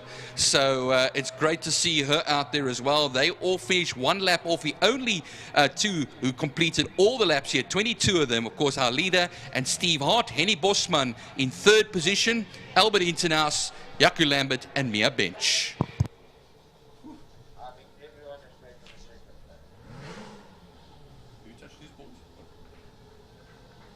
Everyone has taken the checkered flag, correct? And that's, well, what a day's worth of racing we have had today. This has been absolutely special to be back up here in the commentary box for the first time this year with, of course, all the guys up here. We had a debutante today in Jordan Hibben. And Jordan, thanks for joining us. How was it? You know, I greatly appreciate the opportunity for this. I mean, I was never one for public speaking, but sitting here commentating over, you know, the thing I love the most is amazing. You get the best view in the house. You get to sit down with some interesting chaps who know a thing or two about motorsport themselves, and you get to watch action that these drivers and these cars really blow your mind. But Jordan, let me be first to say you've done a mighty job today, and we are honored to have you with us. And of course, all the guys up here did themselves a good job. Let me just wake Francois up here quickly. Francois, you just take time out from your nap here quickly, just to greet your public. Of course, Francois Butler, that's who I'm talking about over here. The man shouting out the window earlier on at who knows what he was shouting at was our eagle eye in the sky, Gary Fleming. Thank you, Gary, for the work you've done today. I know you had a bit of tricky times with some of the stuff. We apologize to everybody, not for Gary's behavior, because Gary was pulling his ear out here. No, but you know, as we said a little bit earlier on, first race of the season, not a regional race, the first complete race of the season, so there will be some teething issues that we'd have to get over, and I think by the end of the day we did sort most of it out. Yeah, where there's numerous issues that need to be sorted out, and yeah, all efforts by the commentators. A big thanks to the full commentary team that worked around the issues today to give us the best possible result out there and bring you guys at home as much information and on-site action as what we possibly can. I'm pretty sure that the powers that be will get the problem sorted out. Those of you that know the circuit will have noticed that there was no turn 4 camera, so the commentators having to work around that one, which is difficult. But a big thanks to the A-team commentary team from Kilani International Raceway. And of course, my hero and the man I model my life after every single day. What a voice, Frankie Ennis. Gee, I wouldn't model never mind. Folks, yeah, that's just Byron being always nice. He's always being nice. Thanks a million, guys. It's been real. It's been an honor. It's been a pleasure. Remember, our first Power Series is the 24th of this month. That's when the entire club and regional main circuit event fires off, and we'll have all the classes there, all the bikes, Clubman's, GTI Challenge, single-seaters, V8 Masters, you name it, everybody will be there. And then next weekend, there's also, there's 3 races in one next weekend. We'll start the morning off with the short circuit racing, of which Byron will be there. Then the afternoon, well, we're supposed to be having Rallycross. Nothing has come on the Rallycross group yet, so I presume that we will still be having that, and if that's the case, I will be at that one. And then Mr. Francois Butler will be covering round 1 of the Western Province Regional Karting Championship at the kart circuit. The people at the track would have noticed that the karts were practicing for that event as well. To all our international, all our overseas drivers, thanks for coming down to Cape Town. I hope you had a great couple of weeks at Swartkops last weekend and now at Kilani International this weekend. And fly back home safely. And to all the upcountry drivers, Mark the Toy and all the guys from Trans-Africa Racing at Swartkops, get back home safe, guys. We want to see you back at Kilani International again. And then to all our sponsors, Pertamina Fastron, thanks. To Castrol for the bridge, the tower, Wingfield Motors, to Porsche Club, King Tony Tools, and of course Interceptor Shoewear. I don't think I've missed anybody. A big thanks to you guys as well as IMUSAT and all our photographers out around the circuit. Enjoy the rest of the evening, enjoy the rest of the weekend, look after yourselves. God bless everybody. Bye-bye.